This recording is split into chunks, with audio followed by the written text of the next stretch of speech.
Today, we are going to build a pet adopt application with the help of React Native. This is a completely full stack and beginner friendly application. Let's walk through the application first and let's see what we are going to build in this particular course. Hey there and welcome back to Guruji's channel. If you see, we have this beautiful landing page. So once you open the application very first time, you will see this page and option to log in to our application. Just say get started, select the Google account and then you will redirect it to the home screen.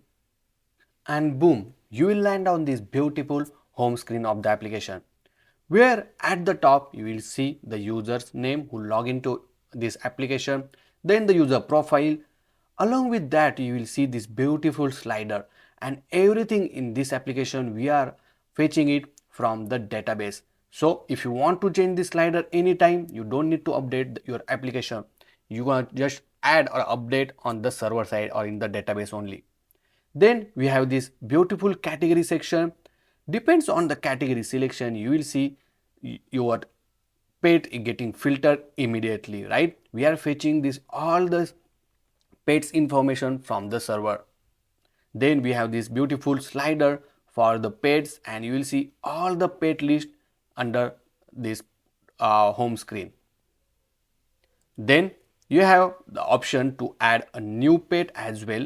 So if I click on this one, you will see this beautiful form section where you have option to select the image, fill all the details, and after submit you can able to add the new pet as well. Now if you want to see any pet information, let's say you want to see this pet information, just click on it and you will see all the details of the pet along with the age, the breed, the gender, the weight, along with the about this particular pet. Then you will see this owner information. You can have option to chat with the owner as well. Also, you can mark this as a favorite and then it will add to your favorite list as well. Now, if I want to chat with the owner of this particular pet, just click on this add of me and then boom, it will redirect you to the chat screen. You can do the real time chat communication with the pet's owner as well. So chat functionality also we are going to add in this particular course. Along with that, if you go to this favorite tab section where you will see all the pets which you mark it as a favorite. You also gonna learn how can we add this beautiful tab navigation with the customized icon as well. Now inside the inbox you will see the list of users which you already chat with. If I click on this one, will redirect it to the user who you are chatting with. Then at the last we also have the profile section to manage all your content. You will see this beautiful profile information along with the option to add a new pet. Then you can even manage your post from here. So whatever the post you added, you can manage from this my post section. Then you can have option to check the favorite inbox, and if you want to log out from the application, you can even log out from here. Now if I go to this add new pet, you have option to select the pet photos from the gallery as well. Once you select this pet information photo, add all the details. You have option to edit obviously, but you can also have option to add all of this information. You also going to learn how can we add these forms, also this beautiful drop down selection and everything along with this image pic from your phone. So guys, this complete application we are going to build from the scratch, and we also going to connect this application with the Firebase database so that you can store all your information data to the Firebase, and everything whatever the content which we are going to use to build this application is completely free. For authentication, I am going to use my favorite Clerk Authentication service, and within a couple of minutes we are going to add a social authentication for our application. So guys, once you build this application, you can build any kind of application. If you really like this video, press like buttons. If you did not subscribe to my channel, please do subscribe and press that notification bell icon so that you will not miss any update from me. So guys, let's get started to build this pet adoption application. Now, in order to build a React Native application, we are going to use Expo. Expo is one of the best build tool for the React Native to develop, to review and to deploy your application. It provides all the features of the React Native. Expo is just a build tool and it helps us to build your application much faster, much smoother and much easier. If you go to this expo.dev, you will find this official website and it's a completely free to use as well. So first thing, in order to create your React Native application, you just need to type this command called npx create expo app, or you can even go to the docs and here you can just copy this command, then go to your folder where you want to create a project, open a terminal at that folder and simply paste this command. Okay, so it's called npx create expo app at latest. So we need to give the application name, so here we'll say pet adopt app. Okay, then click enter and it will generate and install all the dependency which required to create the React Native application. So we'll wait, and now if you see, our project is ready. Now let's go to this VS Code and open a folder where you just created that project, and then once it open, it might you ask yes I trust the author, click on that one, and then on the left hand side you will see all the folders and file. Let's walk through each folder and then let's understand what is all about. So first is app folder, in which we are going to write and create our all the files. Now we are going to implement the folder based routing. Okay, and if you are new to that one, don't worry, because we are going to learn everything from the basic. Then assets folder, in which we are going to store font, images, all the things, right? Then in the component folder, if you see, we already have some of the predefined code. Okay, for example code we can say. Obviously we will delete everything and we will completely start with the scratch, but inside this component folder we will create all the components which is required to our application. So we will divide our application into smaller components, so it's a reusable and we can use it at multiple places. The constant folder, you just keep the constant, let's say in this case they save the colors. Then hooks, inside the script, here the script is to reset the project, we'll do it in a moment. Then we have app.json, which is very important file which contain the name of the application, the slug name, the version, the orientation of the application along with the configuration for the Android and iOS app. Now at the end of the course, we're gonna deploy our application as well. We will generate the APK file, and for that one we need to make some changes to the app.json file as well. So that also we are going to learn in this particular video. Then babel.configure.js, which is required to add library like animation and all. Then we have package.json, which help us to run or build the application. Then dependency which is required or which is installed for your application. If you see, there are a lot of dependency already existed or installed to your application, and some dev dependency as well. Now very first thing, before running our application, go to the terminal, click new terminal, and we will reset our project. When we call reset the project, we'll just start and delete everything and start application from the scratch. So simply we'll write npm run, and if I go to this package.json, you will see there is a one command called reset project, right? Just type that. So we'll say reset project and it will simply run this script. Okay, so click enter, and then if you see, it resets some and some changes happen. Now inside the app folder you will see only two default file, right? Now all the file which was in app folder is moved to this app dash example, so we'll delete this file, we don't want it. Then also inside the component we'll delete all of this file and we'll delete them as well. And the last, we will also delete the hooks file. Okay, if you want to delete script, you can even delete the script file as well. Let me go over here and delete this file as well. Now once you delete this file, make sure to remove the script as well and then save it. Okay, now your project is completely new and obviously we're gonna start it everything from the scratch. Okay, now next thing is to run our application.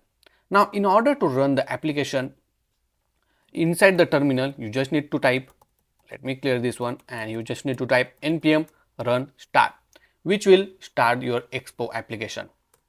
So click enter, and if you see, it's starting the metro. Now there are two ways to run your application. One, using actual device. Inside the actual device you need to install the Expo Go application. So here if you go to this expo dev/go, Expo has their own Expo Go application which is available for Android and iOS. You can, if I click on here, you will find this QR code, scan with your camera and it will install the Expo Go application. Now make sure to be you are in the same network, okay, in order to run your application. So as soon as you run your application inside the terminal, you will see your application name on the Expo Go application and you can run it from there as well. The another way to run your application using the Android or iOS emulator. Now we are going to use Android emulator throughout the application. So in order to run on an Android emulator, first you need to install the Android Studio. If you don't have, make sure to install.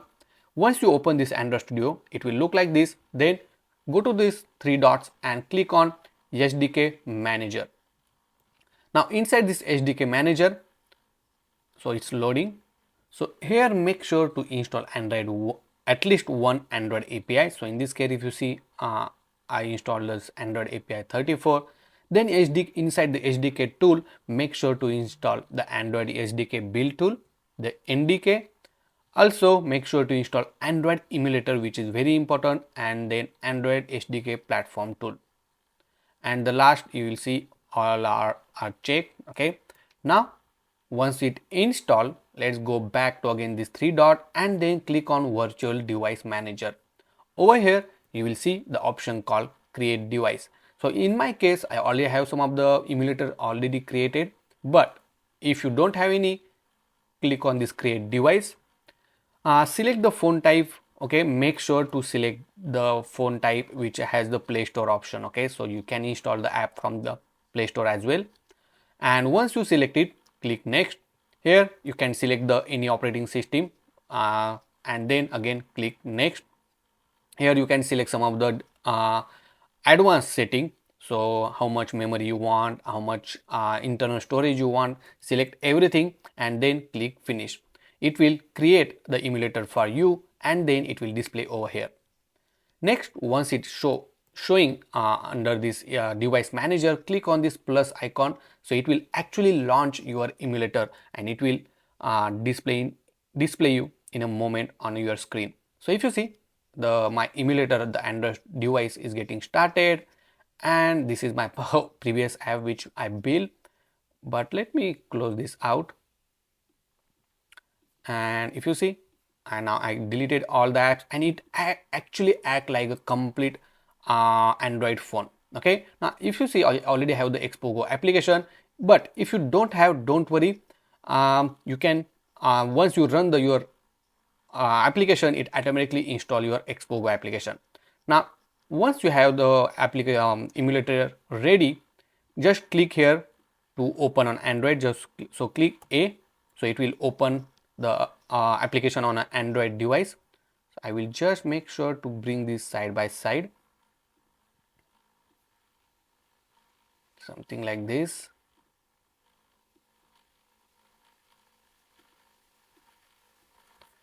And we'll wait.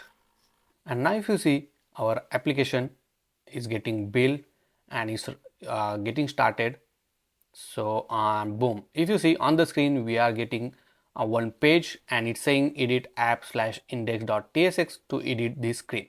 Okay, so cool, correct? So that's how your application now is running on your Android emulator. Now let's go to this app folder, and inside that you will see this index.tsx. So first thing, I will going to rename to JSX because we are using JavaScript, and I will also rename this layout .tsx to layout.jsx. Okay, and let's save this one, close everything. Perfect.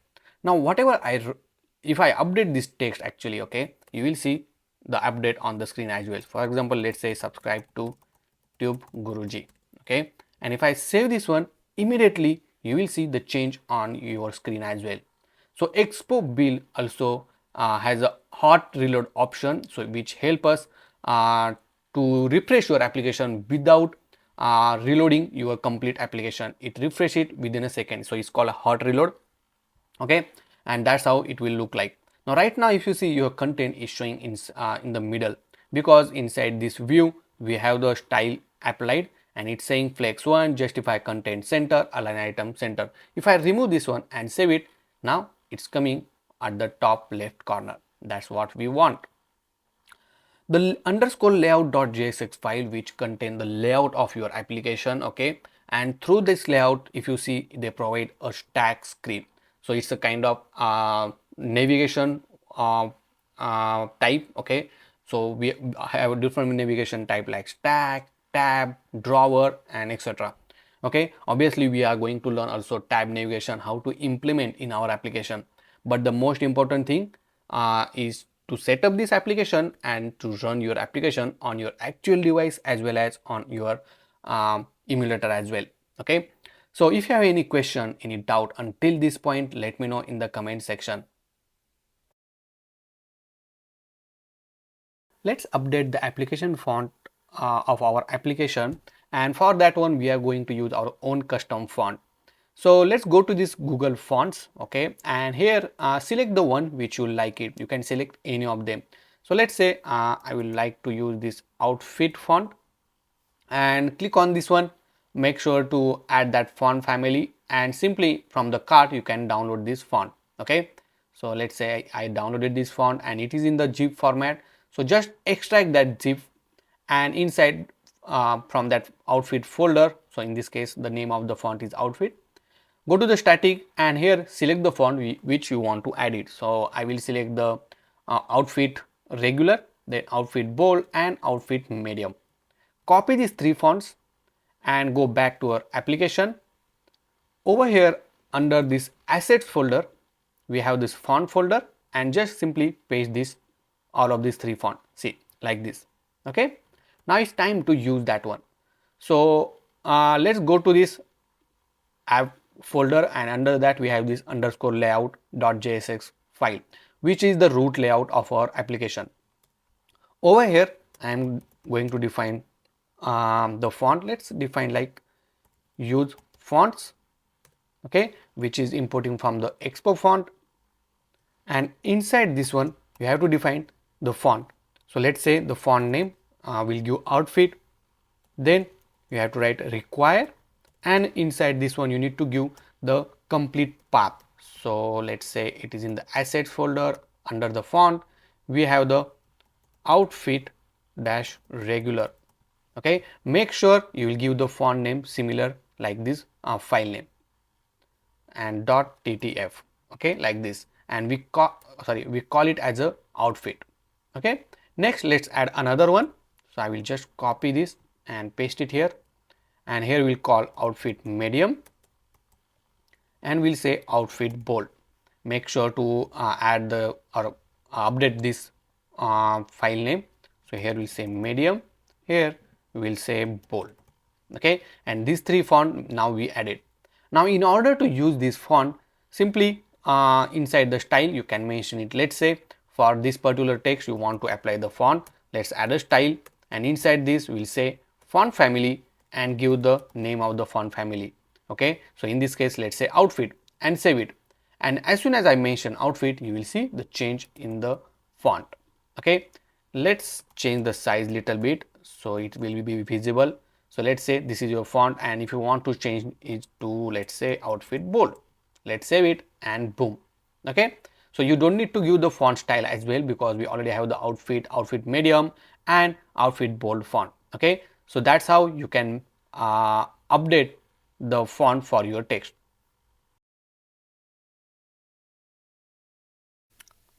Now let's implement the login screen for our application. If you see, on this mockup, we have this beautiful image along with some text and button in order to get started. Once user click on this get started button, we are going to use a Gmail authentication with the help of Clerk, and that we are going to integrate. But let's first design this login screen. So let's go back to our application, and here we are going to create a new route. So simply go to this app folder, and inside this folder let's create a new folder called login. Inside this login we'll create a new file called index.jsx and simply add a default template. Now if you see, I just typing RNF, which stand for React Native Functional Component, and it automatically created a template for you.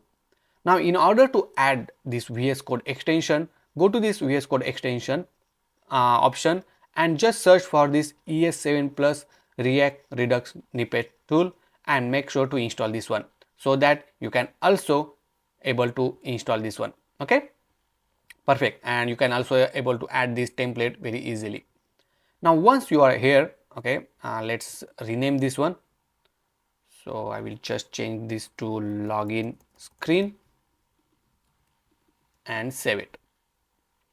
Now inside our home page right now it's just showing this text. Let me remove this text and let's add a simple button. So here I will add a pressable, okay, and under this one I will add a text. Okay, now pressable will give you ability to add on press event, and inside the text will say go to login screen, and on pressable here will implement on press event, and here simply we want to redirect it to the login screen. So here you have two options. Instead of adding on press, I will just wrap this pressable inside this link tag from the Expo router, and it has a method called hrefs. Make sure to wrap this, and simply let's go to this login screen. So here we'll say, let's say /login. I think we don't need this pressable because link is taking care of that one. Let's save it, and if I click on this one, if you see, it jumped to this login /index where we have this beautiful back button as well, right? Now let's go to this login, and here you will see the login screen. Now let's go back to the underscore layout.jsx file, and here make sure to add this line called tag.screen and name with the login index. Okay, now this particular method has an option called options, and inside this you can even remove this header. Okay, if I make this as a false, you will see the header is gone. Okay, because we don't want that header, so we just remove it. Okay, so this is the way that you can define the header shown as a false inside this option. And let me close all of this tab and just go to this login screen, and let's work here. So first thing, we are going to show an image. So I already added the image under our assets folder. So if I go to this assets folder, we have images folder, and inside this we have this login.png file. Okay, so this image we are going to use it.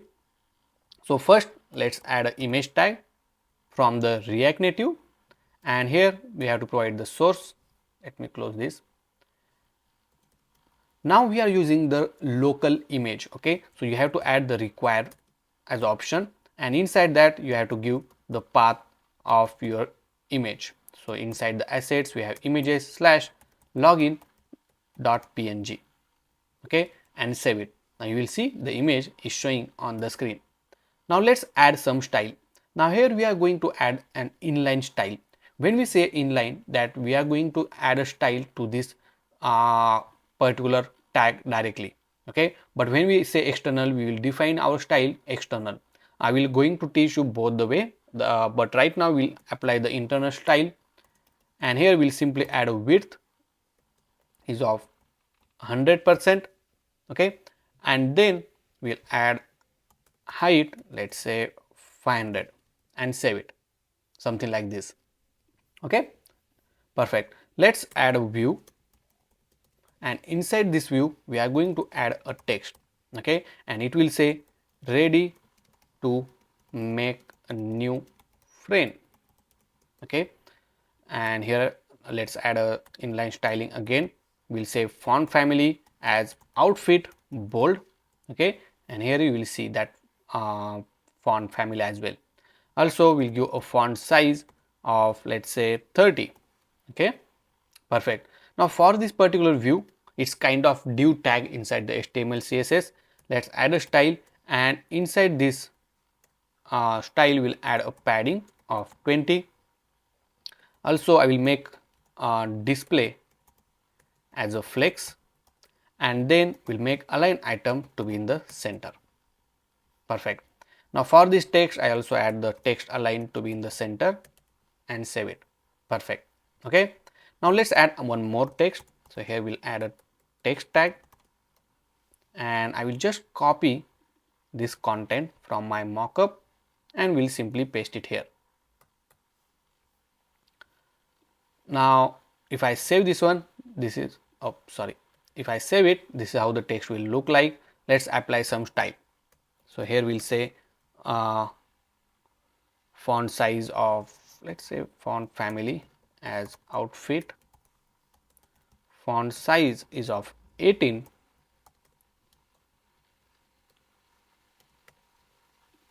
and text align in center and save it.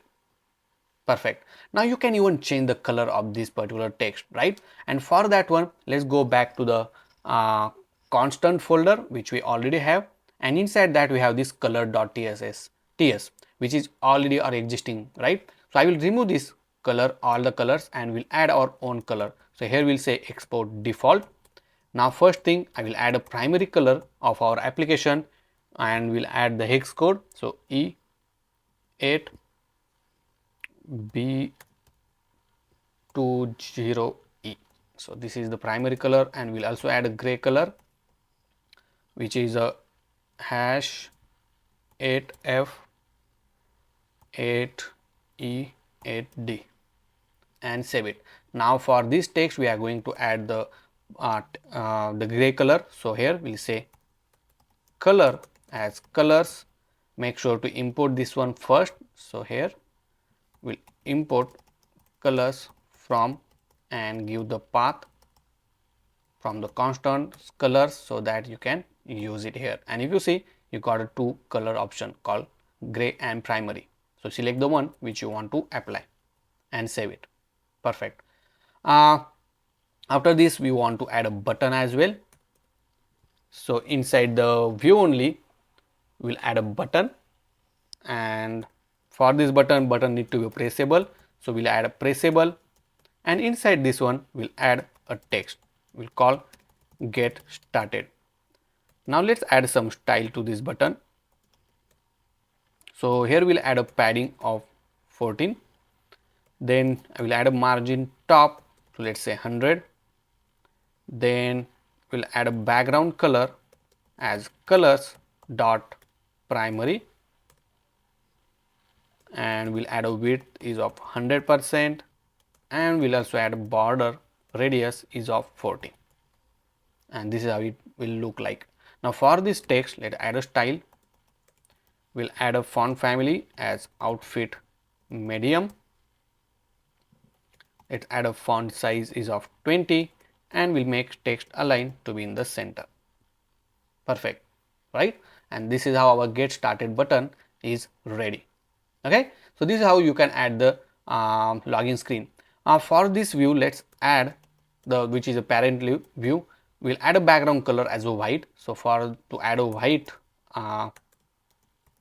color code is just simple hash FFF, and here we'll add colors dot white. Okay, so background will be white, and we'll add a height is of 100%. Perfect. Okay, so that's how your login screen will look like.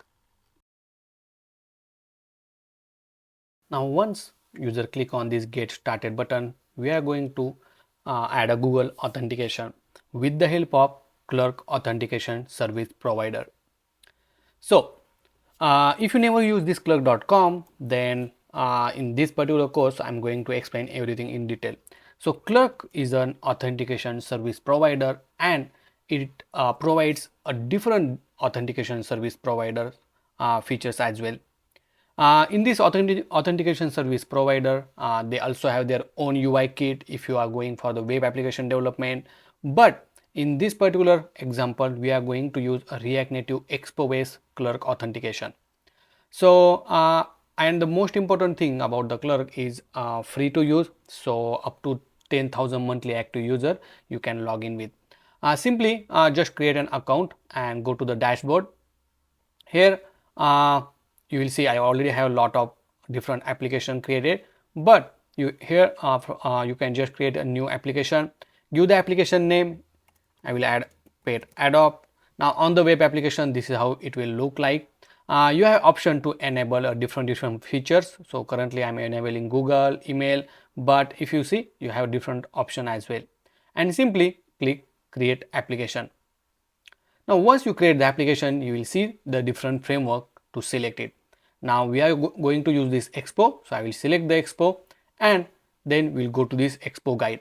But before that, inside this .env file, we are going to copy this publisher key. So we'll just copy this publisher key, go to your project, and inside the app, inside the root directory, we'll create a new file called .env and simply paste this publisher key and save it. Next, let's go to this Expo guide, and this is a documentation where you will see all the step-by-step documents to add the Clerk inside your application. So first thing, we already have the app created and everything is ready. We also have the React DOM installed. Only we need to install this React Native Web and the Expo Metro runtime. So copy this only two dependencies, go to your project, add a new terminal here and simply do npm I and paste these two commands. So it will install the React Native Web as well as Expo Metro runtime. Then you need to install this Clerk as well. So copy this command and over here we'll paste this one, so it will also install the Clerk Expo. We already added this environment variable key, so we'll skip this. Then you need to wrap your application inside this Clerk provider, okay, and inside that also Clerk also provides this Clerk loaded, which will not render your child until and unless the Clerk API has loaded. So simply copy this Clerk provider, so you can just copy it from here like this, and for inside this Clerk provider as well you need to provide the publisher key. So let me close all of this tab and go to this app folder. Under the layout I will wrap it like this.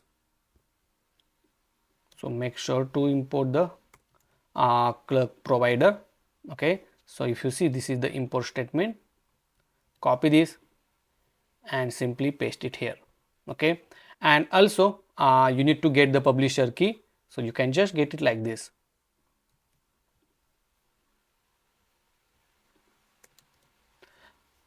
Now one more here, make sure to remove the exclamatory mark because we are using JavaScript. And one more important thing, once you added this .env or .environment variable, make sure to restart your application. So I will stop here and I will restart my application, okay. Once it restart, I will just remove from here and then just open your application again. In meantime, if you see, you can implement this particular logic if you want. I will just skip that one. Then the most important part is the token cache. Here you can use this token cache to persist the active user session, okay. So whenever you log in and you come back to our application later on, it will make sure that you if you are already logged in, it will not ask you to log in it again, okay. Very straightforward. So copy this Expo secure store, then inside the terminal just paste it. Once you install this one, let's go scroll down little bit and you need to copy all of this code. Just copy it and then simply go to this underscore layout, and before this publisher key, not here but you can just add over here above the root layout and paste it here. As we don't need this type, so I will just remove this type as well and save this one. So before save, we have to make sure you will also import this particular statement called secure store and then save it. Make sure your app is still running, so make sure to go to the login screen and nothing is get broke. Next, you need to scroll down and make sure to add this token cache to your Clerk provider. So over here I will also add the token cache and then simply save it.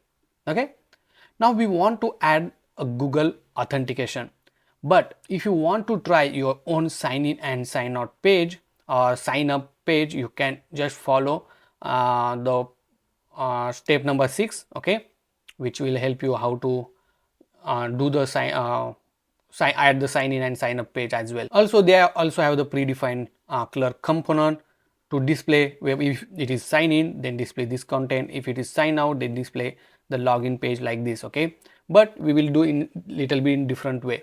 So if you scroll down little bit, if you scroll down more, here you have option to add auth with an Expo. Okay, click on this one and in this particular documentation you will able to install or integrate the Google authentication. So first thing, if you come to this create sign up and sign in flow, make sure to select the Expo and then copy this line of command, go to your project and make sure to install this Expo linking. Then if you scroll down, this is the line of code we need to add. First we'll add this use warm-up browser method, and let's go now. In this case we need to go to this login screen. So go to the login screen and above this login screen we'll add this particular method, okay, use warm-up browser. And next make sure to import this all of this statement. Make sure to import this web browser first. Oops. And I also import this use auth and all of them. Perfect. Now let's go back again to the documentation, and I'm not sure whether we import this. Yeah, we already have this statement as well. This is very important. And next inside this login screen method, because we have the login screen method, I will use this use warm-up browser, which is referring to this particular method. Next on the we need to define this start auth flow. We have to initialize this use auth hook. Make sure to import this use auth hook, which is already imported. And here you can write the strategy. Okay, if you want to add Google, just make sure to change this to a Facebook. If you want to add Google or Facebook to Facebook. And then on the press, this is the on press event to make an actual sign in call. So I will add this on press method. Here you can just use the use callback method. Make sure to import it from the React. We don't need this set active. I will remove this one. And I think we are good over here. Also we imported the linking as well. So this one, right? Make sure it is importing from the Expo linking.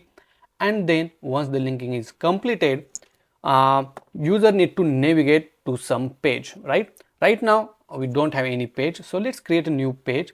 So inside the app I'm going to create home.jsx as a new page. Okay, add the default template, and this is just a home page. Now once user come over here, I will navigate to the home page, okay, like this. And I think we are good on this part as well. Let's save this one, and on the click of this get started, we need to call on press method. So you can call like this inside the curly braces. You can just define the method if you don't have any argument to pass, okay, and then it will call on press method. Let's save it. Let's go back to our application to test this out.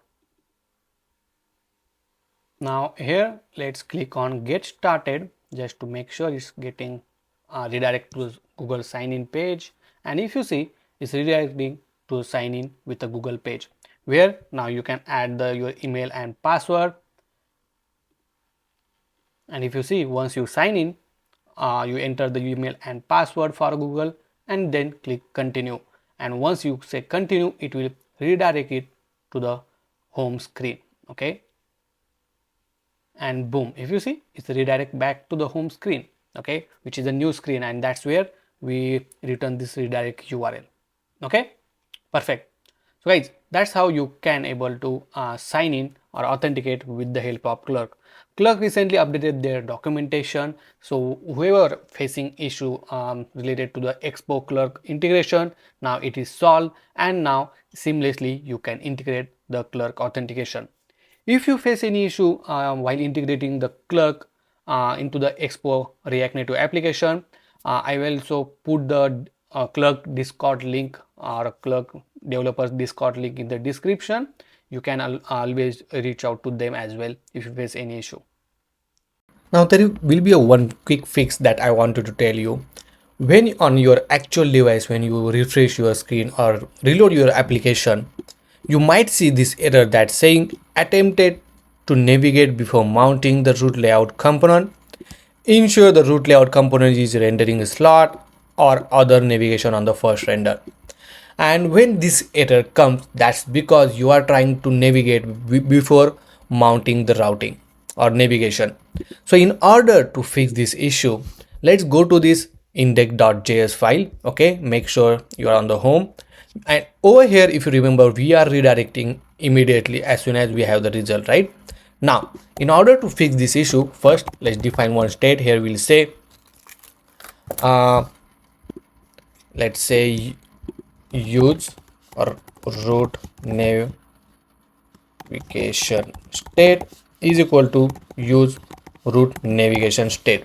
Now this particular hook we are importing from the Expo router. Okay, now over here we'll write use effect, and we are going to call one method. We'll say check, we'll say navigation loaded,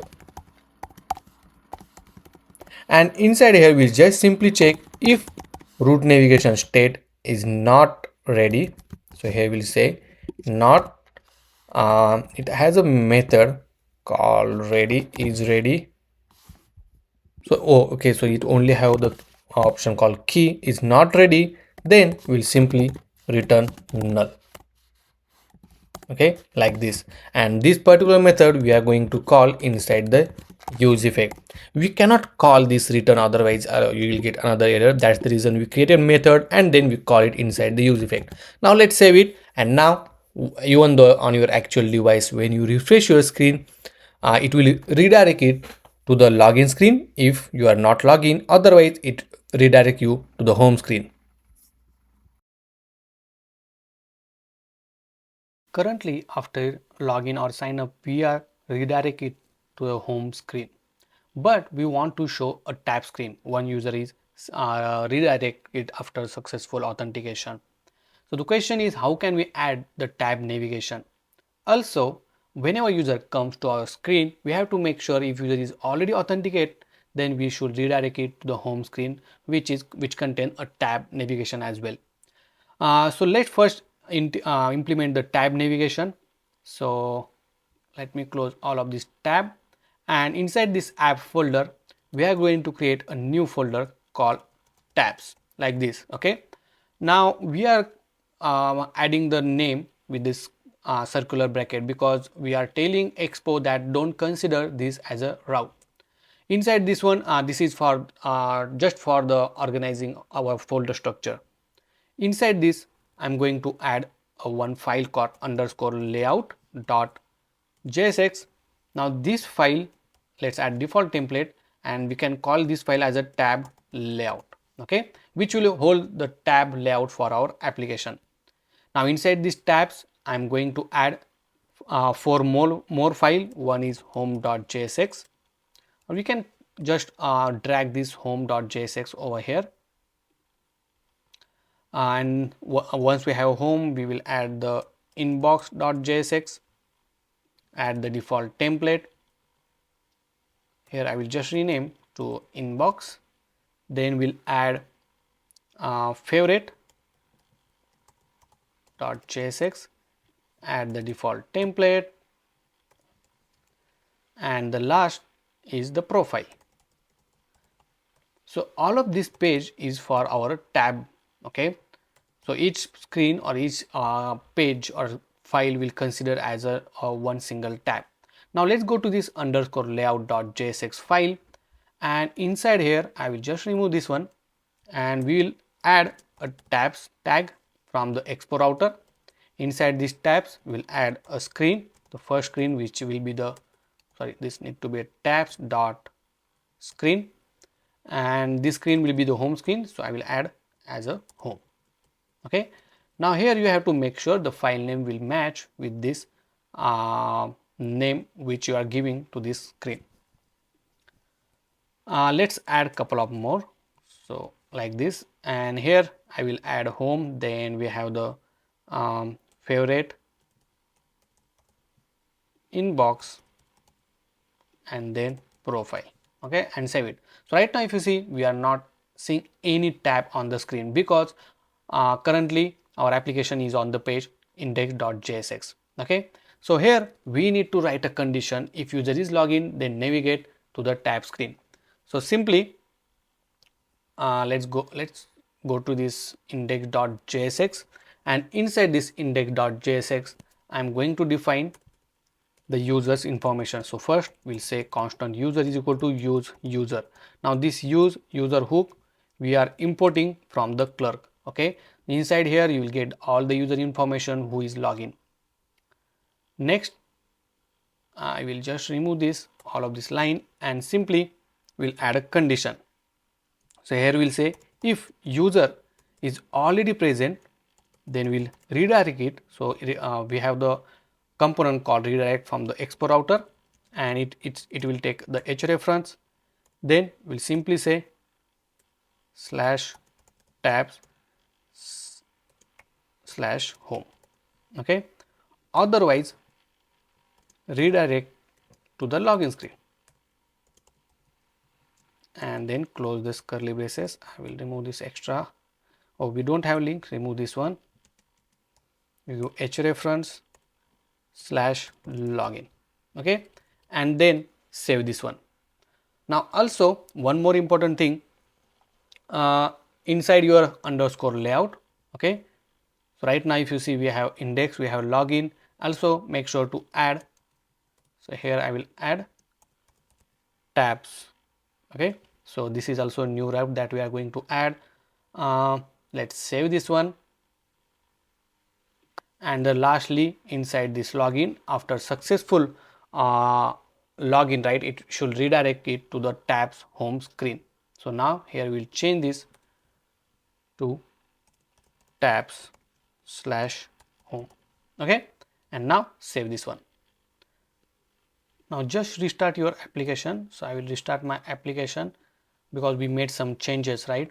And now we'll observe whether it's redirecting to the tabs home screen or not. And if you see, currently in index, and boom, if you see, it's redirected to the tab home screen. Now obviously I'm on emulator, so it will take some time to process this all of this logic because emulator is quite slow. But right now if you see, it is on the home screen, and here you will see we have all of these 4 tab. Now at the top you will see this tab header, right, or tab toolbar. We don't want that header. So in order to remove the header from all of this screen, right, let's go to this underscore layout where we have this stack screen, and here we have the tabs, correct? Now to this tab we have options, and inside this option you can just mention header shown as a false and save it. Now as soon as you mention, you will see all the header for the tab is gone. Perfect, right? And now we have this proper tab navigation. Next, let's go to this underscore layout.jsx under the tab, and let's add a custom icon. So currently the icon is not good. Let's add a custom icon. So first thing, under this tab screen, right, tab screen also have an options. So let's add an option. Inside this option you can even change the title. So you can add, like, for example, let's say home. Then If you want to show header, you can show. I don't want the header on the home screen, so I will make this as a false. And then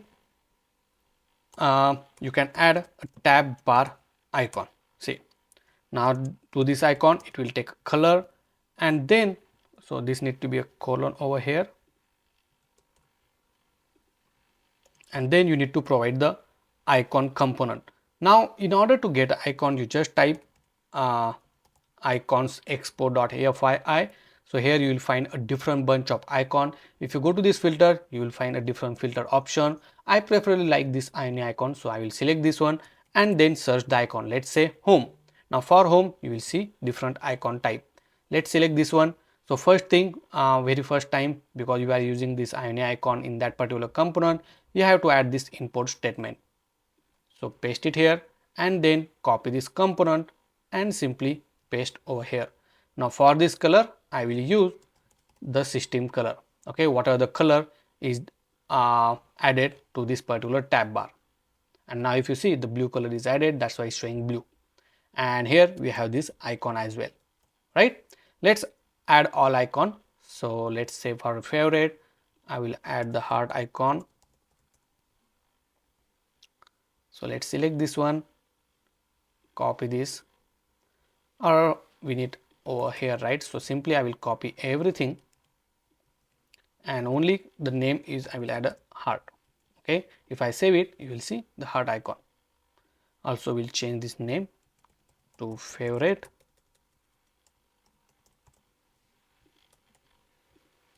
Let's save it for the inbox. Let's go over here, search.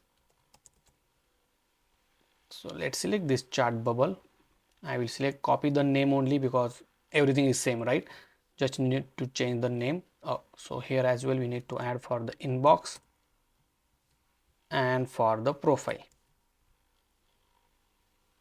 And now I will copy this name over here. Here I will say inbox and profile, and let's search something for the profile. So we'll say people circle and paste it here and save it, and boom. Now you have option to change the size as well. It's up to you how much size you want. Now if you want to add your own color to this particular tab bar, you can add that one. So for this tabs component, it also have the screen options, and inside the screen option you can add active tab bar active teen color, and here you can provide your own color. So let's get the colors code from our color files. So here we'll add colors file first from the constant / colors, and then you can just access it. So we want to use primary, so I will use primary and save it, and boom, if you see we have this primary color for our tab bar icon as well as for the tab bar label. How cool, right? And that's how your tab bar is now ready. Next we're going to learn how can we implement the home screen, how can we navigate it, and there are a lot of things that we are going to learn along with the backend setup as well, because this is completely a full stack application. Now in this section we are going to build an home screen for our application. In order to build this home screen, if you see on this mockup, we have the user's name. On the right hand side we are going to show a user profile picture. So once user login, we have the user information, and with that information we are going to display this particular section. Now our application we are going to divide into a smaller components. So this will be our header component, we can say. Then we have the slider. Now this slider we are going to fetch from the database. So later on, if you want to add more slider or you want to change the slider, you can even do that from the database. And for that one, we are going to use a Firebase database. So Firebase is a free database for your mobile application development, and most important, very easy to use and it easy to integrate as well. And Firebase especially design and develop for the mobile application only. Next we have the category section. where we are going to show a pet category like dog, fish, birds, cat, and depends on the selection of the category, we are going to show the result of the pets. So if you just select the dog, then we are going to show the dog list over here. If you just select the cat as a pet option, then we are going to filter this out immediately and we'll fetch this data from the Firebase.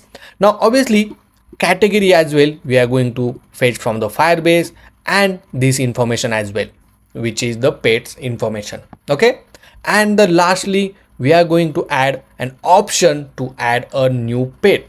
So obviously we are going to add a functionality where user can add their own pet, or if there is some pet or who want to adopt it, so he can just post the information on our application and other user can adopt the pet. So this is a simple home screen that we are going to build it. Obviously later after this one you can add more functionality, more list of the pets and all. Okay, that also I'm going to teach you in this particular course. But first thing first, let's go to the home screen and let's implement the header section first. So let's go back to our application and inside the home screen. So if I go to this app where we have the tab and under the tab we have the home screen, right? I will clean this out, and if you see we are already on the home screen. So here first thing, as we know, we are going to develop the header. After this there will be a slider, then we have the category. After this we have the list of pets and option add new pet option.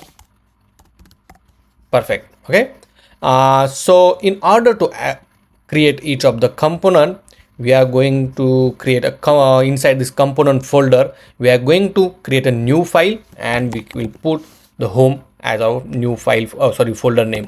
So all the components related to this home screen will keep inside this folder. And now I will create header.jsx file. Now let's add a default template and save it. Now just import this header first. So we'll import the header component and save it. Now you will see the text header. Okay, so for this view I'm going to add a style, and we'll give padding of 20 and margin top to 20, something like this. And now you will see the header on the screen. Now let's go to this header and let's implement the header section. Now first thing we need the user information. So user information you can get from the user hook from the Clerk. So this from the Clerk we just imported this user hook, and with this one we'll get all the user information. So first text will say welcome. Okay, and I will put this inside one view. After this we'll put another text, and then we'll write the username. So here we'll say user dot full name. You can write the first name, you can write last name, but in this case I will write the full name, and then save it. See, now let's apply some style. So for this text I will add the font family as outfit, and we'll change the font size to, let's say 17, let's say 18.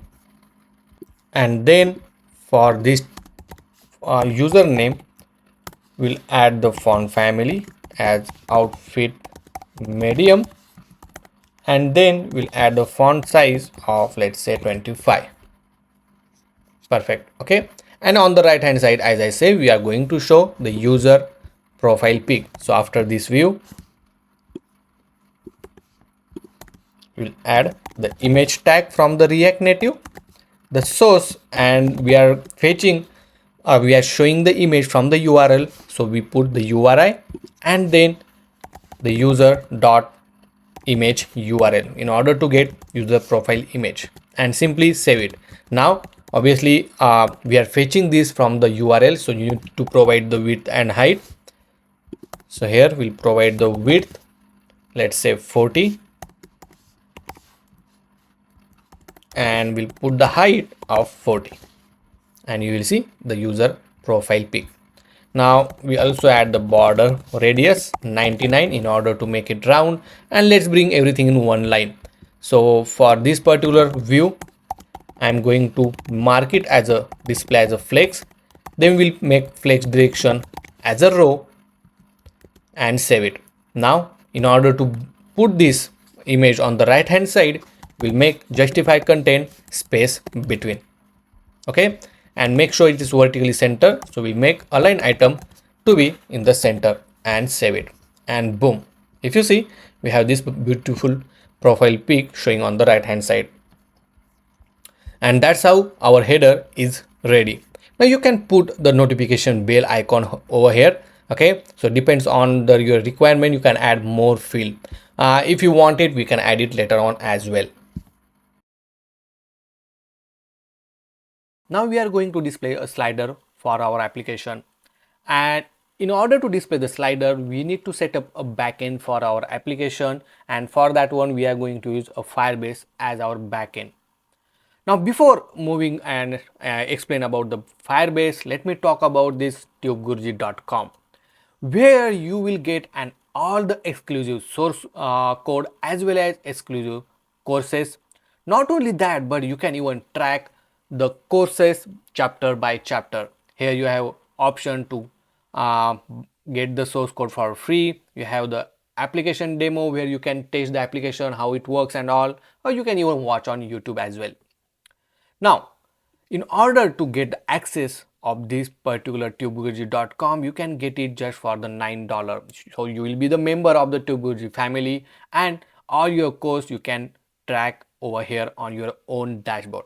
Okay, so just join it and let's get access to all the source code and the courses. Let's move back to our application where we are going to set up a Firebase first in order to fetch all the data and to store the data inside our Firebase database. So let's go to the firebase.google.com, and in this Firebase, first thing, it's free to use and very convenient, very easy to use as well. So if you don't have an account, make sure to create an account and then go to the console. Here create a new project if you don't have already. So I already have a couple of projects created, so I will open one of them, and here you will see I already have 4 apps running on the Firebase, but you have option to add a new application as well. Here select the type as a web and give the application name. So we'll give pet adopt, and then we'll register application. So it will take a couple of seconds to register application, and then you need to install the Firebase. So this is the command line to install the Firebase. So copy it, go back to your application, and over here make sure to install it. After installing this Firebase, you need to copy this config, all this line of code, actually this is configuration code, and go back to your application. Inside your file directory, inside your root directory, we'll create a new folder. We can call it as a config. Now inside this config folder, I will just rename with the capital C. We'll create a new file. We can call it as a firebase config.js and paste the code which you copied. Now here you will see the API key, right? So I will just remove this API key from here, and then I will put inside my .env file. So here I will say expo underscore public underscore firebase API key is equal to, and paste this key. Okay, and make sure that you will start the name of your environment variable with expo underscore public underscore and your name of the API key or environment variable. Let's save this one and copy this so that you can use over here. So we'll say process dot env dot and this key name. You comma over here and save it. Okay, you can put all of this variable inside the .env file as well. Now whenever you update your .env file, make sure to stop your application, and then from the emulator I will just remove from the background. Okay, and then rerun your application. This is very important because then only if you see this two-way environment variable is get loaded. Okay, otherwise it will not get loaded. Now once it running, just run your emulator again and it will open your home screen. Perfect. Now let's go back to your let me close all of this tab and I will go to this Firebase config again. Now inside here, okay, before that let's go to the continue to console. So here you will see your application name, which is the pet adopt. And now in order to set up the Firebase Firestore, let's go over here. We will see this option, Firestore database. Inside this option, you will see I already have many collection in my existing Firebase, but here I have option to create a new database as well. So I will create a new database. Here I will give the database name. We'll say pet adopt and app will say just pet adopt. Okay, location I will keep as it is. So this need to be a lowercase. Oh, no underscore. Wow. And click next. Here you can start in production mode. I will make it in a test mode and simply I will create it. Now once it created, you will see you can even switch from the one database to other, and right now I don't have any collection, so you can create a new one.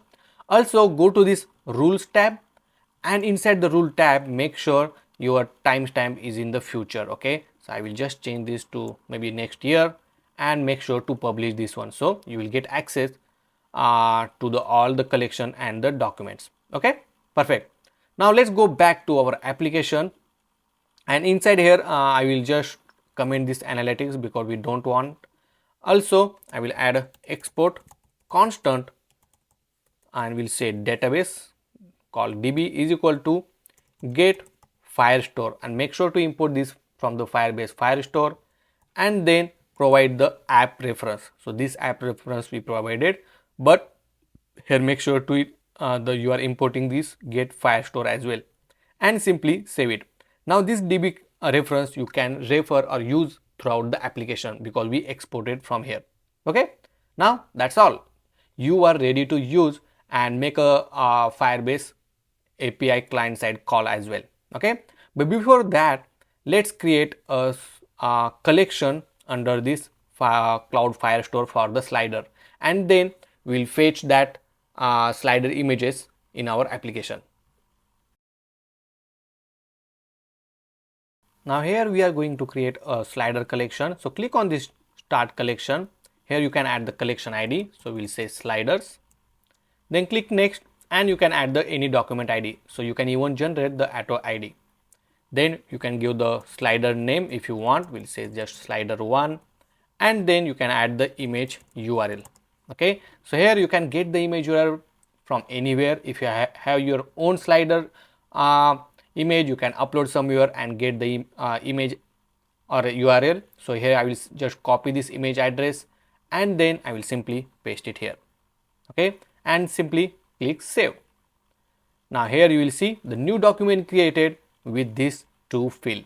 Let's add one more document, and document is nothing but a record. Okay, just don't be confused about this terminology. Here we'll again add the new field called name. We'll say slider2, add a field, and I will copy one of the banners. So you can just go around and search. So let's add this one. Oh, this is so cool. So copy this image address and simply I will paste it here and the field name is image URL and save it. Now we have two sliders. I think that's enough for now.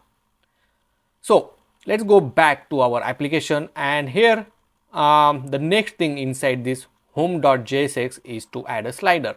So let's create a component under this home folder and we can call it as a slider.jsx. Add the default template and save this one and make sure to import this component inside your home screen. Okay, so here you will see the slider text is showing on the screen now. Now under this slider, first thing we need to fetch the slider from the database. So here we'll say constant get sliders, and in this method we need to make a call to the Firebase in order to fetch all the documents, which is nothing but a record from the database. Now the question is, how can we get to know how to fetch it or how to add a record, how to delete it, right? So simply go to the Google and search like Firebase get documents, and you will find this documentation which is quite good. Okay, and here you will see the get data from the cloud Firestore. If you scroll it, you will see obviously we already initialized this cloud Firestore, but in order to fetch data, see, this is the option to get a document if you want to fetch a single document. But if you want to fetch a multiple document, so let's say you want to fetch multiple document, this is the code in order to fetch a multiple documents as well. Okay, quite easy and straightforward. So I think this is the good example in order to fetch document from the given collection. Okay, so let's go back and let's implement it. So here we'll say constant document reference, or we'll say snapshot is equal to await get docs. Okay, now inside the get docs, if you see, we need to provide the collection and then DB reference. So here we'll write collection from the Firebase Firestore. Make sure to import this as well, and then DB reference. Now this DB reference we need to import it, and the collection name which is the sliders. That's all. Now we are using await. Make sure to import this as a array, add it as a async, and then you need to import the DB reference as well from the Firebase config. So let's go to this config folder and the Firebase config. Okay, now we have this DB reference as well. Perfect. Now from this snapshot, so here we'll say snapshot dot for each document and iterate it, and here we'll say console dot log, and we'll simply display the document. So what we'll do, we'll just console it for now and just make sure that we are getting all the sliders. And inside the use effect, whenever this component get load, we will call this method. Okay, so this use effect will call this method and make sure to pass this as an empty array, so it will not execute multiple times. And let's save this one. Now if I go back to our application, now here before showing or making this call, one more important thing I want to tell you, that here we created a new database called pet adopt. Okay, and not the we are not using the default one. If you are creating a new database, you have to make sure inside your Firebase config you will add the database ID, which is in our case is pet adopt, like this. Okay, and this will be your ID for your Firestore. But if you are using the default one, you don't need to provide any database ID. Okay, but I will provide it, providing it because we are using that one. Now let's go back to the slider and let's save this one, and let's go back to the console, and if you see, we are getting this image URL which is the slider. Okay, see slider 1, slider 2. Perfect. Now let's go back to our slider component and make sure to save all the slider in one state. So we'll define one state in order to hold the value and to set the value. So here we'll say slider list comma set slider list is equal to use state, and we'll make initially as empty. Now here in order to set the slider list, right, and here if you see, we are getting this document.data one by one, right? So we have to make sure we'll push we will add all the document in a slider list. So here we'll simply say slider list dot dot dot, so spread operator slider list comma doc dot data. So simply here what we are doing, we are keeping the initial or first list, and along with that we are adding a new record. Perfect. Let's save this one, and now here we need to display the slider list. So simply for that one I am going to use a very powerful React Native component called flat list. So this flat list is quite useful and quite popular in order to iterate your information, and you want to display that information on the screen. So let's say for this flat list you need to provide a data. So in our case the data is slider list. Then in order to render the item, so whatever the item you want to show, that you can render it inside this render item tag. So here you will say item comma index and the arrow function like this. Now inside this we'll add a view, and inside this we'll add the image tag from the React Native. Here I will add the source, the URI, and the URI will be item dot image URL, and in the tag I will give the styling. So let's say if you want to add an external styling outside of this function, you just type RNS, which stand for React Native style, and make sure to import this style sheet from the React Native. And here you can add, say, let's say slider image, okay, the class name, and here you can add the, let's say, width is of 80%, then you can add the height of 160. I think 160 is fine, and let's save this one. And now in order to apply that particular style, you just need to define style inside the curly braces, styles dot and the class name slider image. Let's save this one, and if you see, we got the list of sliders. But you might have a question, we added only 2 sliders, why we are fetching or we are getting this much images? Because every time when we save, the get slider list get called, and inside the slider list we are putting existing data along with the new record. So make sure whenever you call this get slider, you will make it empty and save it. Now you will only see true slider. Here let's add the, you can add the dimension as well, okay. So for example, let's say you want to add the width, the screen dimension, you can just mention dimension dot get. Here you can add whether screen or window, let's say screen dot width, and I will just multiply it by 0.09, something like this, say.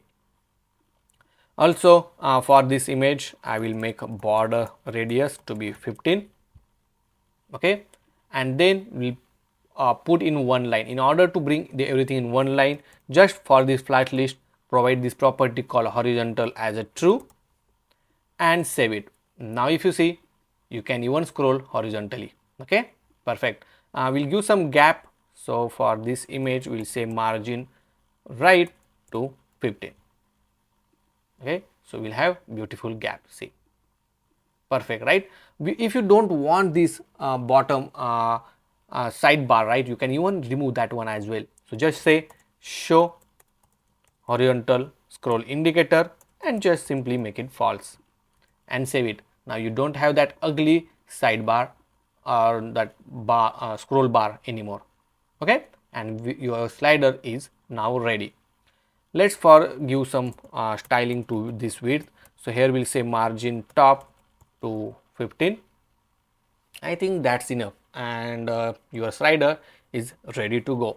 If you want to give some more height, you can just add that height, and then I think that's pretty good. I think I will keep 170 only, perfect.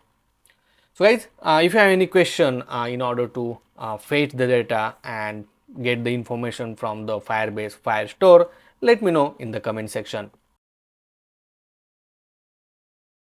Now let's display the category. As you know that depends on the selection of the category, we are going to display the list of pets, okay. So we are going to keep category and the pet list in one component. Even we are going to create a different component, but we will keep this category inside the pet list component, so that whenever you just select the category, we can just pass the category name to the pet list component, okay. It's quite easy, straightforward. Let's go back to our application, and I will close all of this tab first, and inside this component folder I am going to create a new component called category.jsx. Make sure it is inside this home, and add the default template. Let's save it, and we'll create another component called pet list by category.jsx, and add the default template again and save it. Now we'll import this pet list by category, so which will also include the category as well. So let's import the category first, and this particular component we are going to add it inside the home.jsx. So basically, let's add it here first. Basically, we added these two things together. Here we'll say pet list plus category. Okay, and save this one. And if you see, we have this category showing right now, because inside this page list by category component we are just added this category component. Now let's go to this category component first, and for this view I will add a style. We'll give some margin from the top. Okay, and we'll also update the text. So here we'll say font family as outfit medium and font size of 20. Perfect. Now let's display the category list. Now in order to get this category right, I already added the new collection called category, similar like a slider, and inside that I added the 4 different categories. One is the dog, then the fish, cats and birds, and inside each of this category I added the name of the category and the image URL, similar like a slider only. Okay, also all of these images and the files you will get it in the source code, which is also included, or if you want you can just go to this flat icon and where you can get all these different kind of icon. Okay, just download it and it's a completely free to use as well. So let's go back, and in order to fetch this category list, simply we'll create a new method. Here we'll say get categories, and inside this now we are going to fetch all the categories. So here we'll say constant snapshot is equal to await get docs, because we want to fetch multiple documents.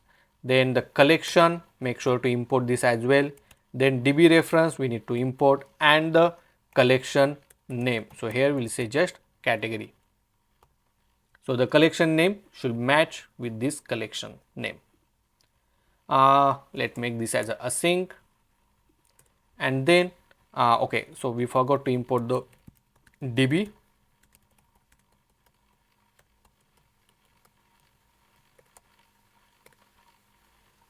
And here now we'll say snapshot dot for each document, and let's console the first doc dot data. Now let's call this method inside the use effect. So whenever this component get load, we'll call this method. So we'll simply say get categories. Perfect, and then save it. Now let's go back to our application, and inside the console let's observe console, and if you see we have the name of the category along with the image URL. Perfect. Let's save this in one state. So let's define the state first.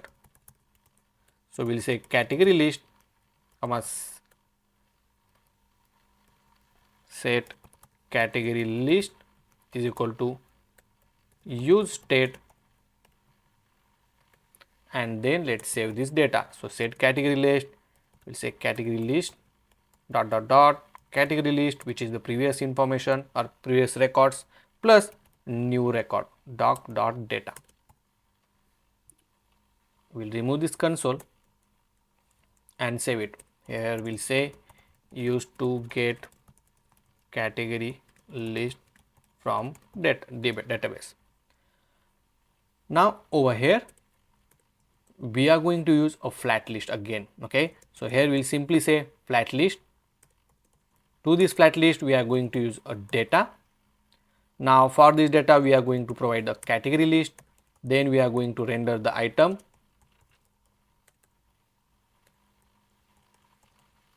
and the arrow function like this. Now inside this arrow function we will add a view, and inside this view we are going to add one more view, and here inside that we'll add the image from the source, the URI, because we are fetching from the URL, and then we'll fetch item, or we are showing the image using item.image URL. Now to this image we'll add a width and height.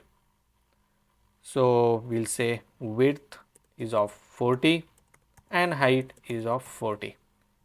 Let's save this one, and boom, if you see, we get the category list.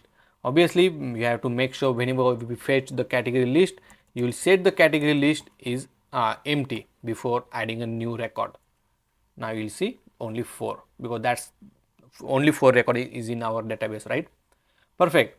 Now once we have this one, for this view I am going to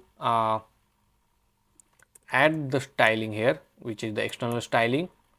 So I will make sure to import the style sheet, and here we'll say container, and to this container we'll say background color. First we'll say colors. Okay, so let's import these colors, import colors from constant colors, so that we can simply use it. So colors dot secondary. So I added the couple of colors, the one is secondary and one is the primary. So background color, obviously I want a primary, not the secondary one. And save this one. Let me show you how to apply. So for this view, let's add a style.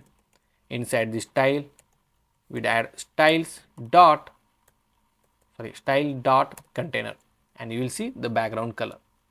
But now we want this vertically, and I want a number of column only 4. Okay, so to do that, flat list has one property called number of columns, and here just provide a 4.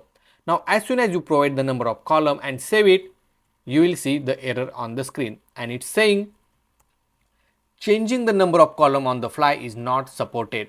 So we have to restart our application. So simply I will remove this, because emulator sometimes doesn't work like that. So make sure to remove application from the background, stop your application and restart again. After restarting, you will see your images are inside these 4 columns, but it's not equally spread, right? So in order to spread this equally throughout this vertical screen, for this particular view, not this one, but inside this flat list where we have this view, here just mention flex as a 1. Okay, and then you will see it is now equally divided throughout the screen. Perfect. Again, for this particular view we are going to add some more styling. So first thing, let's add a padding of 15. Then we'll add align item to be in the center. We'll also add a border width of 1. Then border radius is of 15. We'll add a border color as colors dot primary color. Then we'll add a margin of 5, and this is how our category will look like. Perfect, right? After this one, once user click on any of this category, obviously we are going to change the color, but before that let's display the name of the category under these images. So outside of this view I'm going to add a text, and simply we are going to show the name of the category. So let's add style for this text. So we'll make text align to be in the center and font family as a outfit. Perfect. After this one, we are going to add a condition. So whenever user click on any of this category, we have to make sure we will change the background. So in order to hold the selected value, let's create a constant. Here we'll say selected category comma set selected category is equal to use state, and initially the selected and default selected category will be or is dog. Okay, so dog will be the default category that we are going to set, and inside this view, right, we are going to add a conditional styling. So in order to add a conditional styling, first you need to wrap this style inside this square bracket, and then give the comma, and here you need to write a condition. So let's say the selected category, if it matches with the name of the category, so here we'll say item dot name, and then you'll give and if this condition is matches, then apply the style which I'm going to add inside this inside these brackets, right? You can even add that over here. So here you can add selected category container, you can say like this, and inside here you can just add a background color is of colors dot secondary, and let's just apply over here. So here we'll say style dot, so we already have the styles, so styles dot, let's copy this name,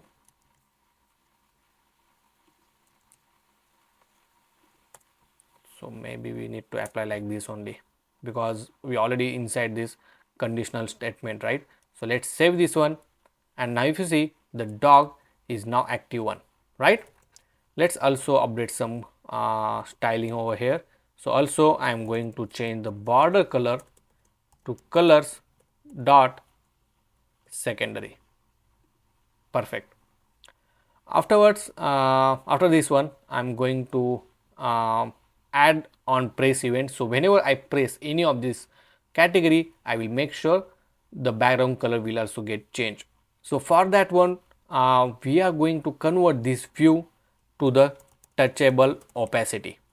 So this touchable opacity is a React Native component, and it's very powerful component. It will give you the ability to add an on press event. Okay, along with the on press, it has a on blur, on focus, and on long press, and many more different properties. Okay, so here this on press method will on the click of this one, will set the category list with the name of the category and then save it. Now if I click on this, let's say fish, you will see so my bad, this need to be a set selected category, and now if I change this fish, say how easily is changed, right? So that's how you can easily change the category and also add the styling depends on your condition. Okay, now next, as per our mockup, we are going to display the list of pets, and this pets information we are going to fetch depends on the category selection. Now let's fetch the pet list depends on the selection of the category, and this will be the horizontal scroll. So you can just scroll it horizontally as much as the list is available. So for that one, I already added this new collection name called pets, and under this I added some documents. Inside this document, this is some of the basic information I added, but later on we are going to add more field. But right now, in order to display the basic information for this on this card, we added some of the fields like name of the pet, then the image URL, then category, okay, whether it's a fish or cats. Now this category should match the category name which you added. Okay, so let's say you added the name dog, so make sure the category under the dog should match. Okay, then I added the breed, which breed it is, then age, the image URL, name, and sex. Okay, so it's a male or female. And now let's go back to our application. So I will just put this down, close all of this tab for now, and let's go to this page list by category. Okay, now in this one I'm going to create a new method, and we'll simply call get pet list. like this. Okay, and here to this get pet list we are going to pass a category. So whatever the selected category is there, that category we are going to pass. Now let's get the category and pass from this category component. So let's go to this category, and what I'm going to do, whenever we select the category, right now we are just setting the category. Okay, now along with this one, so I will add a curly braces in order to add multiple method on the press of the event, and here we'll say category, just, or we can just say category. Okay, and here we'll give the category name. Now this category, oh sorry, my bad. So here we'll just say category item dot name. Now this category we are going to pass back to the parent component. So you here, once you define it, you can access it to the parent component as well. So here if I do the category, and here we'll say category, or we'll say just a value, and we'll call this method, we'll say get pet list, and we'll pass the value. So React will help us to manage this. So once you pass this information, okay, so whenever the category get changed, this particular method will get called automatically, and will get the latest category whenever there is a user change the category name, and then our get pet list method will get called, and then we'll get the category inside this method. Now simply inside this method we need to write a Firebase query, because we need to add a condition, and depends on the condition we are fetching the documents. So here we'll say constant query q is equal to query. So make sure to import it from Firebase, then collection, the DB reference, comma, the name. So here we'll say pets, means the collection name we added, and then we need to add a condition.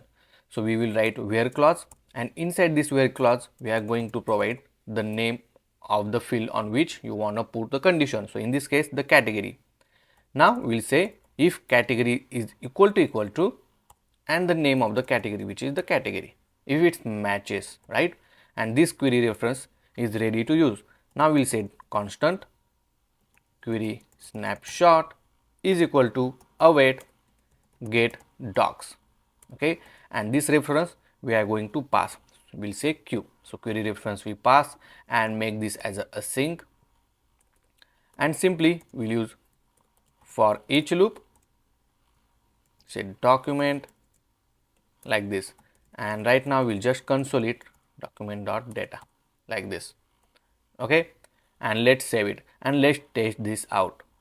So right now if you see we don't have anything, but as soon as I click fish, let's say, we got the fish information. See, if I click dog, we get the dog information. Okay, now one more thing, initially we selected the dogs, right, but we did not get the dog information. So here you can write a condition, if category is there, then pass the category, otherwise pass the category as a dog, and then you will get the dog information. See, perfect, right? Now once we have the list of pets, let's save this in one state. So here we'll say pet list, comma, set pet list is equal to use state, and here we'll simply save that. So here we'll say set pet list, the previous information, the spread operator, and the latest record. Perfect. I will remove this console and save it. Here I will just write a document, the use to get pet list on category selection. Perfect. So let's save everything. Now over here we are going to show the list of all the pets. Okay, so for that one I'm going to use flat list. To this flat list we are going to provide a data, and data will be the pet list. We'll render the item, so we'll say item comma index and the arrow function. Now instead of just writing the code to display the pet list, I'm going to create a component, and here we'll call pet list item dot jsx. Okay, now let's add a default template, and it will accept the each pet information. So now we can use the pet card item. Here we'll say pet. So I don't think so it's getting imported. Okay, so it's pet list item, and to this one we'll provide the pet as a each item. Let's save this one. And now, so here one more thing we are going to do. We are going to call use effect very first time. Okay, so here we'll say get pet list, and then default will pass docs, so you don't need to provide this condition anymore. Okay, and then save this one. Perfect. And make sure that you will clean everything once we call this get pet list, so we'll get the latest updated record into that pet list state. Now inside this pet list item, we just have this pet list item text written. So here let's add some line of code. So first thing, I'm going to add an image from the React Native. Source I will provide, and then to this source we'll provide the URI pet dot image URL. Now to this one I'm going to provide a style. We'll say width is of 150 and height is of 135. Let's save this one and let's see. And if you see, we have these beautiful images. Now let's bring in one line. So for this flat list, we'll just make horizontal as a true and save it, and boom, perfect. Now to this view as well, I'm going to provide some style. So first thing, we'll add a padding of 10, then we'll add margin right to 15, then we'll add a background color as colors dot white, and we'll also add a border radius is of 10.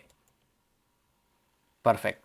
Now to this image as well, we are going to add object fit first to be cover, we can say cover only, and then we'll add a border radius is of 10. Perfect. Now after this, we are going to write some information. Let's say the name of the pet. So here we'll say pet dot name. For this text we'll add some style. We'll say font family as outfit medium, and font size is of 17. Okay, perfect. After that, let's make it 18. We'll add another text, and also I will add a view actually, and inside view I will add a text. So this will be the breed. So we'll say pet dot breed and save it. Now for this text I will add a style. We will say a color should be colors dot gray, and I will change the font family as outfit. Perfect. And then on the right hand side I want to show the age, so I will add another text, and here we'll say pet dot age and we'll say yes. So shortcut. Okay, and in order to put this so let me bring this we need to put this in one line, right? So for this view I will make this display as a flex, and then flex direction as a row, and then we'll make justify content space between. So something went wrong. I think my emulator is stopped. And now for this one I'm going to add some style. So here we'll say font family as outfit, then I will give the color as colors dot primary, but I'm going to add a background color as colors dot light primary. Okay, after this one and let's add some padding horizontally, let's say 2, and we'll make border radius to be 99, not 99, but let's make just 10. And I think padding horizontal, let's add more. I think that will be good, and we'll change the font size to, let's say, 7, it's smaller.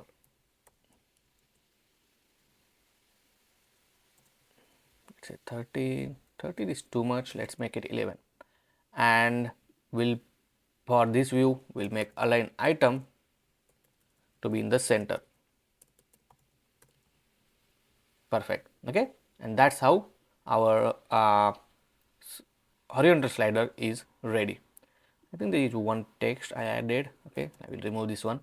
Now whenever I change this category, it should change. And now for this flat list, I am going to add a style to give some margin from the top and save it. Perfect. Okay, so that's how you can add it. Now if I change this to fish, you will see the fish. If I change this to cat, you will see the cats, and same for the birds. And how easily it gets changed, right? Now there is one more thing I wanted to tell you. Here you can add the loader for the flat list. So when you click on any category, it will take some time to load the data from the database, right? In the meantime, you can add the loading effect. We can just simply add the loader as well. So in order to add that one, first let's define the loader state. Something like this is equal to use state, and initially I will make this as a false. Okay, now whenever I call this get pet list, I will set the loader as a true, and when its loader is means the once we have the list, we will set the loader as a false. Okay, now to this flat list also we have the option. So here we'll set. Now to this flat list we'll simply provide the refreshing, and here we'll provide the loader. Okay, if loader is true, it will show the refreshing condition. Otherwise, and on the meantime, we'll also call this refresh, just a refresh on refresh. Okay, and then we'll call the get pet list. Okay, so here we'll say get pet list, and to this one we default one we provide the dog. Okay, now if I change this to, let's say, dogs, see, you will see that effect, right? Now obviously it's very fast, so it's not showing, but if you want to see, you can just make this loader as a true for now, and then if I change this, let's say, oh, my emulator is not working as I expected, but okay, let it start. Here if you see, the loader is showing, and this is how it will look like. Okay, now obviously I'm just changing, but we make this loader as a true just to show you, but we'll make this false obviously, and then whenever it change and once we have data, it will just stop loader as well. Okay, perfect. So that's how you can add the loading effect. Also, let's add this small section to add a new pet. So let's go back to our application, and below this one we want to add that section. So inside this home.jsx, we can directly add over here. So here we'll say view. Inside this view we are going to add a text, and we'll say add new pet, and you will see this text. To this view as well, I'm going to add the icon. So I search the icon on icon.expo, and this pet icon I'm going to use. So first copy this import statement, and then simply use this component.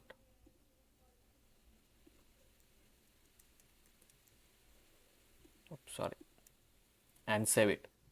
So you will see this icon. Now for this view, I will add a style. We'll say display as a flex, and then flex direction as a row. Okay, also you can add some gap as well. So we'll say gap of 10, and then save it. We'll align the item into the center, Perfect. Next, we'll make some padding. So let's add a padding of, let's say, 20. We'll add some margin from the top, let's say 20, and we'll add a border, not border, but let's add a background color first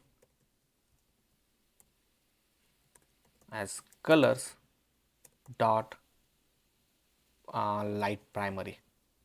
Okay, and then we can add a border. So here we'll say border width of 1, border color as colors dot primary.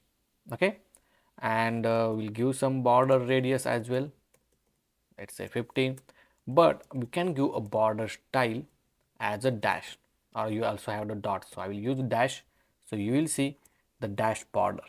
Okay, let's make them all the item into the center. So here we'll say justify content to be in the center. Now for this text, let's add a style. Here we'll say a font family as outfit medium, and we'll change the color to colors dot primary. Okay, or let's say secondary, how it looks. I think I will keep the primary only, and same thing, I'm going to change the color of the icon to primary. Perfect. Now if you see, this code is too big, right, for this view. So in that case, you can add the external style. Okay, here we'll say add new pet container, the name of the class name, and simply I will copy everything from here and will paste. Okay, now make sure to import the style sheet as well from the React Native, and then simply refer your style, add new container like this, and save it, and you will see nothing get changed. For this text, I will change the font size to, let's say, 18, it will be bigger. Okay, and here I will add a touchable opacity. Okay, touchable opacity from the React Native in order to on press event. So here we'll say on press, make sure to, okay, here I will forgot to close the tag, and then we'll add on press event later on, but right now we'll save it. Now if I click it, you will see that effect as well. Okay, on the press of this add new pet section. Okay, now below that you can add more information, like you can add a latest pet information, and you can show the latest pet list as well. That also we can implement later on. Okay, but for now I will keep it this as simple as it. Now it's time to display the pet information or place detail. So once user click on this particular pet card, we are going to display the pet detail screen. Obviously on the click, we will navigate to the new route or new screen, and on that one we are going to show the pet image. After this, we are going to show a pet name, address, along with the heart icon to make that particular page as a favorite list. You can add that in a favorite or my favorite list as well.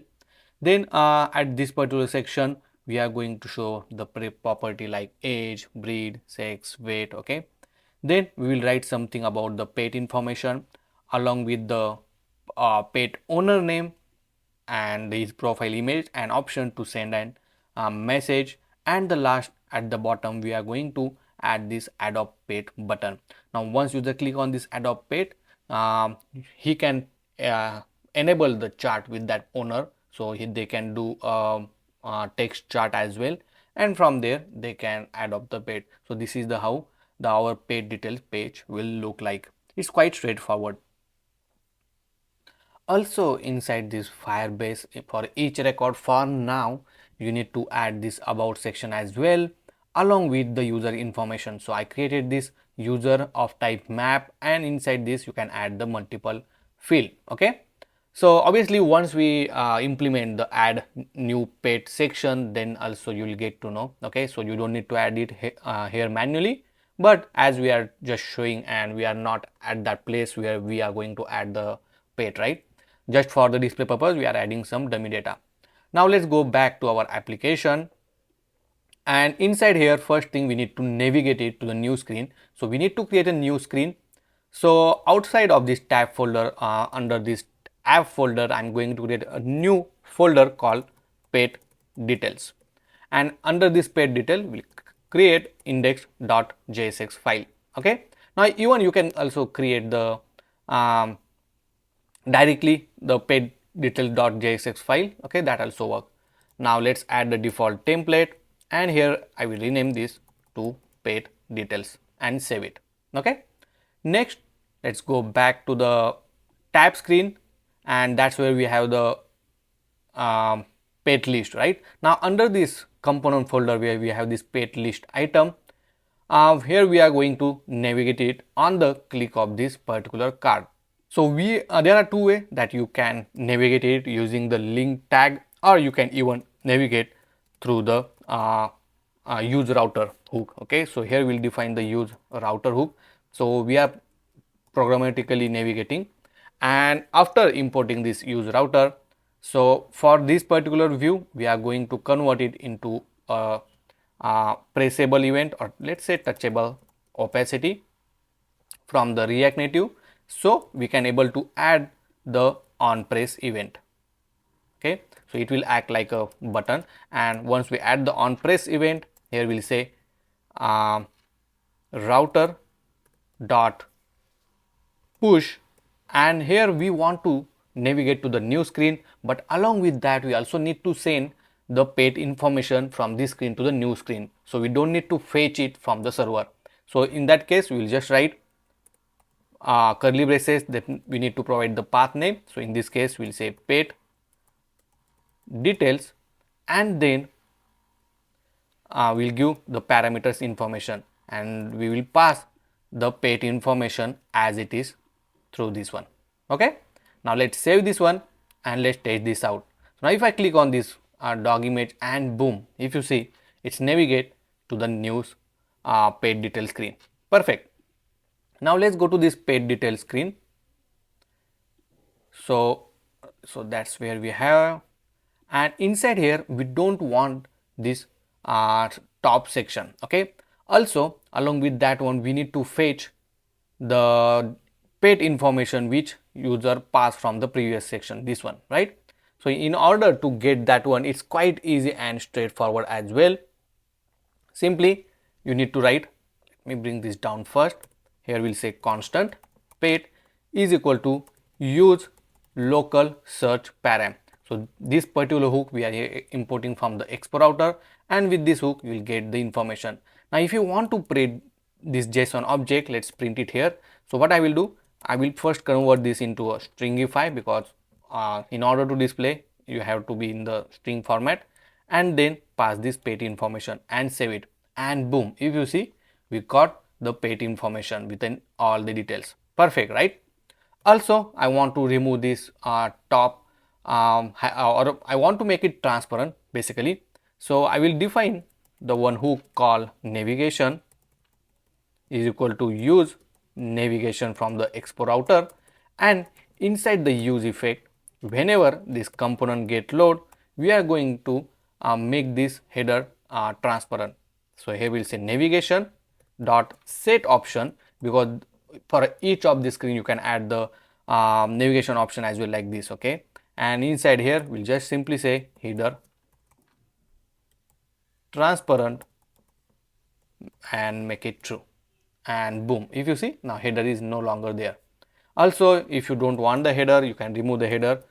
So here we'll say header title to be empty and save it, and if you see, the header is no longer there. Okay, now I will remove this text, let's save it. So we'll see the blank screen. Now if you see this mockup,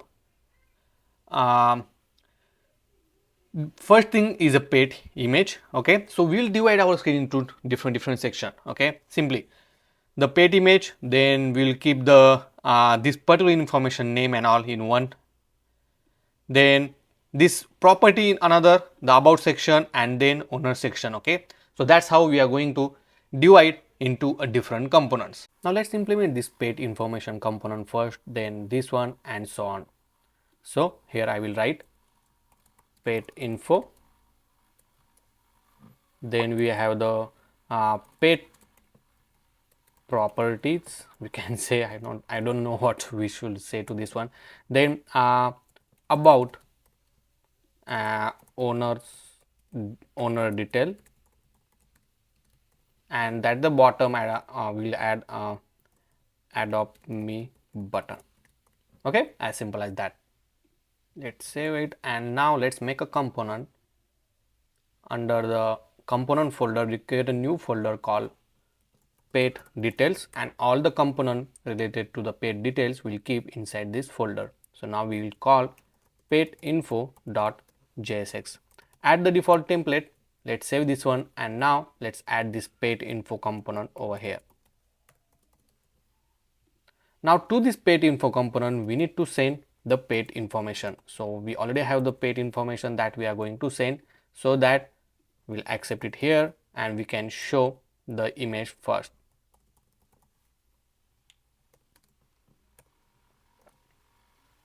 So here we'll say URI pet.image URL. We'll give width and height. So we'll say style width will be the 100%, and then the height will be, say, let's say 500, and save it, and boom, if you see we have this beautiful image displaying on the screen. Let's try to make height 400. I think that's pretty good. Also, if you want, you can make the object fit to be cover and save it. And we also have this back button. If I click on this back button, you will see it's going back automatically, so you don't need to do it again, or you don't need to add it newly. Okay, next we are going to add the user name and all. So let's add a view. To this view I'm going to add a style, and we'll add a padding of 20. Then under this view I will add one more view, and here we'll add the text, and we'll say pet dot name. Okay, and if you see we got the pet name. Let's apply some style. So for this I'm going to add font family as outfit bold, then font size of 27. Perfect. After this I'm going to add a text, and inside this one we'll add the pet address. So here we have the address as well. So this field I already added, and if you see we have the address. Let's apply some style. Here we'll say of font family as outfit, then font size of, let's say 16, and then I will change the color of the font to colors dot gray. Perfect. Okay, on the right hand side we are going to show the heart icon in order to make it as a favorite. So let me collapse this, and here we'll add that one. So we'll say let's get the icon. So here I will say icons.fy expo icon. Here we'll say heart. Go to the filter, I will make it any icon only, and right now we'll use, let's say, the empty one. So this one. So outline heart icon. So let's add it here, and then copy this component, and you can use over here. Okay, if you see the heart icon is showing on the screen.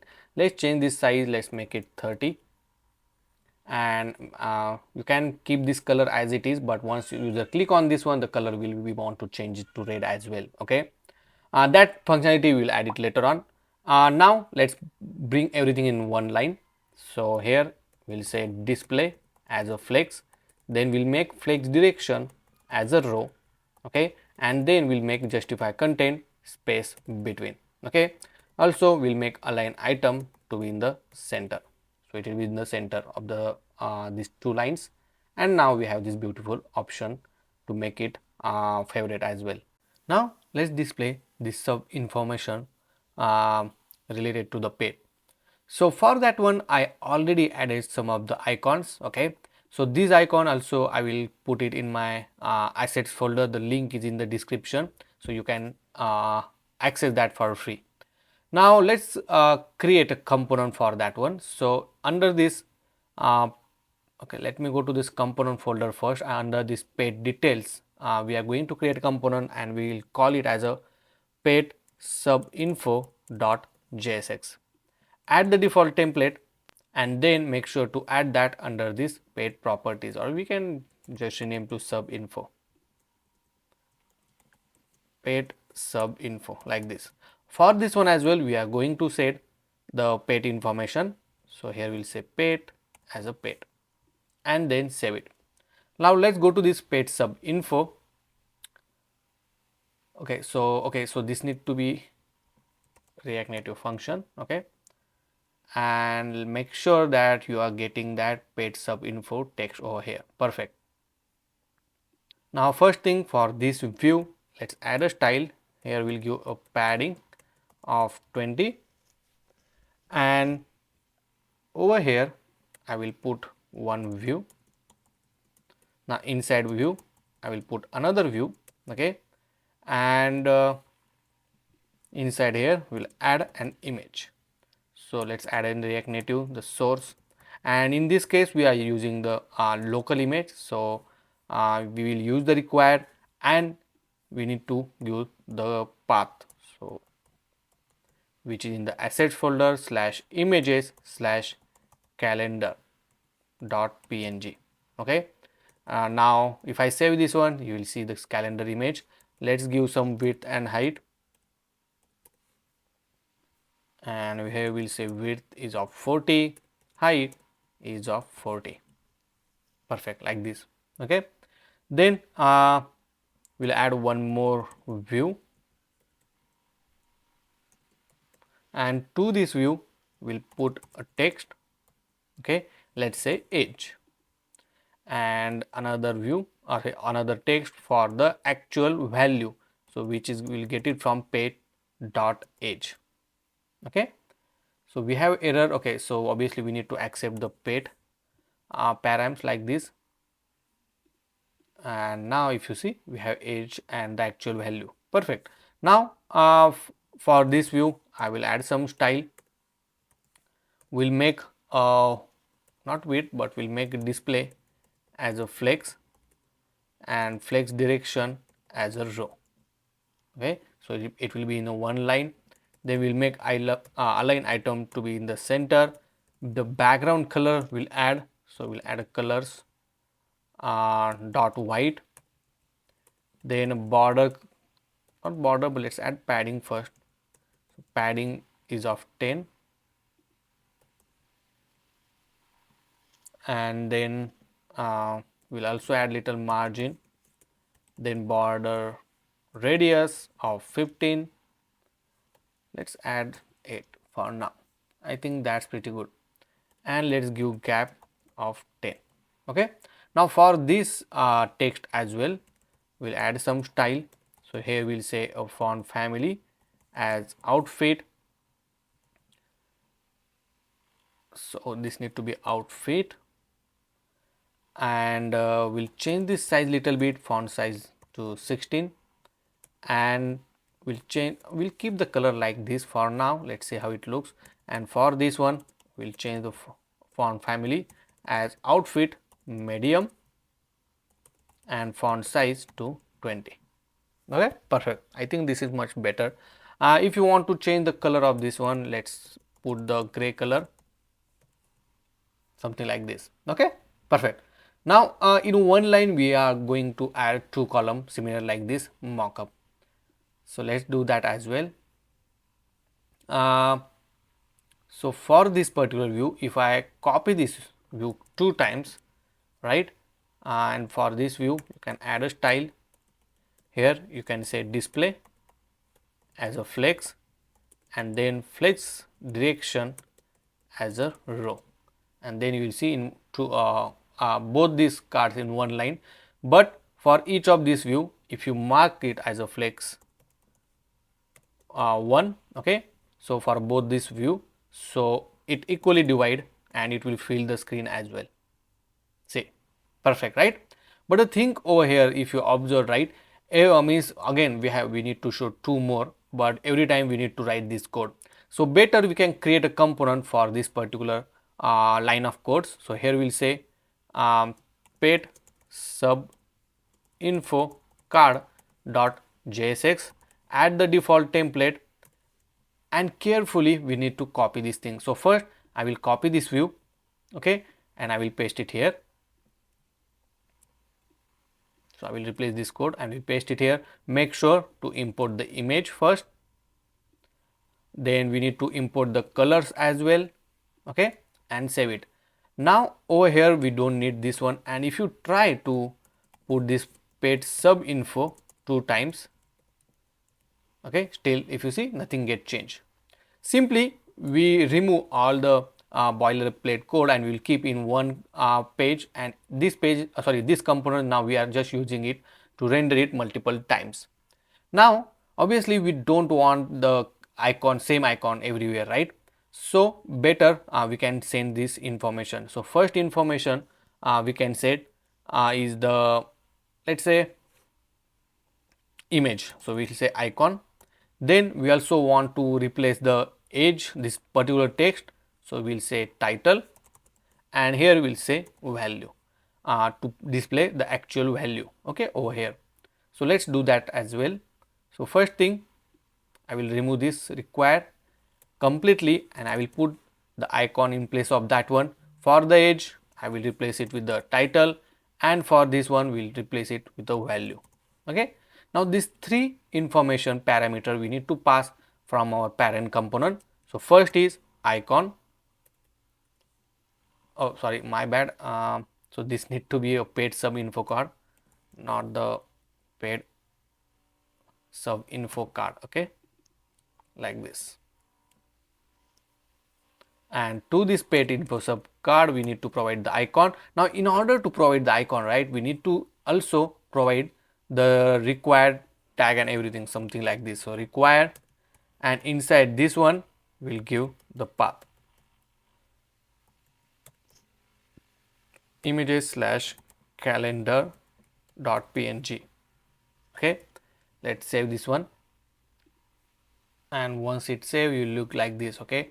Same thing, same kind of icon we are going to pass. So here I will copy this one and I will paste over here.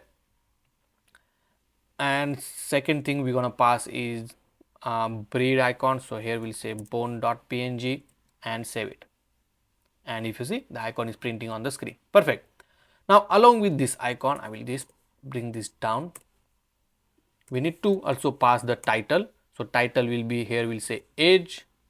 For the second one we'll say breed, okay, the breed of the pet, say, and that title is showing now. And the last thing is the value. So here we'll say value is nothing but the pet dot age in this case, and in this one we'll say value adds pet dot breed and save it, and you will see the value as well, okay. Now if you see this value is going out of the screen, so you can also manage that particular thing. So let's go back to the info card. So inside this pet sub info card, for this particular view, okay, we are just simply going to add a style, and here you can add flex as a 1, and if you see it's automatically wrap it, okay. If you think you can also change the size, okay, so it will be fit in the screen, but obviously in this case it's a bigger size, right. That's fine. Next, if I go back to this pet sub information, now we'll add another view. So we'll copy this one, and in this case we'll change this value. So now we want the sex, here we'll say sex and sex, okay, so whether it's a male or female, see. And the last we need to change this one as well. Here we'll say weight. I don't know whether we put the weight or not, and I don't know the icon name. Let's say what's the icon name. So it's a weight only, so perfect, and save it, okay. So we don't have weight information, let's add this one as well. So inside our YouTube, here we'll add a weight as, let's say, 10 kg. I will put just a number. And now if I go back, oops, sorry,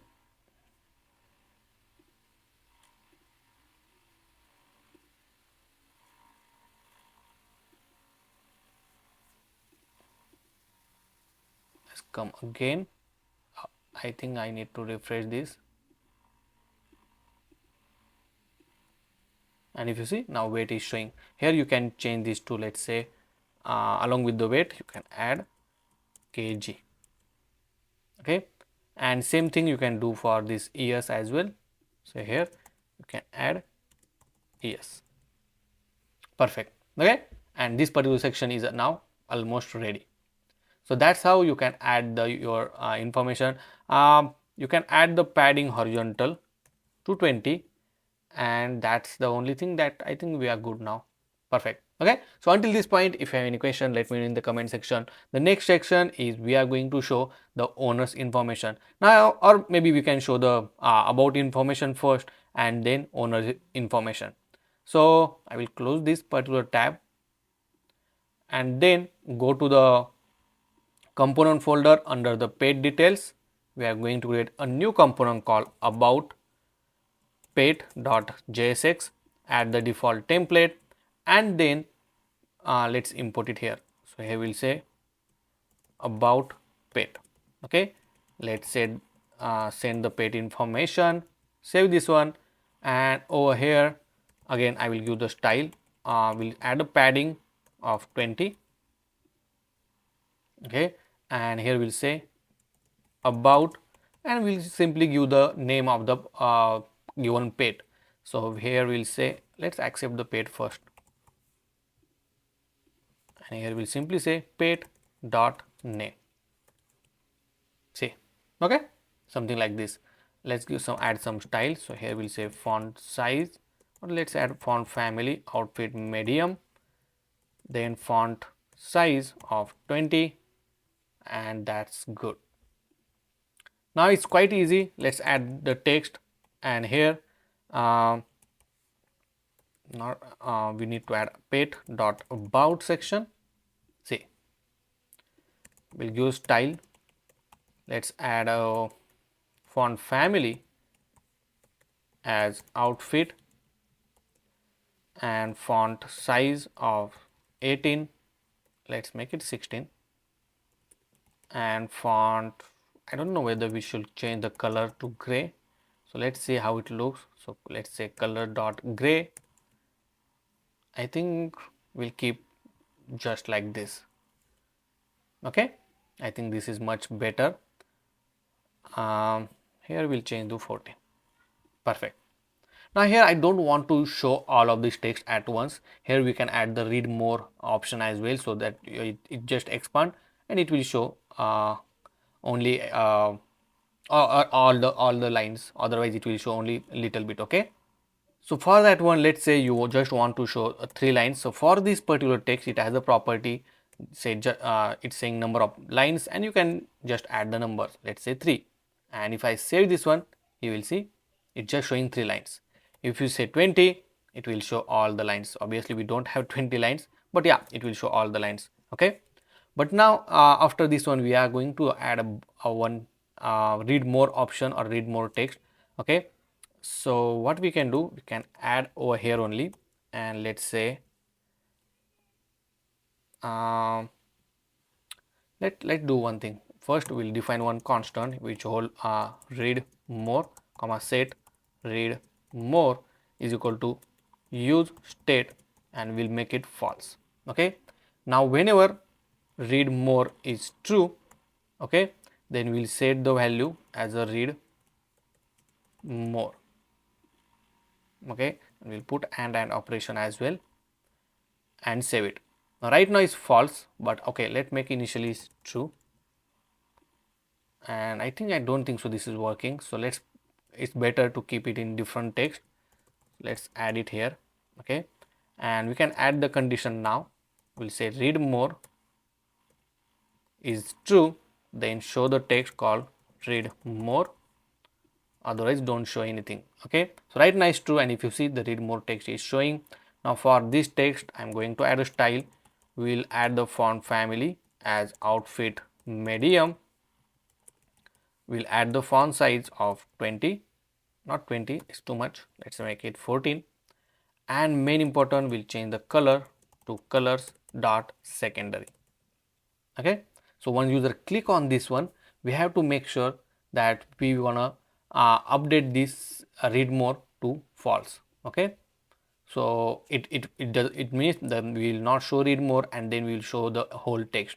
So also in this particular condition, okay, we'll add if read more is true, then show the 3 lines. Otherwise you can add any number, let's say show the 20 lines. Okay, perfect. Let's save this one. Now obviously we need to add the pressable event. So here we'll say pressable, and we'll wrap this text inside this pressable so that we can easily add on press event. Okay, and inside the on press event we'll set the read more as false and save it. Okay, now if I click on this read more, you will see the whole text. Cool, right?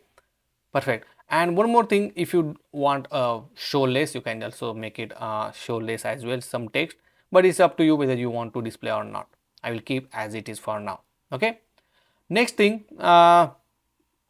if you try to scroll this screen, you are not able to scroll it. Okay, maybe this is the end text end, but it's supposed to scroll it. Okay, you will get to know. For that one we need to add a scroll view. Okay, so for this index.js where we have this view, just I will add the scroll view over here. I will give you the reason why we are adding inside this view. Okay, and before this adopt me button, because we want to make this adopt me button fixed to the bottom. Okay, so even though you scroll the screen, the button will be stay at the bottom side, and only this much content is now scrollable. If I save this one, okay, and if I click read more, I don't think, okay, if you see it's now scrolling, right? Perfect. So that's how you can add this option.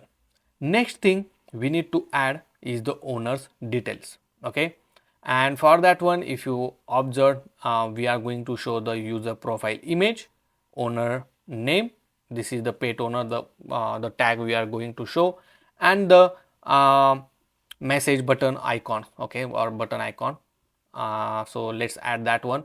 Now inside this owner info, let me go to this particular page, and here we'll add the image tag, then source.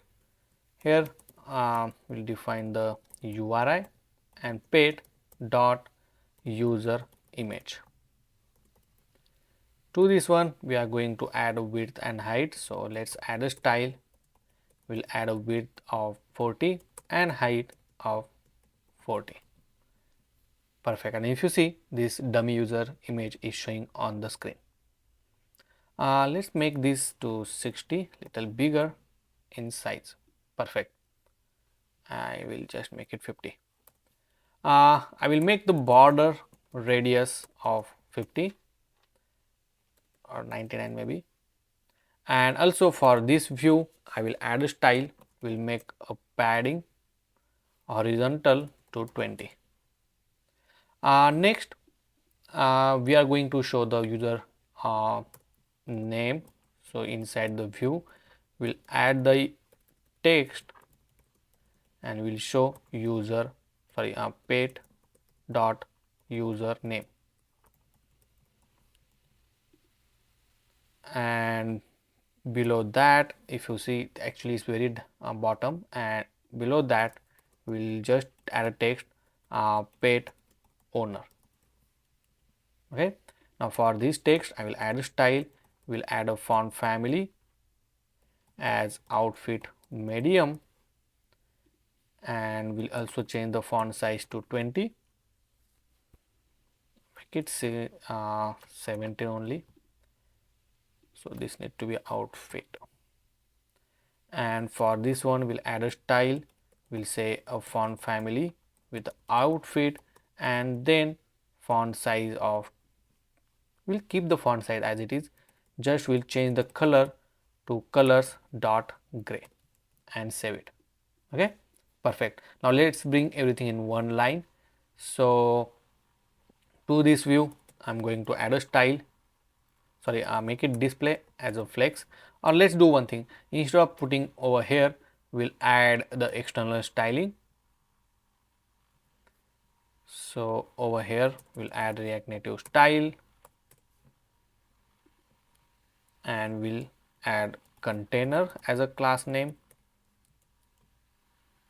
sorry, and simply paste it here. Here we'll say padding horizontal. Oh, make sure to import this style sheet so that you will get the suggestion as well, and simply connect this to this style. So here we'll say styles dot container.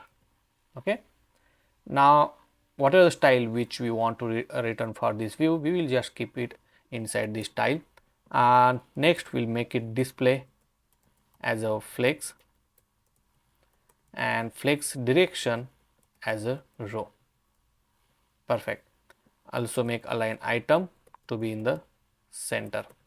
Now before giving any mark, I think we can do one more thing. We can also give some gap. So here only I will add a gap of 10. Let's make it 20. Perfect. And along with that one we'll add a border width of 1, then border radius of 15, and then we'll add a padding of 20. I don't know why the padding is get not added. Let's add a margin horizontal 20. Perfect. And if you see, we have this owner's information.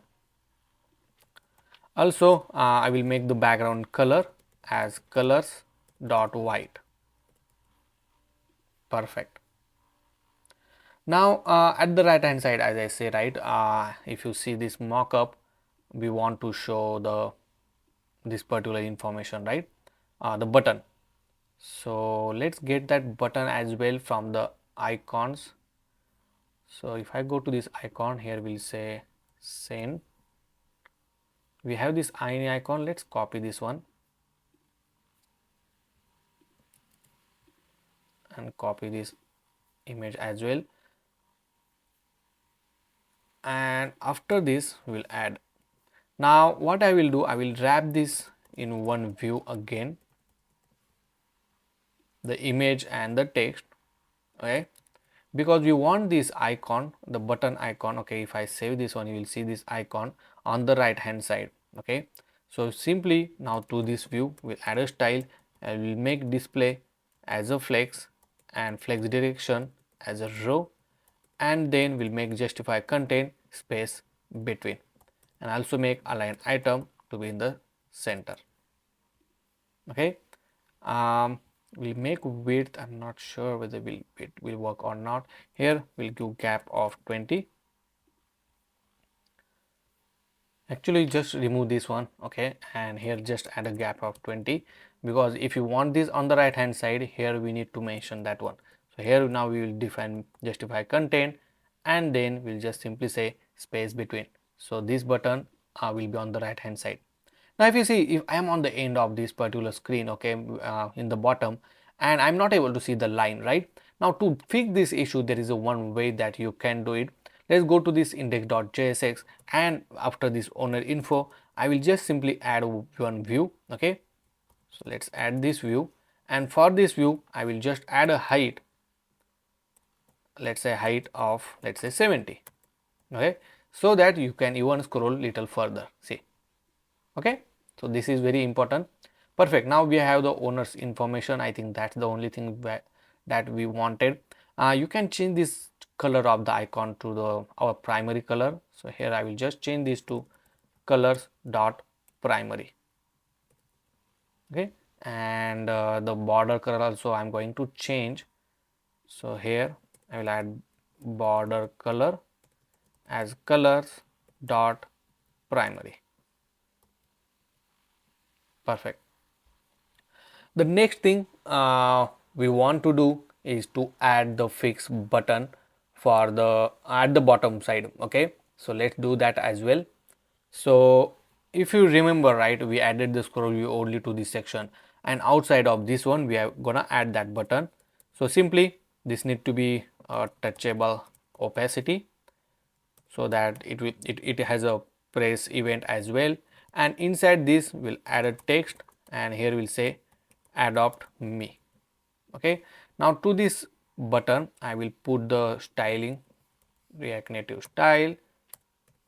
The externally we'll keep this as external, and here we'll say adopt button, and let's attach over here. So here we'll say style, or maybe I think we need to add to this view something like this, and let's add a bottom container, and here we'll say display, not display, but before let me attach to this one. So styles dot bottom container, and for this button I will add a style as a style dot adopt button. Let's display the button first. So for this adopt button I am going to add a padding of 15. Then I will add a background color as colors dot primary, and save this one. I don't know whether we added, yeah, that's we added. It's not showing because we put it outside of the scroll view. If you want to see, right, let's add it before inside the scroll view, so that you can able to see this adopt me button. Okay, just for this testing purpose. And for here I will add a text style as a line to be in the center, and here we'll add a font family as outfit medium, and we'll change the font size to 20. Okay, perfect, and our button is I think pretty good shape. Now as I told you, right, let's move this button inside outside of this scroll view, and now to this bottom container, right, we'll mark the position as a fix. Okay, now once you mark this position as a fix, we'll add the width of we'll add a width. I don't know why the width is not showing as 100%, and we'll make it at the bottom at 0. Oh, just mark this position as absolute, we don't have fix, and if you see our button is showing like this. Okay, perfect. And obviously you can scroll it, but button, if you observe this one, it is fixed at the bottom, and that's what we wanted. So that's all for the paid detail screen. We don't have too much to display over here, but if you want to display more information, please go ahead and add that information as well. Now when user click on this favorite icon, we need to mark it as a favorite. Okay, and we need to obviously change this color. So in this particular chapter we are going to add the pet onto the favorite list, or user's favorite list. So it's a simple workflow. When user click on it, we'll make a call to add to favorite, and then we're gonna also change the icon to the red icon. Okay, means it will show as a mark 1. Then user, again, if you click on this field heart icon, means the mark icon, it means user want to remove from the favorite, and then we'll simply remove that particular pet information from the favorite, and then simply we are going to make a heart icon like this. And again, if user click on it, then we'll mark it as a add to favorite. It's quite easy, right? So let's go back to our application, and first thing we need to do is to get all the favorite list, right? So inside the Firebase, right now we don't have collection to save the favorite list, so we'll create a new collection we call user favorite pet. Okay, and click next. Here you can add any auto ID, but when we want to save, we will save it with the user's email as a document ID. Okay, let's say we can add the document ID like this. You can add an email, okay, the same email, and the main important thing, the favorite list. Okay, so here we'll add favorites, and this will be the array, okay, of type array, and I will keep it like anything for now and can simply save it. Now if you see, we have the new collection, in that we have the documents, and main important thing, we need to create a field of type array. Okay, now let's go back to our application, and what we are going to do, we are going to create a new folder, and in that folder we will keep all our fields. So here I'm going to add a new folder called shared. Inside this shared folder, we are going to create a new file, and we'll call as a shared.jsx only, and inside here we'll add export constant, and we'll say get favorite list, like this. Now to this get favorite list, we are going to pass the user information, okay, and then here we'll write a, or we will make a Firebase call. So here we'll say constant document snap is equal to await get doc. Okay, so make sure to import this one as well. I will close this one, and here we'll say doc. The DB reference we need to add. Let's make sure to import this.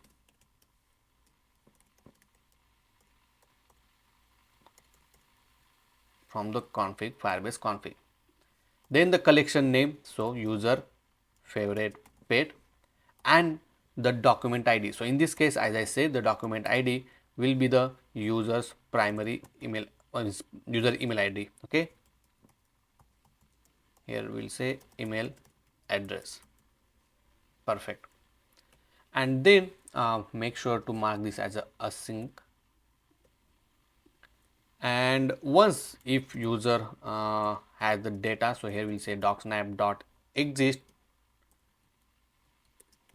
then simply we'll return the docsnap data like this. Okay, oops. But if the document does not exist, then we'll create a new document. Okay, so in order to create a new document, you have to set the document with the document reference like this. So we'll add db user favorite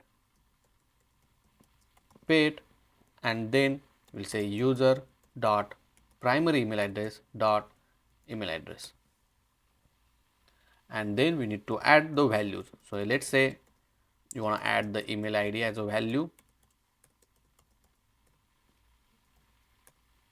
Oops, sorry, email address like this. And later on we are also going to add the favorite list as a empty initially. Okay, so these are the information that we are going to add. So now this get favorite list we are going to call if I go to this home screen, and whenever on this page as well we are going to call this method, so that we'll get the all the favorite list from the user. Okay, now let's save this one, and let's go back to the component, which is this heart icon component, right? So we have the pet details, we have the pet information, and that's where we have this heart outline. Okay, now what I'm going to do, I'm going to add this heart icon inside this component folder, because we want to share it at multiple location. So here we'll say favorite mark favorite.jsx. okay, and add the default template, and to this one mark favorite. Okay, I'm going to from the pay to information, I'm going to move this icon to this mark favorite like this. Okay, and obviously I will make this pressable, so we can add the on press event. Now once you add this mark favorite to this component, simply you have to add over here. So here we'll say mark favorite, and if I save it, you will see nothing will get changed, hopefully. Okay, obviously we need to add this irony icon over there like this, and if I go to this page, now you will see the icon is there. Okay, now all the logic will keep inside this mark favorite component, so that we can use this component at multiple places as well. So first thing, we'll define the use effect. Okay, we'll use this, and later on we will call the get favorite. Make sure method will use constant get favorite. Okay, now this get favorite we will call await shared. So I think we need to add that.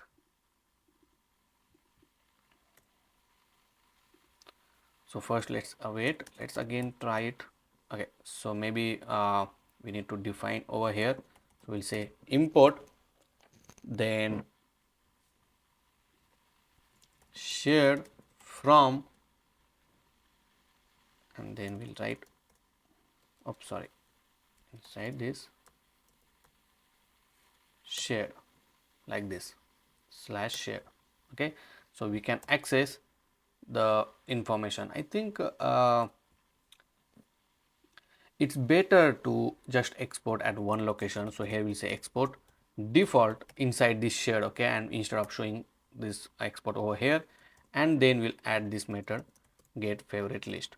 Okay, so that will be the easy way, because it maintain, if you see now we can able to get this favorite list, and then make sure to add this await. Okay, this is important.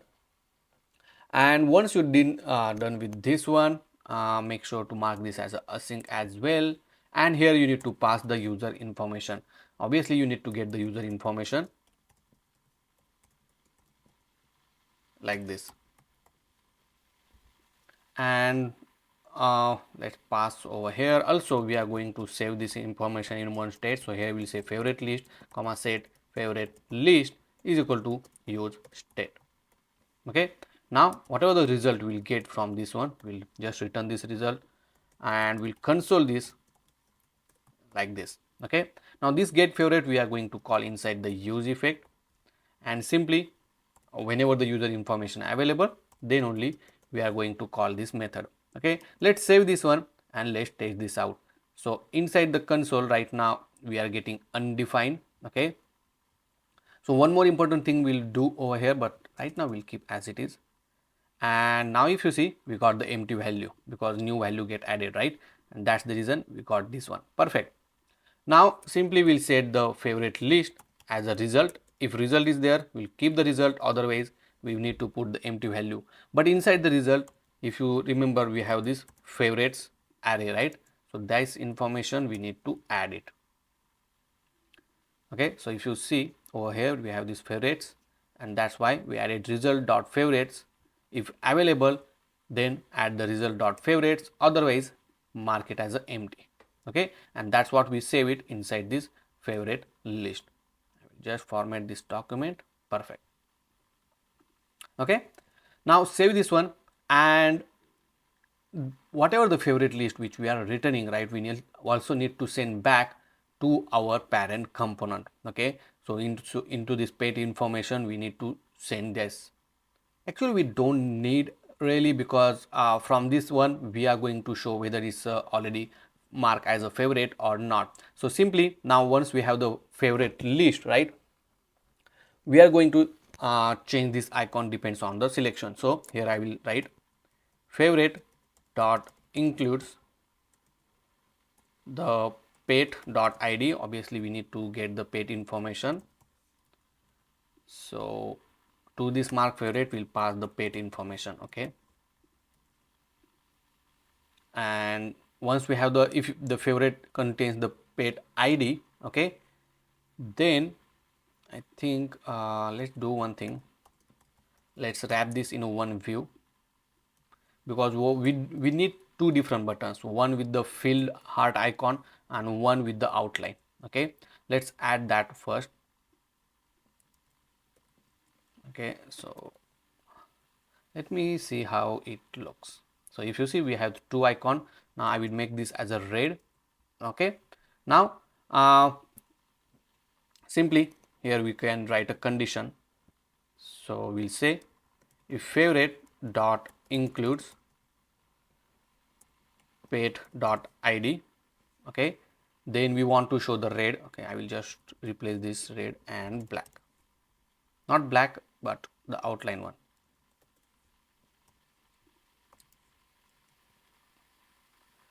And what is the name? Okay, so it's called favorite list actually. Okay, if it include, then we'll show this red icon, otherwise we are showing this outline icon.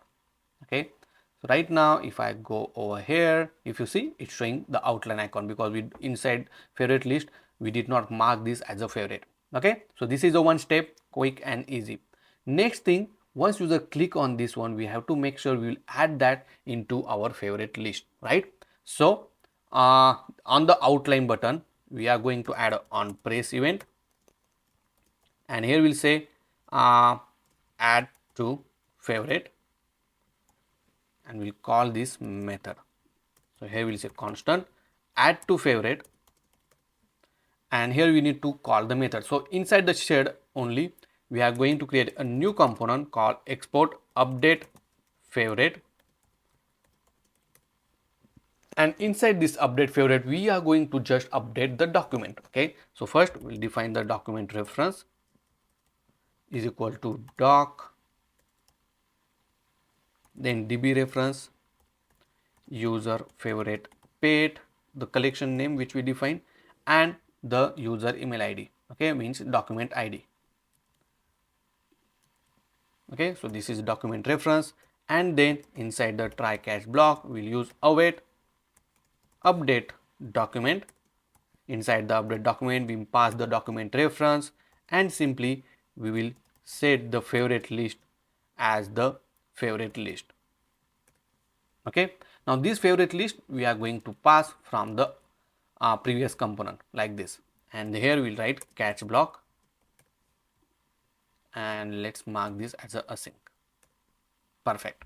Okay, now this update favorite I'm going to export here so that anywhere we can use this. Now inside the mark favorite, inside the add to favorite we are going to call await shared dot update favorite, and to this update favorite we need to pass the user information as well. So make sure we will pass the user information here as well because we are using this, and here we'll pass user comma the favorite list. Okay, now we don't have the favorite list yet, but we need to create the favorite list with the updated information. Okay, which is quite easy. So simply first we'll write constant favorite result we'll say is equal to favorite list, and then we'll say favorite result dot push pet dot id. So this is the array, we'll just keep it in one constant, and then we'll push that so that that new favorite result has the new id along with the existing one, right? And this favorite result we will going to pass to this update favorite method. Okay, and we'll mark this as async as well. Perfect. And whenever we update something we will just simply call this get favorite method. Okay, let's save it and let's test this out. Now if I mark this click on this one, right, let's click it. So nothing is happening right now, but let's go back to our database and let's see whether it's getting added or not. So I don't think so it's getting added. Oops, sorry. So that's because inside our pets list, right, we don't have the id defined. If you see, we don't have that id, right? So the question is how can we do that? So right now let's add some id. Let's say for this add field I will add id. Let's add 1. Then obviously when we add the actual data then we don't need to do that, but right now we don't have, so we'll just add the random id. Okay, and make sure it's a unique. Okay, and let's go back to our application and let's open let me get the new one first, and if I click mark as a favorite, Don't think so, still it works. So here we actually wrote like this, so make sure to it will be wrapped in a curly braces. That's the reason the ID was not showing. Okay, let's remove this and test this out. So if I go over here and click on this one, you will see it's marked as a favorite. Okay, added two pets, and if you see, we'll get the list of 2 with the ID. Okay, and that's the reason it's showing as a with a heart icon. Perfect. And now if user click on this, again nothing is happening right now because we did not add any method over here. So for this pressable, we'll add on press event, and here we'll say remove from favorite. Okay, now this method we are going to create,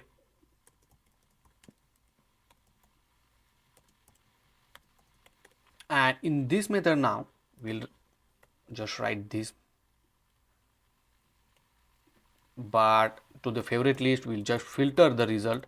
Here we'll say item, where item is not equal to pet.id. Okay, so we'll just filter this out so that it will just give you the result without that particular ID, and this updated information, with that information we'll just update our favorite list inside the database. Okay, let's save it and test this out. Now if I click on this one, okay, if you see it's unmarked. If I click on it, it's marked, see. Okay, and even later on if you come back again, you will see it's marked, but if I remove it and come back and go over here, you'll see it's unmarked.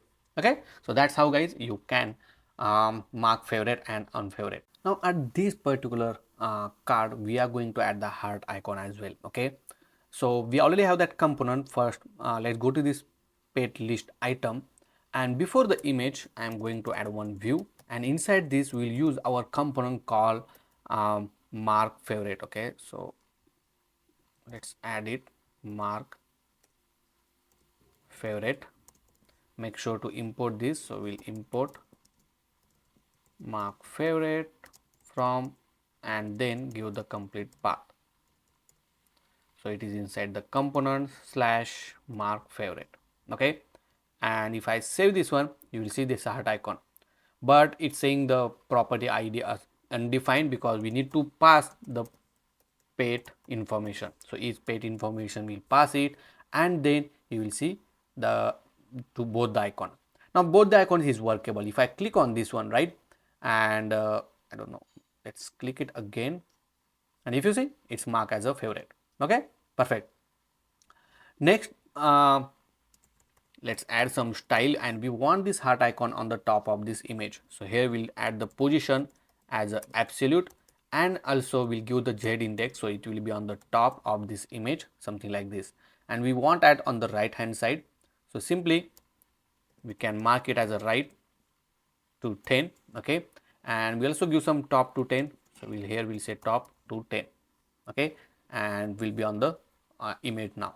Perfect, right? If you think that you want this color of this icon to be in the white color, right, you can also do that, but for this one you need to pass the value. So for this mark favorite, you can pass the color as a white, so here we'll say colors, or you can just write something like white because this is standard color, right?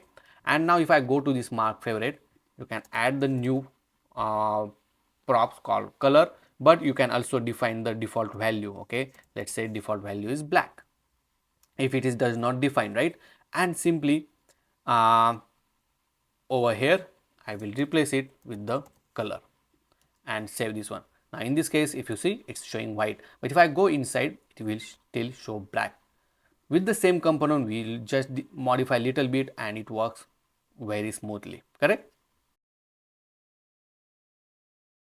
Now whatever favorites we mark, right, we are going to show into this particular tab called favorites, and we are just fetching, and we will get all the favorite pet list as well. But if you remember, we only have the ID of the favorites and we don't have the actual information. The question is how to get that one, right? So it's quite easy. Let's go back to our application, and before that let me talk about this tubegurjeet.com, where you will get an exclusive courses along with the source code for each of the courses under $9. Also, you can even track each of the courses chapter by chapter, and you have your own personal dashboard where you can track your progress as well. So in order to join it, go to this tubegurji.com and you will just join it for $9 per month, and you will get all courses source code, more than 50 plus source courses for free. Now let's move back to our application, and where inside the favorites we are going to show it. So let's go to this favorite. So I will close over here and I will go to this app folder. Under the tab we have this favorite.jsx page. First let's add a style. Here we'll add a padding of 20, and also I'm going to add some margin top to 20. Then for this text I'm going to add some style. We'll change the font to, let's make it medium, and we'll change the font size to, let's say, 25. Okay, let's make it 30. Perfect. I will make it favorites. Now before displaying anything, right, we need to fetch the data. So first we will fetch the favorite IDs, okay, which from the user pet user favorite pet collection, and then we'll fetch related pet list or pet items, okay, depends on the IDs. So here we'll create a new method, constant get favorite pet IDs, and we'll use await shared, oh sorry, so we have to import the shared. So let's import shared from the shared component slash shared dot get favorite list. To this favorite list we need to provide the user information. So we'll define the user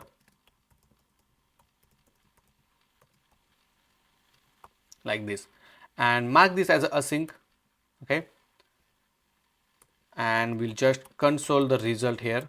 So we'll say result. Obviously we need to get the information because it's returning the value, and then we'll get the result, but result will be in the, we need to only get the favorite list or nothing else. Okay, now this particular method we are going to call inside the use effect. So whenever the user information is available like this, okay, and let's save this one, and let's say inside the console, if you see we got the favorite list, okay, which is just a 4, something like this. Okay, perfect. Now let's save this in one state. So here we'll say constant favorite IDs comma set favorite IDs is equal to use state. Initially it will be empty, and simply instead of this console, now I will replace this with the set favorite IDs and save it. Now next, if you see we need to get this related pet information. So here we'll say constant get favorite pet list, and over here first we'll define the query. Then inside the query we'll define the collection, then DB reference comma the name of the collection. So in this case if you see over here it's pets, so we'll say pets comma, and obviously we will add the where condition. So here we'll say where ID is, and here we need to add an operator called in, okay, and then we'll provide the array. So in this case array is favorite IDs, so here we'll say favorite IDs, and that's all. And simply we'll get the query snapshot using await get docs, and here we'll pass the query reference q. Okay, we'll make this as async, and now once we have this one we'll just use query snapshot dot for each document, and we'll console each of the documents. So document dot data, okay, and save it. Now if I go back, and obviously we need to call this method as soon as we will get the favorite list. So we'll call like this, and boom, if you see, we only have the fourth one user favorite, one favorite pet, right? And that's the reason we only get one favorite pet information with the ID 4. Okay, perfect. Now this information obviously we going to store in one state. So here we'll define the state at the top, constant favorite pet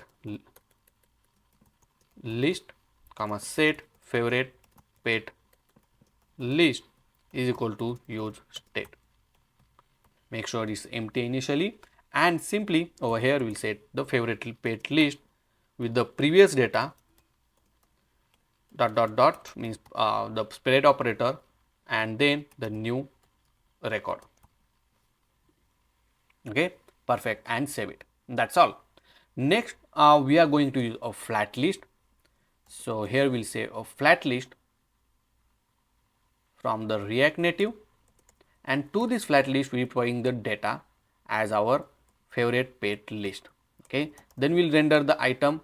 So here we'll say item, item comma index, the arrow function, and over here let's add a view for now, and here we'll use the existing component. So if I go to the components under the pet details, we have the pet not pet under the home we have the pet list item.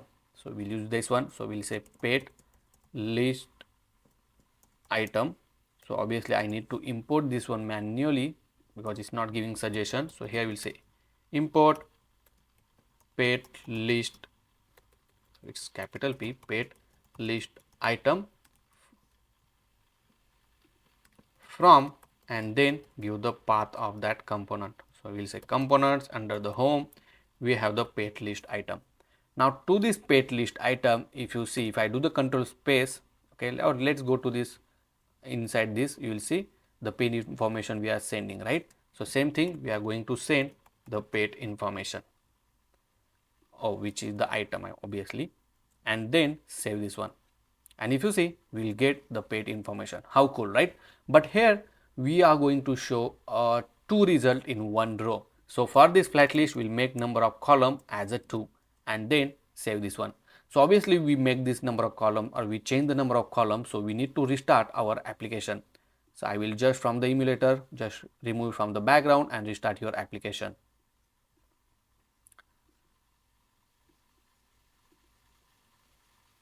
And if you see now it's showing in one, so it will show the true pet information in one row.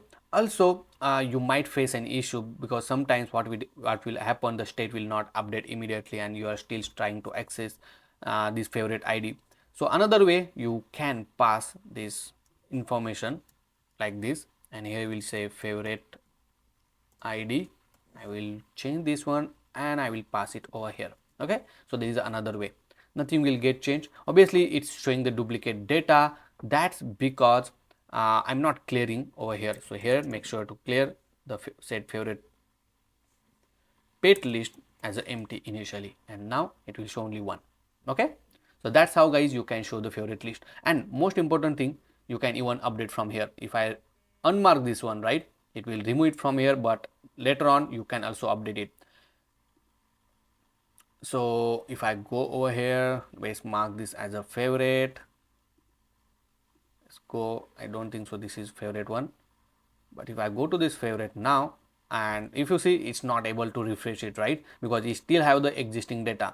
The question is how can we do the refresh thing? Okay, so simply we'll define the loader over here is equal to set, use state with a false, and whenever we make a call, so over here as well we'll make the set loader as a true.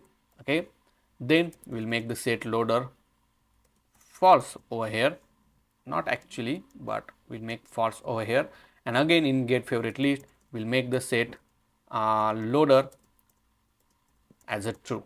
Okay, and here we'll make set loader as a false. Okay, now to this flat list it has a method on refresh.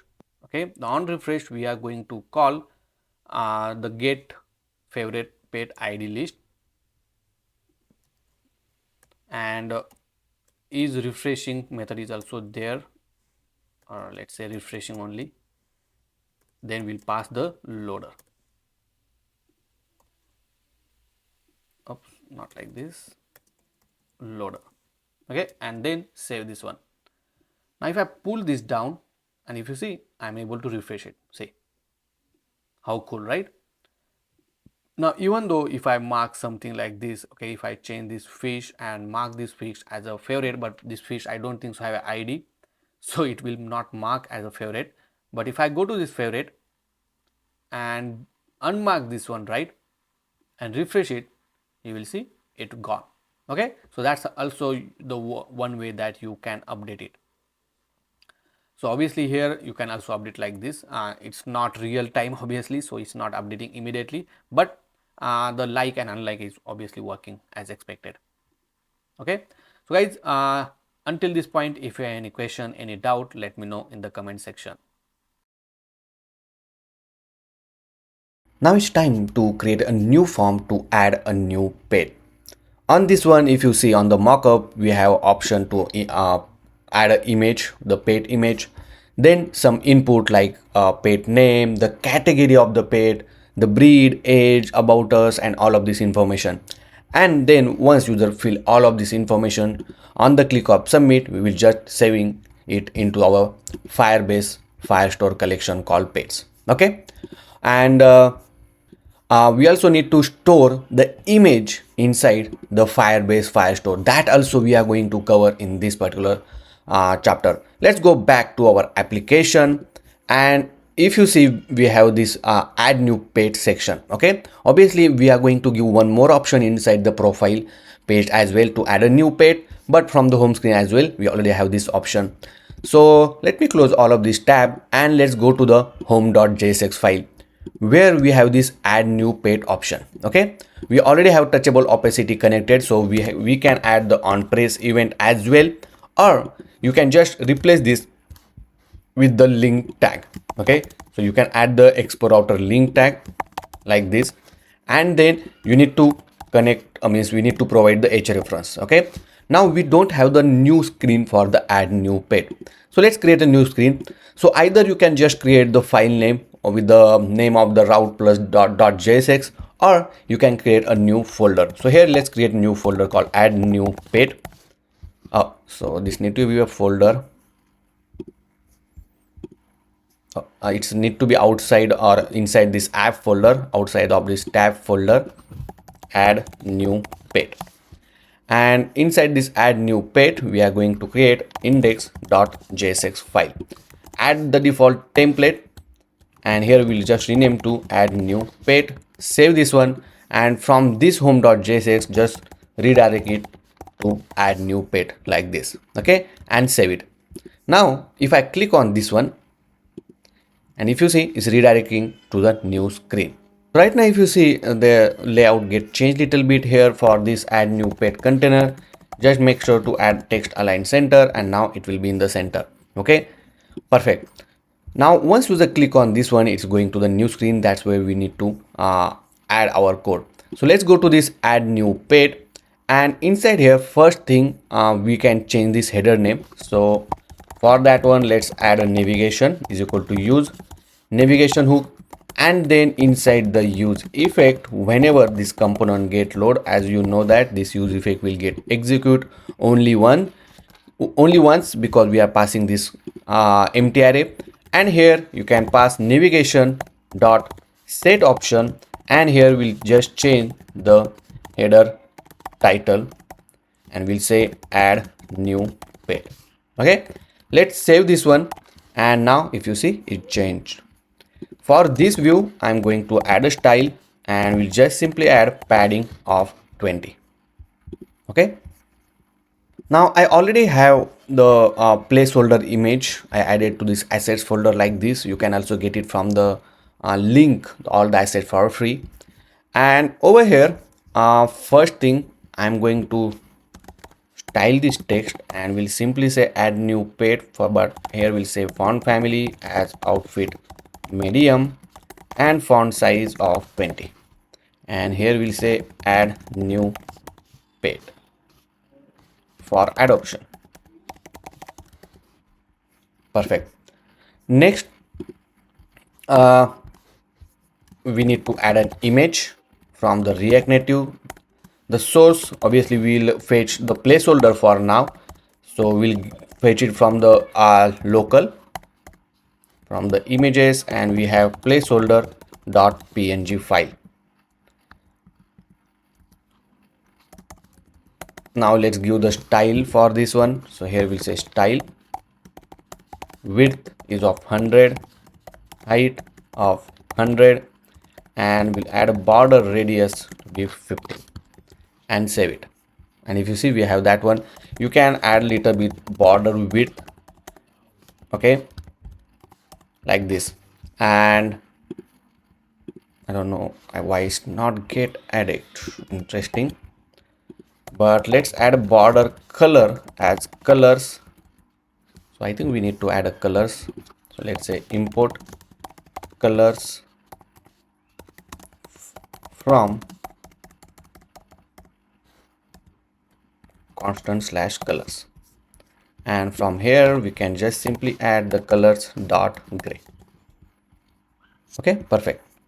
Now let's add the input field. Okay, so first for the let's say pet name. Okay, so I'm going to create a view. Inside the view we'll add the text, okay, for the label, and here we'll say pet name. I will add a star, so it means it's a required field. And then after this one, I'm going to add a text input from the React Native in order to accept the inputs from the user. And for this one, we'll add a placeholder and we'll say pet name. Okay, and save it. See, so it's not necessary that you need to add the placeholder. Okay, it's not a mandatory thing. So it's up to you whether you want to add it or not. Now, whatever the style we are going to apply to this particular view text or text input, we are going to add it externally because we want to use multiple times, right? So it's better to define at one place. So make sure to add this style, import the style sheet, and here we'll add first input container. Now this input container we will attach to this particular view. So here we'll say styles.input container, and here only I will give margin vertical to 5. Next, I'm going to add the another class for the inputs. This input class I'm going to attach to this text input. Here we'll say styles.input, and over here we'll add a padding of 15. Background color is of colors.white, and border radius of 7, and then save it. And if you see, we have this beautiful input. Now I think I will make this to 10. Okay, and this is pretty good. Perfect. Another style I'm going to add for the label, and this I'm going to attach to this particular text. So here we'll say style and styles.label, and simply we are going to connect to this margin. We'll add a margin vertical to 5 and font family as outfit. Perfect. Here as well I'm going to add a font family as a outfit only. And if you see, I'm now able to type my inputs. Perfect, right? Now same thing you need to repeat multiple times. Now this is for the pet name, but you have to do it for the other text input as well. But before that, I'm also going to accept the user's input in one form, right? So first I will create a new method. We'll say handle input change. Okay, and for now I will just console this. So it will accept two value, first the field name and then the field value. Now let's add the field name and field value in order to show you how it works. And for this text input, we have method called on change text. Okay, now to this on change text method, it will emit the text input value. Okay, I will bring this down, and then we'll call this handle input change. Now to this handle input change, if you see, we need to provide a field name. So in this case, the field name is just a name. Now this field name will should match with the fields that we already added to this particular documents. Okay, so obviously for the pet name we just added the name, see, something like this. So I will add name, and for the value it should be the value which user enter. Now let's save it and let's say how it works. So let's say here we add the pet name called happy. Okay, and inside the console you will see the name as a field name and the value as a happy. So as soon as user types something, right, let's say user type here, it automatically get displayed on the console one by one. Okay, and that's what we wanted. Perfect. Let me bring this down, and now I will just copy this and paste it at multiple places. So let's say this one for the breed, then we want for the age, then weight. Obviously here also we need to change it. Okay, we'll change it in a moment, or let's change immediately. So here this will be the breed, age, weight, then this need to be address, hopefully. So address and about. Okay, so this need to be address and about. Now interesting thing here is that we also need to add a category. So this category should be a drop down, okay, that we will add in a moment. And also we also want to add drop down for the gender, or we call it as a sex, right, whether it's a female or male. So that two field, which is the drop down field, that we are going to add it in a moment. But before that, let's check everything that everything is working. Now for the about section, we need to add a text area, and here you can add number of lines, let's say 5. Okay, but along with that you need to add a multi-line as a true. Okay, and then save this one, and boom, if you see all the fields now showing on the screen. How cool, right? Now for the about us section, you will see the text area. Right now if I try to scroll it, right, let me close this one. If I try to scroll this one, right, I'm not able to scroll it anything, right? The problem is our screen is not a scrollable. So in order to make this scrollable, just for this view you can add the scroll view from the React Native, and same here we'll add a scroll view and save it. Okay, now obviously you can able to scroll it. And the last thing, we need to add a button. So here I will add a touchable opacity from the React Native, and inside that we'll add a text. Here we'll say submit. Obviously for this button I'm going to add a style. So here we'll say button. Let's attach this button to this touchable opacities. Oh, sorry. So this needs to be a styles dot button, and we'll add a padding of, let's say, 15. The background color, we'll add it. We'll say colors dot primary.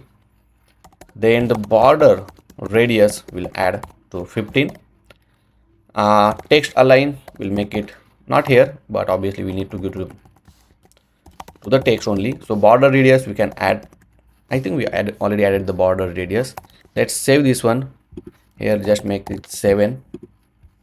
And for this text we'll add a style. We'll say font family as outfit medium, and text align in the center.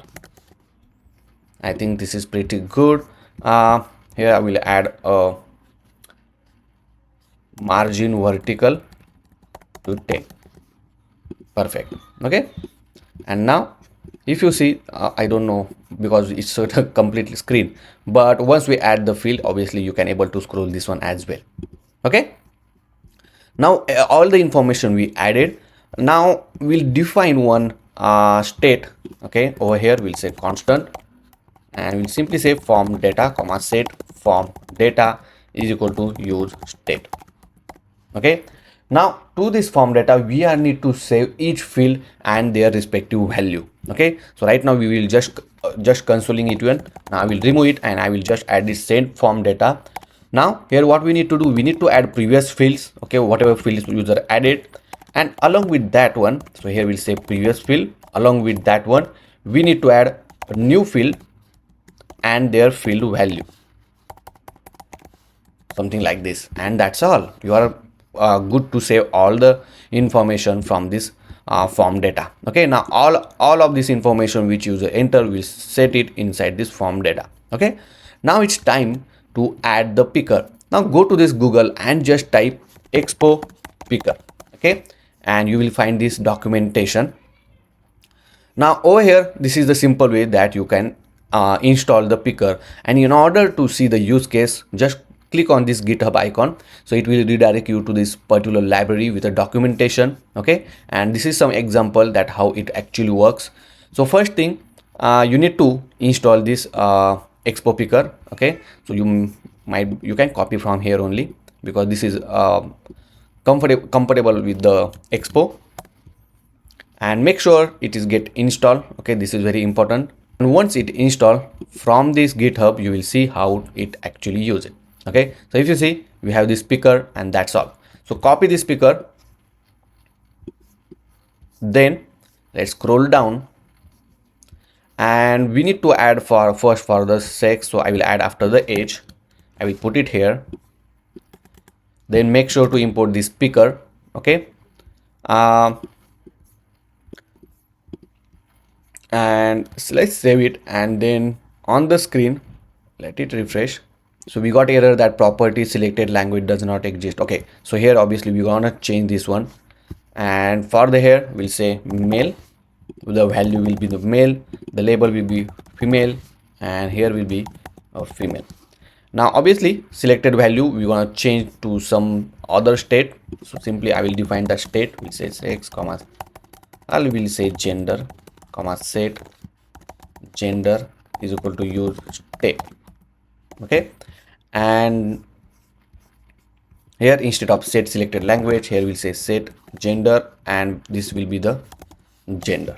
Okay, now if I save this one and let's go to this add new page. So it's saying the text must be rendered within text. That's interesting. So we are getting this error because we incorrectly add the picker over here. So the correct way to add it from this React Native picker, and save this one, and let's test this out, and boom, if you see, now it's working. Now if you see, we have this drop down and we have the two options. Obviously it depends on the your operating system, whether it's Android or it's iOS or on the web, the drop down will act differently. Okay, now this is, if you see, we have some kind of pop-up, select the one, and here you will see the result. Okay, now to this picker you can also attach the style. So here we'll say style, and I will attach the same style that we attach for the input. Okay, and boom, see, now it looks similar, correct? Obviously here I'm going to add a view. So let's add a view with a label and all. Okay, and to this view, if you see, we have this style and text. Everything I will copy as it is. Perfect, and then simply save it. Now here will be the gender, we'll say. Okay, perfect. Now for this pickle, right, we already added this, we are setting this gender information, but along with this one, let me add a curly braces, so we can call two method. Here I'm going to add a handle input change method. For the field value will be sex, that's what we are saving, and the field name, or what we call field value, will be the item value. Okay, so whenever it get changed, that also we are going to store inside our state as well. Okay, so that inside this our form data state. Okay, so that is very important. Next thing, we need to show the category drop down, and in order to show the category drop down, first thing we need to fetch the category from the database. Okay, and if you remember, we already have the code for that one. So because we are fetching the category inside the home screen under the, I think, page list by category, not page list by category, but maybe inside the category section.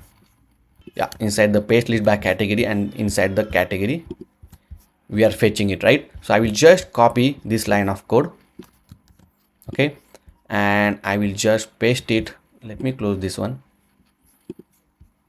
before this handle input change. Okay, now make sure to import this get docs, the collection, the DB reference, okay, and that's all. Also we need that these two state. I will just copy this one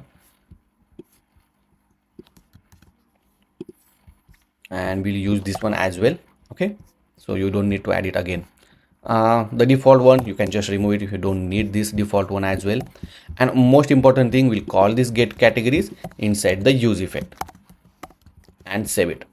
Okay, now once we have this get categories, now you can add the picker for that one. So I will just, let me first do this, and let me copy this complete view because we want to use same view, and I will put this after this page name. Okay, so here we'll say category, we'll say paid category. The selected value will be the selected category. Here we'll set the selected category, and handle input change, here we'll say the category. Obviously in this case, right, we cannot add the picker item one by one because we have the dynamic category, right? So simply I'm going to iterate that one. So here we'll say category list dot map, here we'll say category comma index and the arrow function, and inside that we'll put this picker item. Okay, now the label will be the category name. So here we'll say category dot name, and the value will be the category name again. Perfect.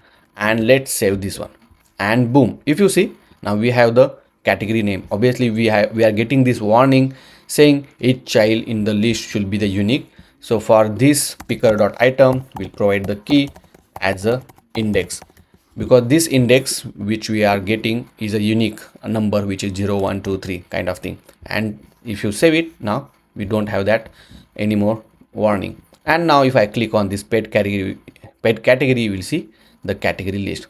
Cool, right? Perfect. And everything, obviously we are already set up it.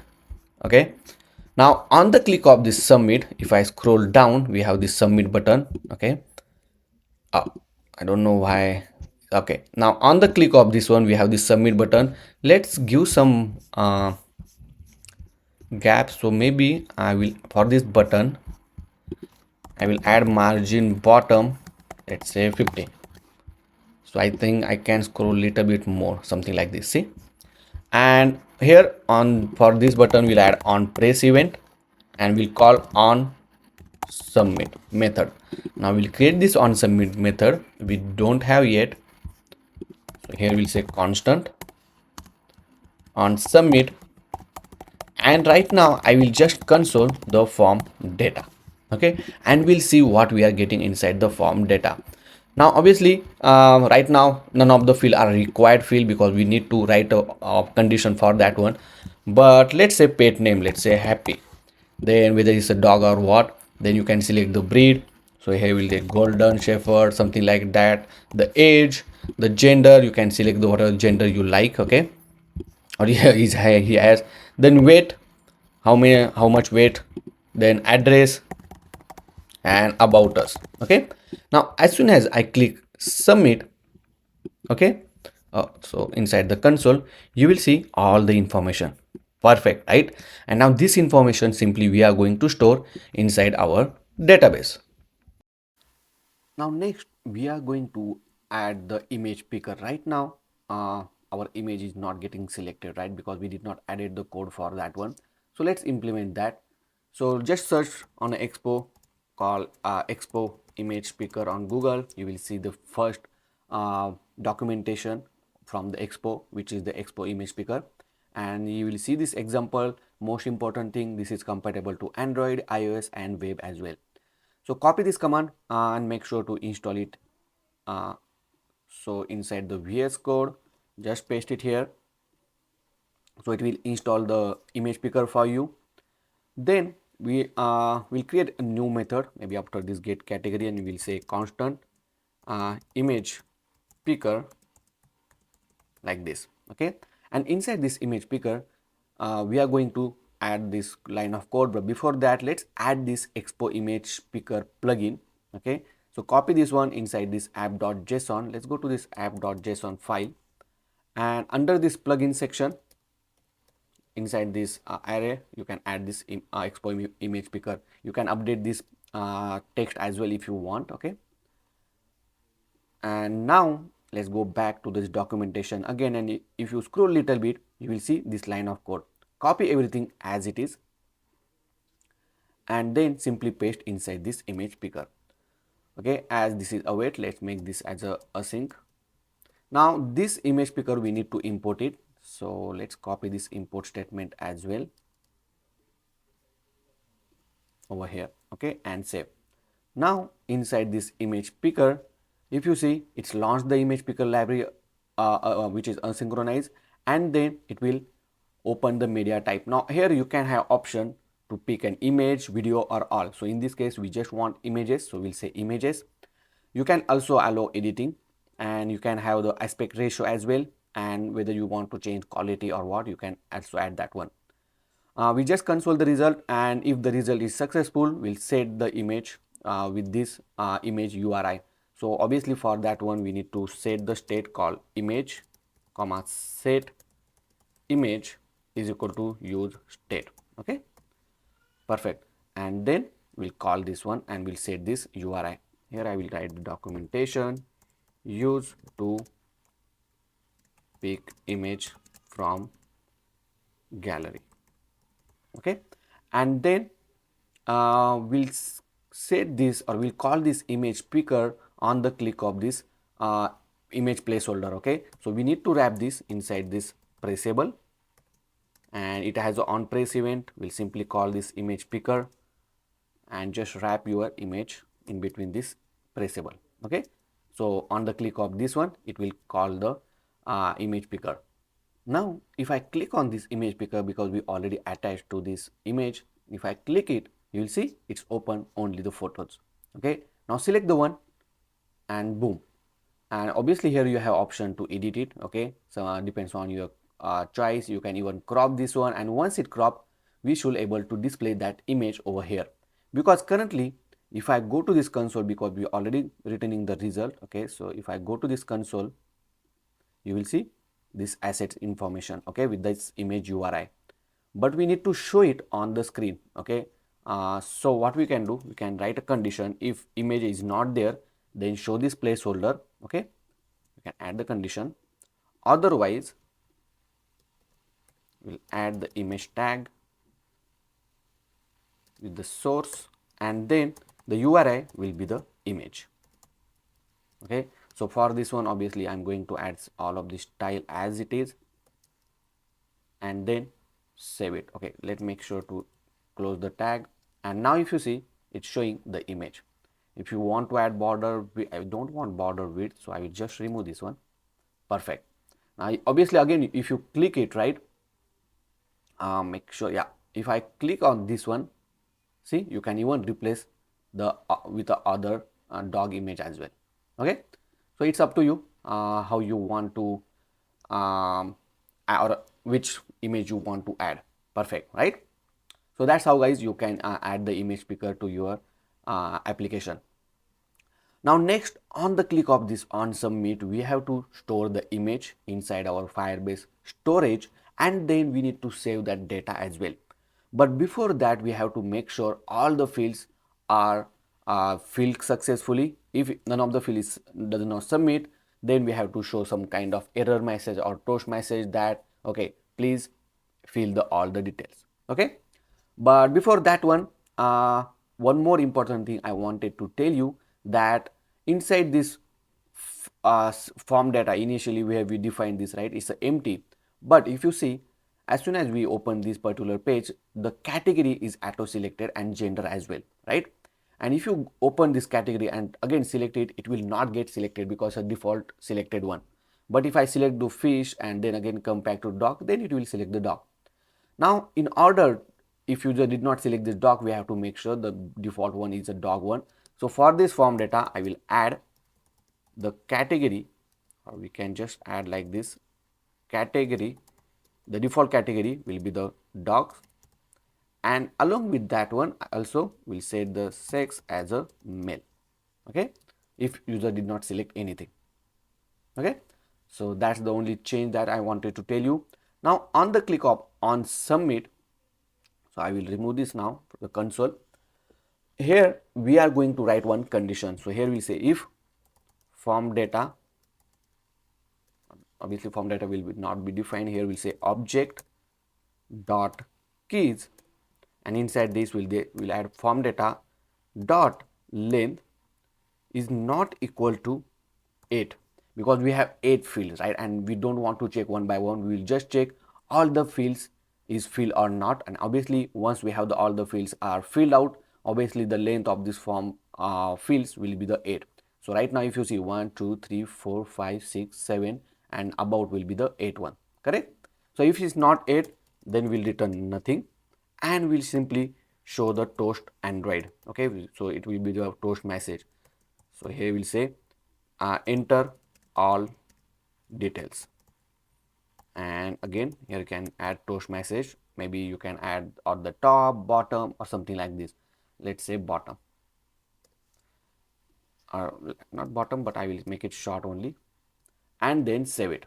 Okay, now if I try to add or click on submit, see it's showing this message called enter all fields. How cool, right? Because we did not fill all the details. But if you fill all the detail, let's say pet name, you can add the category as it is. Here we'll say breed, let's say ABC. Height you can add. Now for this age we have to make sure you will only accept the numbers. Okay, so we'll do that as well. The weight as well, the address, and the about. Now if I click on submit, see nothing is happening, right? Because you fill all the details, and obviously we did not write any code after that one, but it's not going inside this if block. Now as I say, for the age it should be a complete number or decimal number. Okay, and for the weight as well. So what you can do, let's go to this text input where we have this weight, and here you can add a type as well. Okay, so here we'll say keyboard type, and this will be just a number. So we here will say numeric. Okay, and save it. Now if I click on this so weight, let's go to the weight. So now it will only, if I, oh, so I don't know why it's me. So here we'll say numeric pad. Let's say numeric pad, because right now there is some issue with my keyboard, I don't know. So for the weight, yeah, and now if you see keyboard type, I added numeric pad, and now it will only show the numbers. Okay, obviously you can add decimal as well. Same thing you can add for the age. So I will just copy this keyboard type for the age as well. So user will not add any text into that one, right, by mistakenly as well. Perfect. Now next thing, let me show you how it works. So first, on the click of this submit, we are going to store this image inside our Firebase storage, and once it is successfully stored, we will get the URL of that image, and with this URL we will going to store all of this form information along with the image URL to our Firebase Firestore. Okay, now let's go to this Firebase, and here you will see the option called storage, or you can find it over here if it's not showing in under this option. And once you are in the storage, make sure to enable this storage. Now already I have a lot of files saved over here, but you can even create the new folder. Okay, now in my case I think I already created new folder as well called pet adopt. If you see, I already have this pet adopt folder created, and inside the rule, make sure you will add the future date so that you can able to access this storage as well from your Firebase. Now let's go back to our application, and go to the onSubmit method. Now inside the onSubmit, first we'll call or we'll store the data. Here we'll say constant upload image. Okay, now first we'll upload the image successful and then we'll save the form data. Okay, so this upload image I'm going to call on the submit like this, and inside the on submit first I will say constant response is equal to await fetch image. So I'm going to convert my image into a blob format. Okay, here I will make this as a async, and then here we'll say constant blob image is equal to await response dot blob like this. Okay, so simply I'm going to convert it into a blob image, and this blob image I am going to save it. Now you can go to the Firebase documentation to know more about how can you store the data inside your storage. Okay, after this you need to define the image or storage reference. So here we'll say storage reference is equal to reference, make sure it is importing from this Firebase storage. Okay, here you need to define the okay, so I think we forgot to define the storage reference inside the Firebase config. So just go to this Firebase config, and under this db export, here we'll say export constant storage is equal to get storage. Okay, this get storage from this Firebase storage, and then provide the app reference. And if you see, make sure that get storage is getting added or imported, and then save it. Now once you export this one, right, you can able to use this reference. Now inside this reference I am gonna simply use this storage from this Firebase config. Okay, and then you need to provide the path of the storage where you want to save it, along with the file name and the extension of the file name. So in this case I'm going to store it inside this pet adopt folder. See this pet adopt. So how you need to write? You need to write slash pet adopt, okay, slash the file name. You can create unique file name every time. Okay, otherwise it will replace the existing file. So here I will add the timestamp as the file name, plus I will add the extension as jpg. Okay, and save it.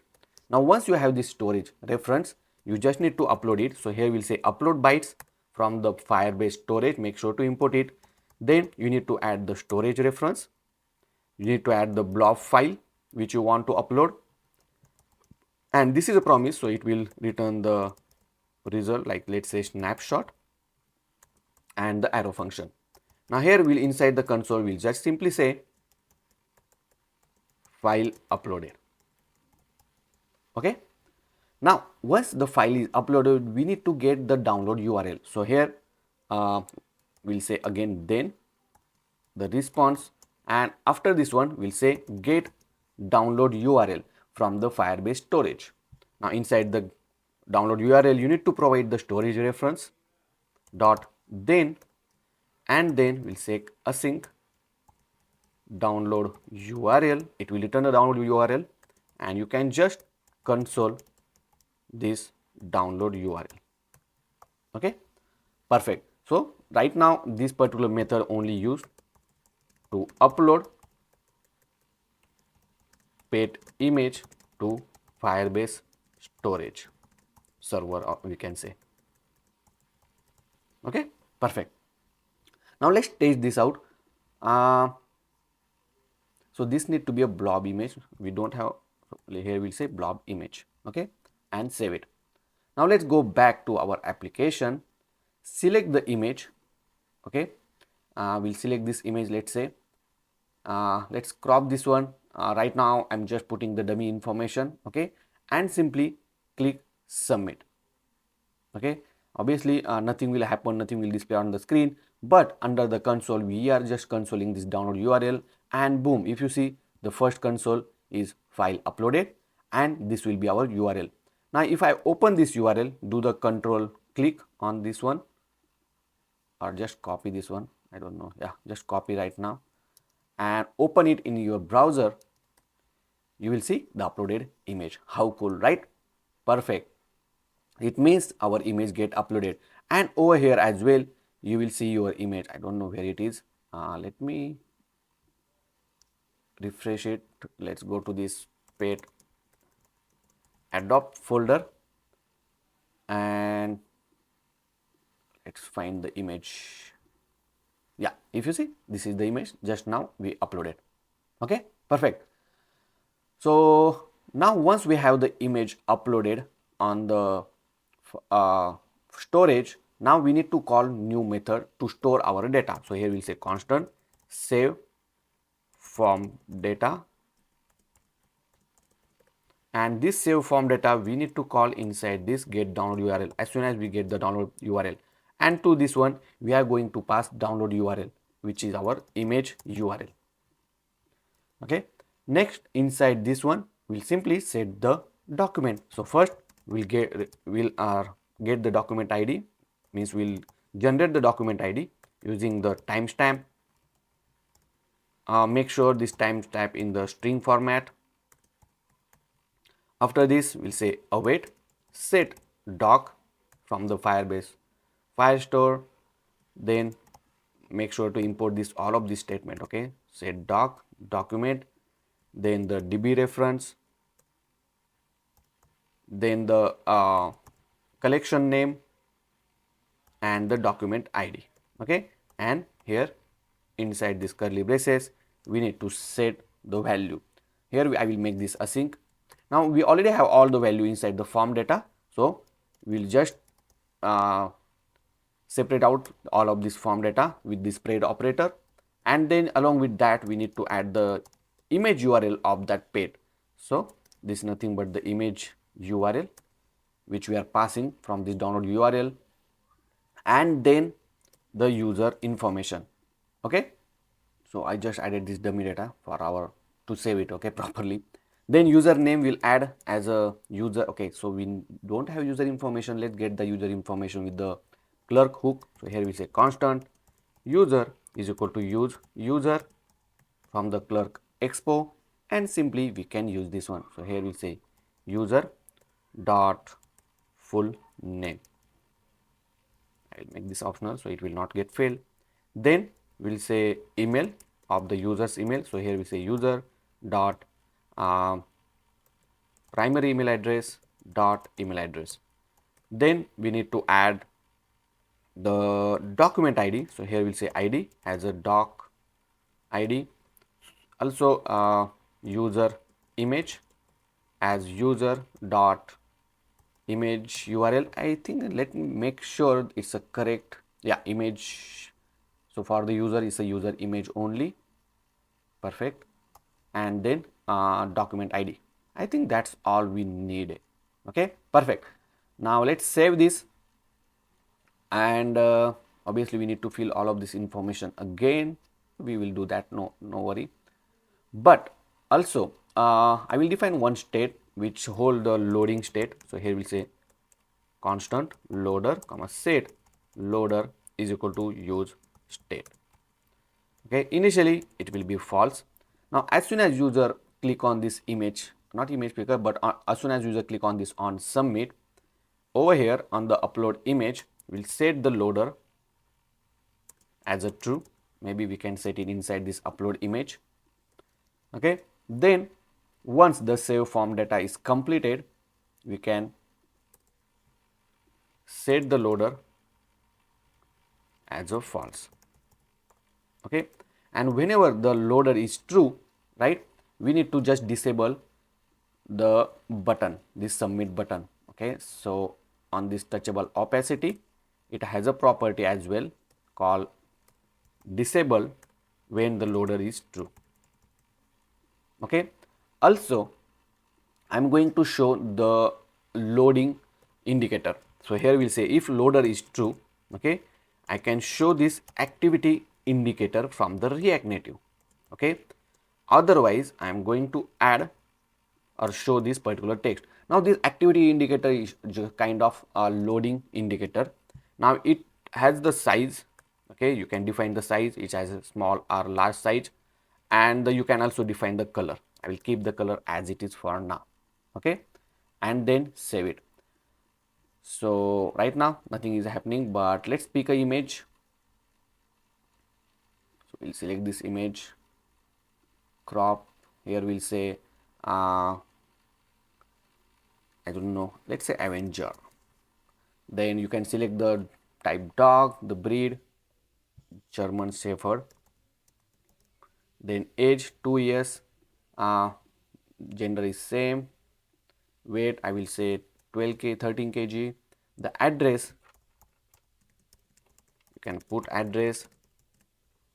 Then about us section, okay, I will just copy this about section from somewhere, paste this now, okay, and then try to click submit. And if you see, we have this beautiful loader, see, okay, and obviously nothing is happening, but it might be saved. Let's see. So if you see, we have the new record over here. Oh, not this one. Let's find our new record. Oh, this one. See, the written document ID. Now here we have about section, the address, age, all of this information along with the image URL, the name, and all of this information. How cool, right? Now let's see whether it is showing on the screen or not. If I go over here and refresh it, and boom, if you see, we have this new pet get added called Avenger, which we just added. And if I open this one, right, it will show all of this information as well. Cool, right? With the Avenger and all of this. Obviously, the image is not showing. Maybe it's taking some time to load it, but it will load it in a moment. So that's how, guys, you can add the new pet. Now, as soon as let me go to this add new pet. As soon as you add the pet or everything successful, it's get loaded, you just redirect it to the home screen. Okay, so for that one, let's create a router first. So here we'll define the constant.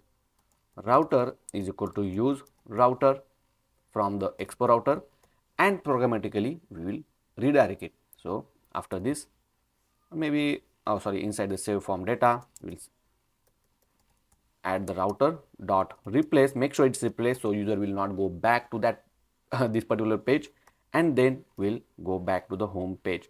So here we'll say, I think, tabs slash home, okay, and then save it, and that's all.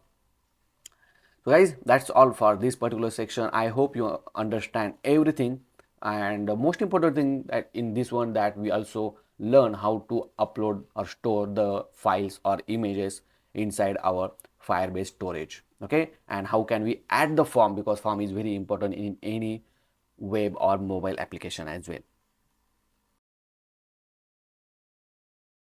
Now when user click on this adopt me, we should able to redirect it to the chat screen where user can chat with the other user, and also you are able to chat with the any user from the inbox as well. So from the inbox, so whoever you are trying to chat it, right, that user's name will appear over on this particular inbox screen. Okay, very straightforward. So first thing on the adopt me, we need to redirect it to the chat screen.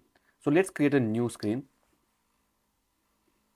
So outside this app folder, I'm going to create a new folder. So inside the app, we'll create a chart area, or we say only chart, and inside this chart, we'll create index.jsx file. Add the default template, and here we'll say chart screen, okay, and then save it.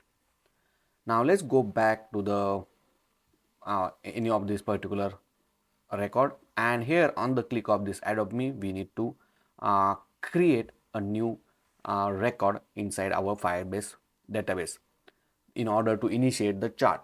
So let's go to the components folder. Inside this page details, we have this so I think adopt me we have inside this page details only, and inside the index.js we have this adopt me. Okay, now obviously we already have this touchable opacity. So first we'll create a new method. So here we'll say constant or initiate chart,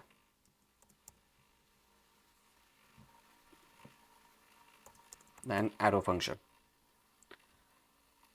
and then simply first thing you need to do, is to attach this initiate chart to this on press event of this button like this and save it.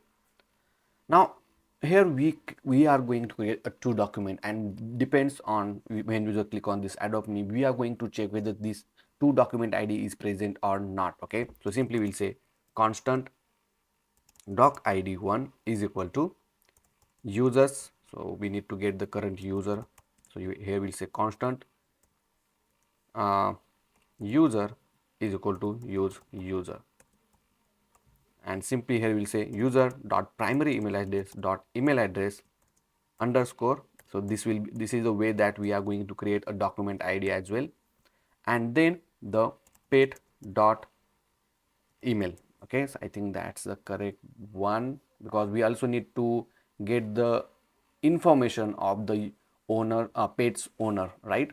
So I think I'm on different database. So inside this pet, if you see, we have this email.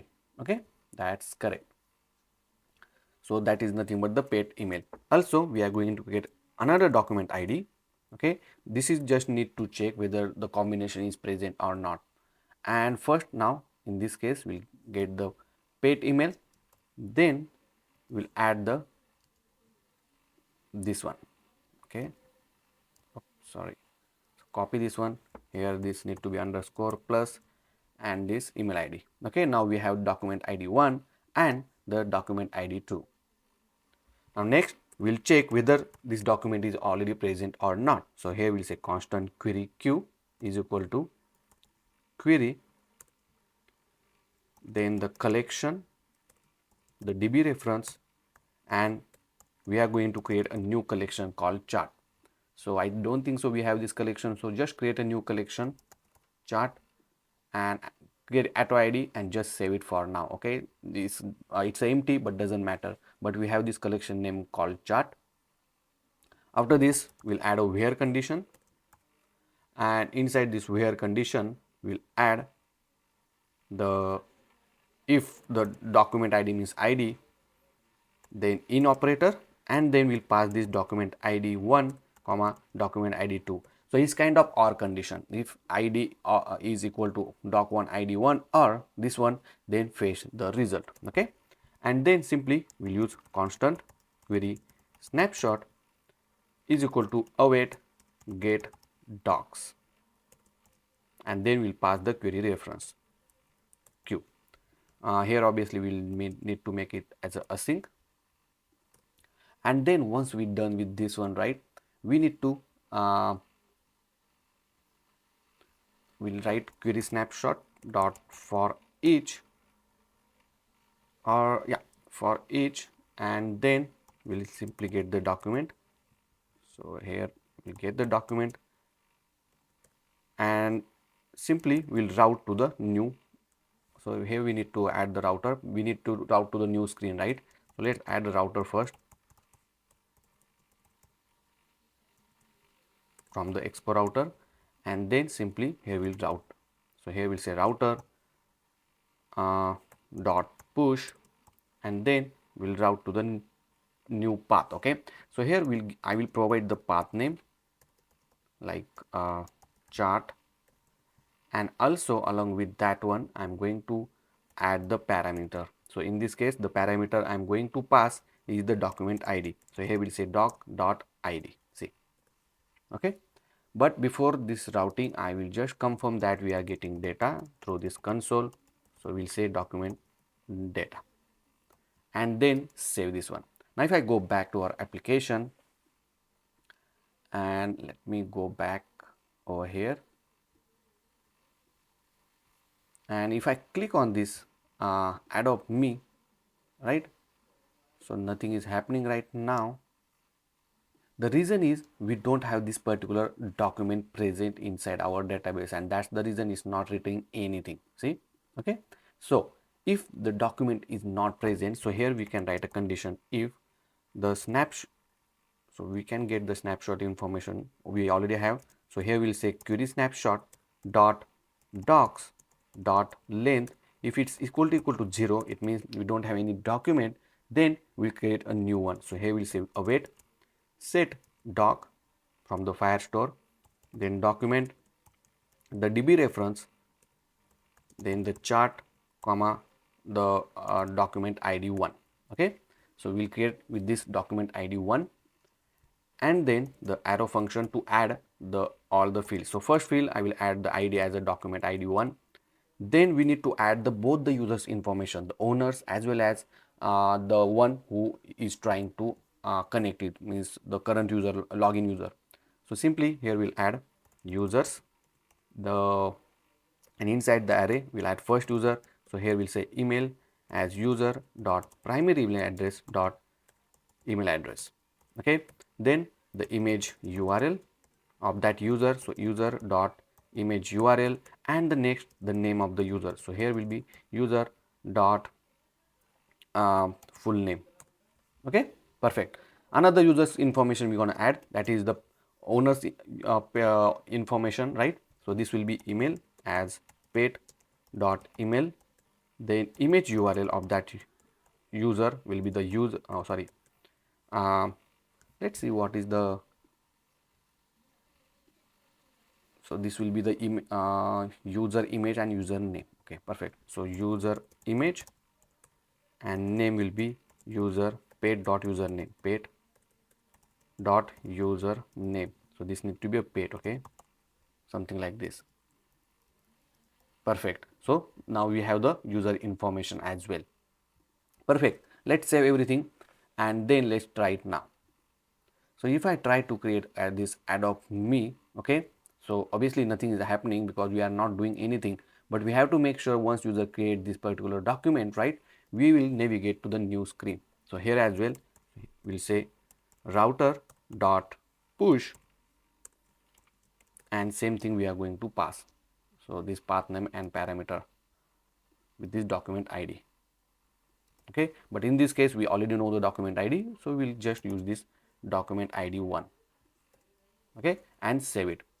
Now if I go back to our Firebase Firestore, and just to make sure that the new document ID is created along with the users and all, see. Okay, now we know that this document is already present, so we'll just click on adopt me, and then okay, so we just uncomment this one, and if I click on adopt me, see, it's redirecting to this new screen, which is our chart screen. Perfect, right? So this is very important, guys, to make sure that you correctly implemented this particular logic.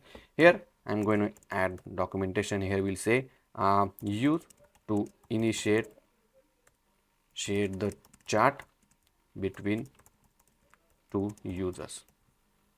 Okay, perfect, and save it. Now let's go back to the new screen, which is our chart screen. And first thing we need to get the document ID, because we already passed it, right? So that we can get it from the params is equal to use search, use local search params. Okay, from here you can get the parameter information. You can also console this one, the params, right, and then save this one. Now if I go to this console, you will see the ID of that document. Cool, right? Perfect. Next, from here we need to implement couple of things. First, we need to get the user's information, means this document information. So here I'm going to create a new method called constant get user details, the arrow format function, and then inside this get user detail we'll simply say constant document reference is equal to doc, then the DB reference, the collection name, and the document ID, which we can get it from the params.id from here, right? Then we'll say constant document snap is equal to await get docs. Okay, or it's just a one document, so just we'll say get doc, and then we'll pass the document reference. Let's create this as async, and next we'll get the result. So here we'll say result is equal to doc snap dot data. Okay, now let's console this result. We'll see whether we are getting the result or not, and we'll call this get user detail inside the use effect. So I will just simply call it over here and then save it. Now let's go back, and if you see, we got the information. Perfect. Now here you can also update this name of the header, okay, because we already have the information related to the user. But before that we need to get others user information, right? Because inside this result we are getting all of this information and we just need others user information. So the question is, how can we get that one? So simply here we'll say constant other user is equal to result dot users dot filter, and here we'll simply filter with on email. So here we say item dot email is not equal to the current user email, right? So we need to get the current user email. So it means it automatically only get put it or get it the other user information, right? Here we'll say item dot email is not equal to user dot primary email address dot email address, right? So okay, so this need to be like this, okay, and then we'll get the other information. So here we'll say console dot log other user. Let's test this out. So I save this one, let's see in the console, and boom, if you see, we just get the other information, other user information. Perfect. Now with the help of navigation, I will remove this console, and here we'll say constant navigation is equal to use navigation hook from the Expo router, and here we'll simply say navigation dot set option, and simply we'll change the header title. So here we'll say header title, and it will be the other user. Obviously it's array, so the 0th element dot name of the user, and boom, if you see, now it's showing the name of the user. Perfect. Next we need to add the library in order to add the chat UI. So for that one we are going to use this React Native gifted chat. It is very popular library, okay, in order to add the chat UI for your application. And obviously you just need to send a message in a specific format, and that's all. Okay, it's very easy to integrate as well. So in order to install it, you just need to use this npm command. Copy this npm command, go to your project, and simply paste it here, so it will install it. Next, if you scroll down little bit, this is the simple example that how can you do that, right? So first I will add this gifted chart. So remove this view, I will replace this view completely, and I will put our gifted chart here. Make sure to import the gifted chart as well. I will copy this and paste it here, okay, and then simply save it. Now for this one you need to provide the messages as well, because we here, if you see, they provide the messages, and also there is a on send method as well. So let's define the messages state, and let's define this on send method as well. So here we'll say constant on send, it will take message and the arrow function, okay, and then save this one. Now if I try to go to this, let me go to the where we just created adopt me, you might see error. Okay, so here it's saying use state not defined. Make sure to import it. Again you need to go, and right now if you see, you have option to type a message. So whatever you type it over here, you will see this send option as well, okay. And if I click send, see, nothing is happening because right now we don't have any method to send a message. So in order to add this one, you will see this particular line of code, okay. So let's add it one by one. So here we'll say set messages. Here I will add the previous message. So here we'll say previous message, and we'll do the gifted chart dot append the message to the gifted chart along with the previous message and the new message. So here we can rename this to a new message, which is quite easy to understand as well, okay. and like this. And the next, save this one, and let's test this out. So here we'll say, let's say hi, and if I send this, you will see it's saying the hi along with the time and everything. Cool, right? So that's how you can do it.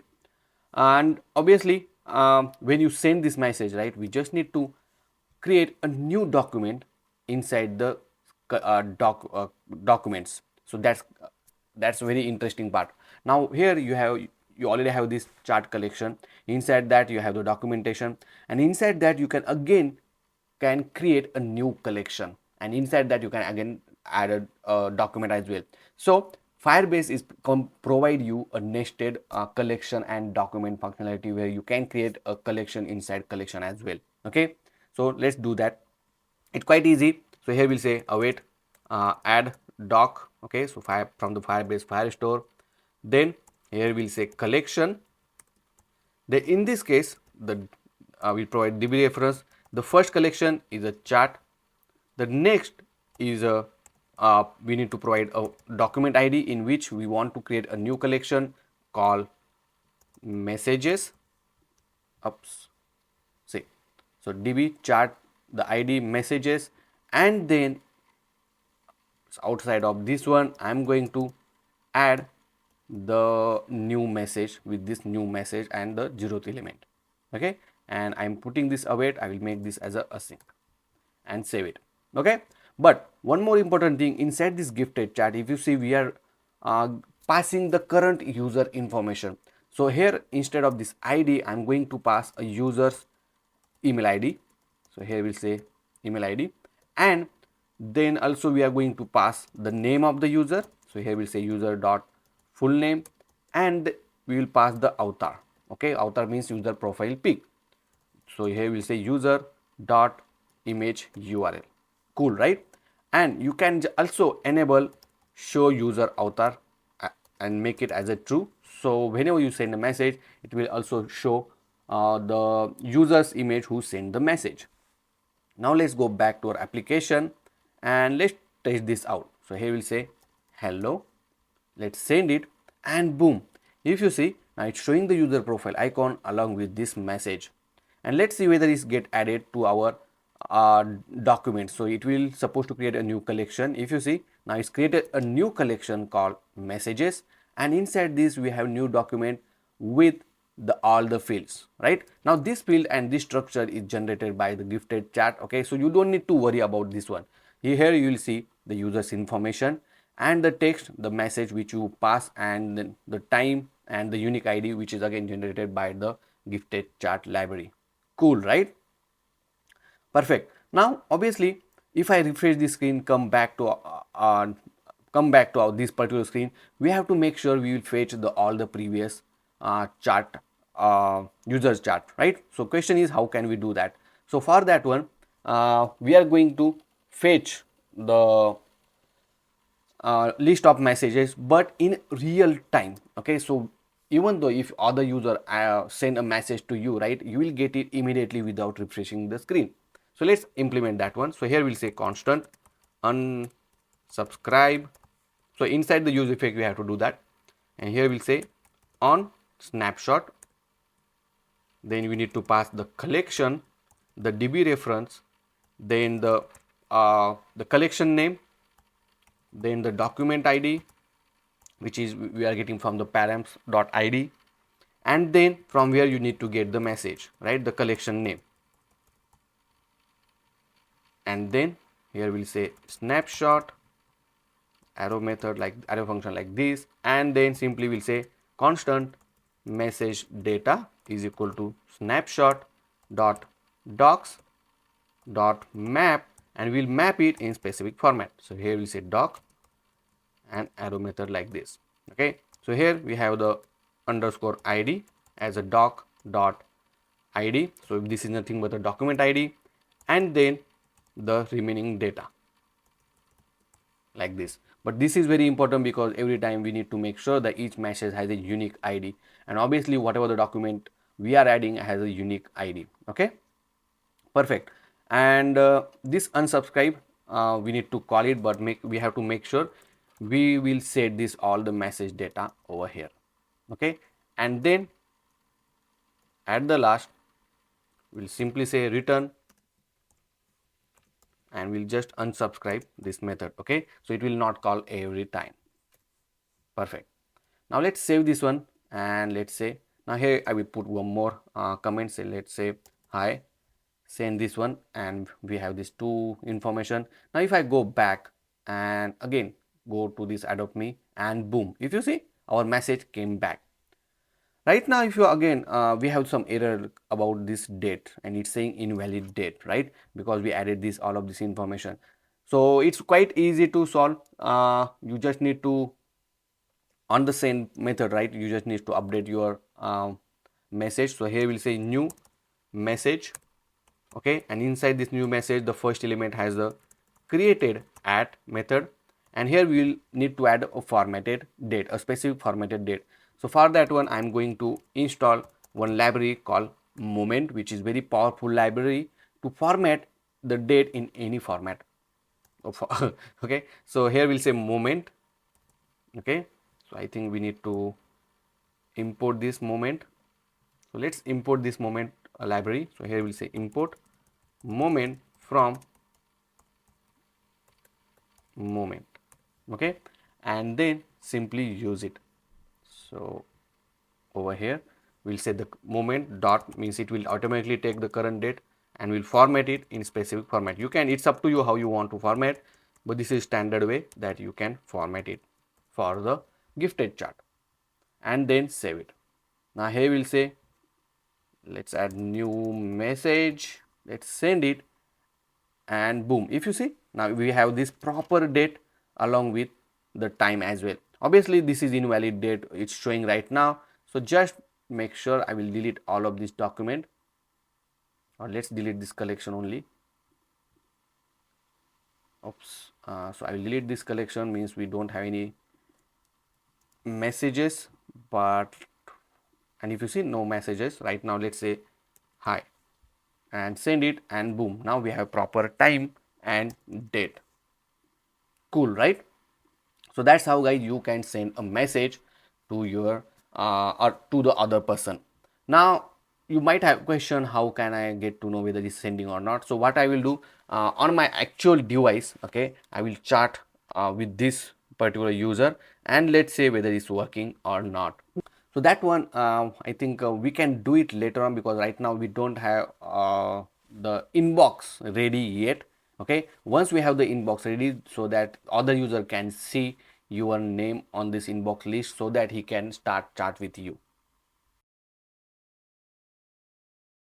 Now it's time to display the inbox screen, where you will able to see the user's profile image along with the username who you already started chatting, right? Similar like a WhatsApp or a Facebook chat section. And for that one we are going to make one small change into our chat section. So when we create a new document, right, when you user click on adopt paid, that time we are adding this document ID along with this users, right? But along with this one we are going to also add the users ID as a new field along with the current user email address along with the others or pet owners email ID as well. So let's do that. So I will close all of this tab for now, and then let's go to the uh, tabs, and inside this, not tabs but inside the page details, inside the index.jsx, right, where we adding these users. Now here I'm going to add one more extra field called user IDs, okay, and it's a quite easy. First thing I just need to add the current user address, email ID along with the pet or pet owner's user ID, okay. This is required when we want to fetch the record of the current users chart list, okay.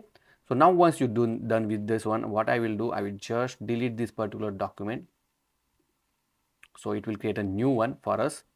And then if I go to this particular record, let's say this one, and click adopt me, okay, now it will redirect me to the new screen where you can start chatting. But now if you see over here, you will see the ID along with this new field called user ID, and in that one we have the current user ID along with the pet owner's user ID. Perfect, right? So that's all. Next, let's go to this tab section under this inbox.jsx. Okay, and inside this inbox.jsx, first thing we need to get is the user list.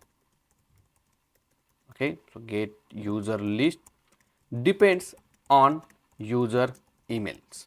Okay, so current user email, so that's the condition. And next we have to filter out the list of other user. Okay, or filter list of other user in one step. Okay, this is also very important. Let's do one by one. So first I will create a new method called constant get user list,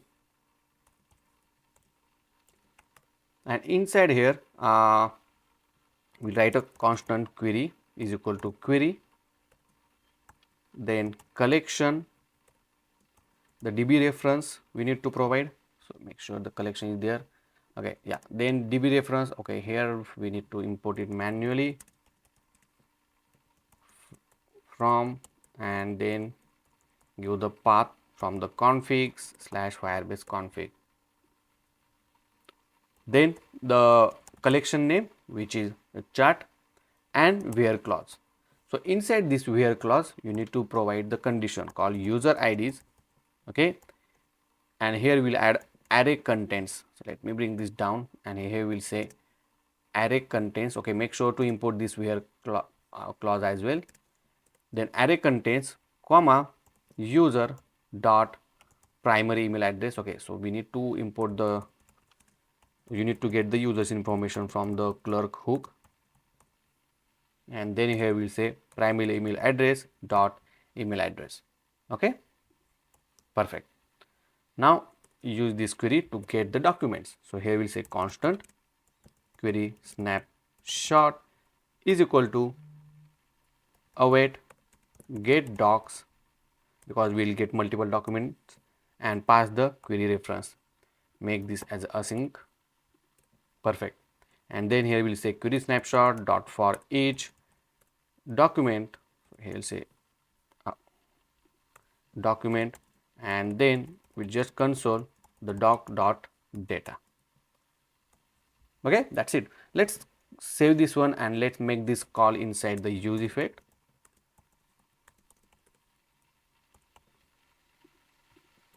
So here we'll say get user list whenever the user information is available. So here I will add a condition as well.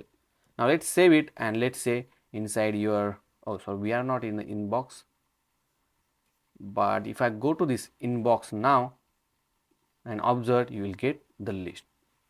Perfect, right? Now once you have this one, let me go take this. We will save this in one state. So here we will say constant user list comma set user list is equal to your state. Initially it's empty, and over here we'll say set user list is previous list, the spread operator previous list comma the doc dot data, the new record we will append it.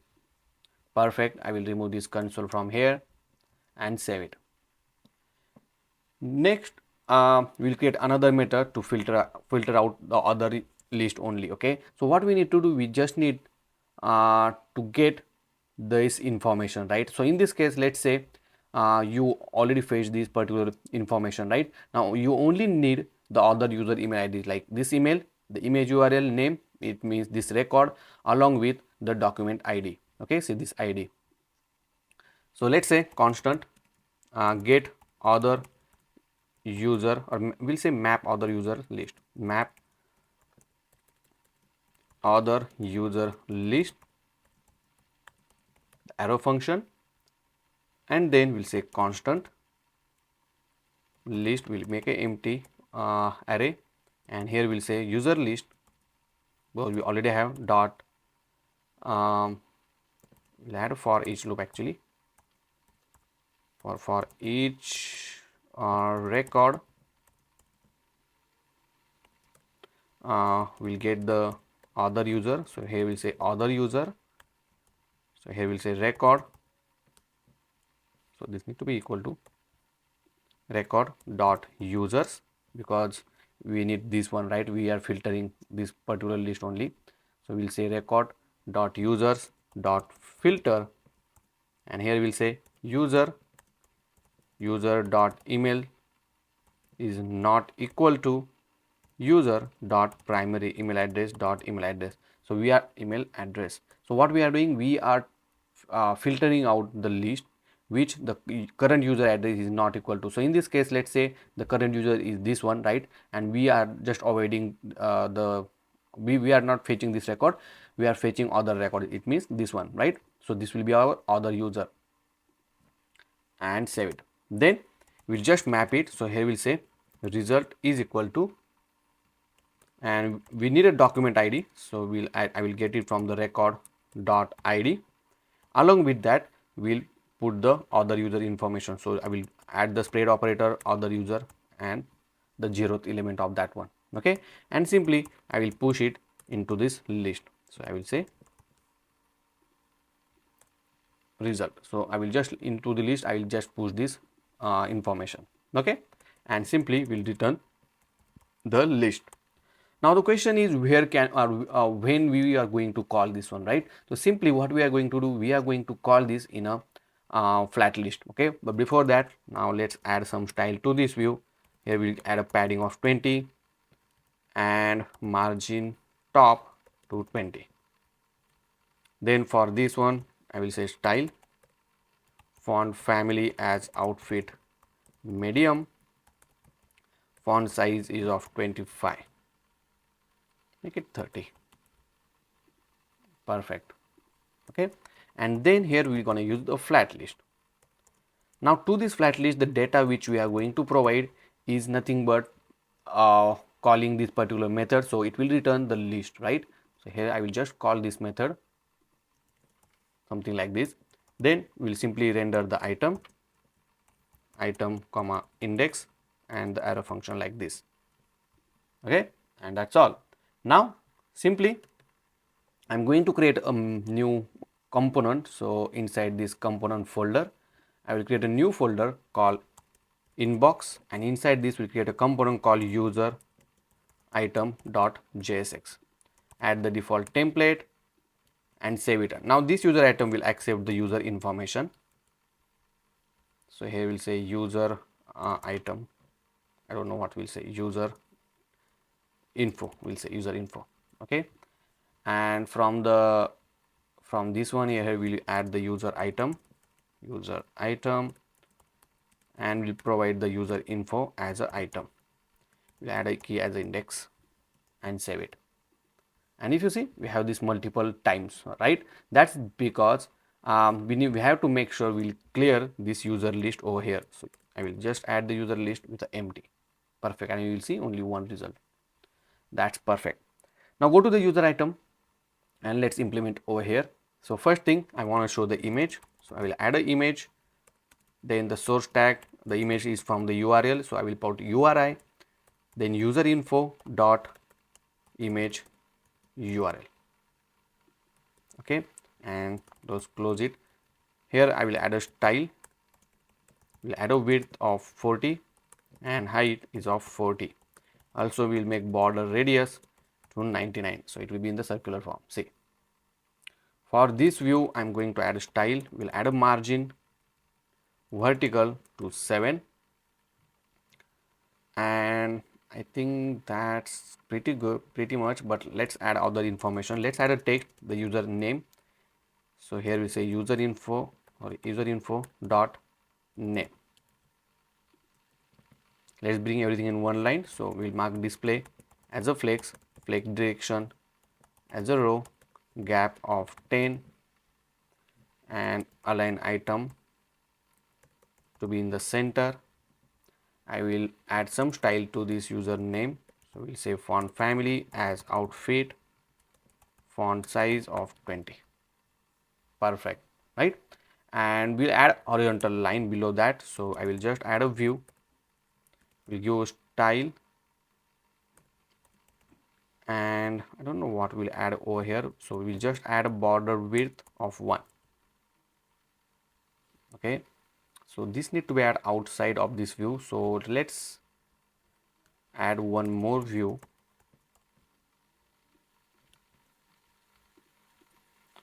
something like this, and I will put this over here. Okay, let's make it 0.2 little lighter. Okay, and here we'll add a margin vertical to 5, make it 7. Also I will change the border color to colors. Okay, so we need to import the color, so let's add import colors from constant slash colors, so we can use the color dot gray. Perfect, right? And we have this first user. To this inbox, I'm going to add a style, and we'll add a margin top to, let's say, 20, some gap. Okay, and that's all. So that's how your flat list is now ready. Now to this flat list, right, I'm going to add a state, loader state. So here we'll say set loader is equal to use state. Okay, which help us to get the refresh data as well when you pull to refresh, when you do the pull to refresh. So whenever we are getting the list, here we'll say set loader to true. Once we have the list, we'll set the loader as a false. And then over here we'll call refreshing. If it's refreshing, then we'll simply call the method called get user list. So let's say get user list. Okay, and when it's again on refresh, we'll pass the loader and save it. Now if I, so we have one error that too many re-render to limit the member prevent infinite loop. Okay, so here I think we need to call like this. Okay, so it will only execute only once. So go to the inbox. Oh, so this error, that's because I think we need to switch this, and refreshing is need to be loader. Okay, and on refresh we need to call this method. Okay, so that's the confusion. Now let's go to the inbox, and if you see, we have this gameplay. If I do the pull to refresh, see how this pull to refresh is working, right? And when you do it, it will refresh with the updated information. Okay, now on the click of this one, we need to go to this our chart page. So simply to this user item, I'm going to replace this with a link from the Expo router. Make sure to close the tag, and here I'm going to add the H reference. To this H reference, I'm going to add slash chat question mark and the ID. So if you remember, programmatically we are going to pass with the help of use router, and in the router we pass the ID inside the params. So here in the link tag you can pass like this. So ID is equal to, and the user info dot doc ID. Okay, make sure it's a doc ID only. Yeah, this doc ID which we are passing, and save it. Now if I click on this one, okay, let's click on this page, and boom, if you see, it jumped to the screen. Now here we'll say hello, how are you? Okay, and send this, and boom, it gets sent. If I go back and click it again, you will see you are jumping to the same doc or the same screen, right, with this particular document ID. So that's how, guys, you can able to add the inbox functionality to your application. So if you have any question, any doubt until this point, let me know in the comment section, guys. Now in this section, we are going to add the profile screen, where we are going to show some option to add a post, or to check the favorites, the inbox, or even user can log out from the application. And at the top section, we are going to show some basic information of the user. So let's go back to our application, and inside this profile tab, I already added this menu list. Inside that, you will see the ID along with the name of the menu, then the icon, which is I'm importing from the any icon, and the path. Okay, so on the click of this menu, where should it go? So that information we added. And for the logout, we will check if it's a logout, then we are just logout from the application. So first thing, let's add some style to this view. So here we'll add a padding of 20 and then the margin top to 20. For this text, I will add a style, the font family as outfit, medium, and font size I will add around 30, something like this. Next, we'll add view. Inside this view, we'll add an image from the React Native, the source, and inside here we need to show the user profile image. So I will add the user with the help of use user hook from the Clerk Expo, and simply from there we can get the image URL. Here we can give the style as, let me close this, the width is of 60 and height of 60. Okay. After this, we'll make a border radius to be 99 and save it. Let's change this to, let's make it 80, little bit bigger, and let's make it bring it into the center. So for this style, I will add a display as a flex, and let's add an item, align item to be in the center. Let's give some margin as well. So margin vertical to 25. After this, we're gonna add the text which contain the username. So user dot full name, and another text for the user email.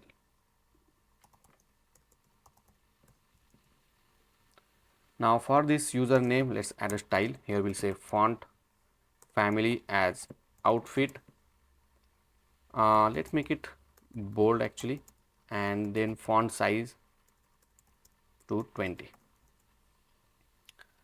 Also for this text, the email address will add a font family as outfit, then font size of 16, and the color will change this to a gray color. Perfect, right?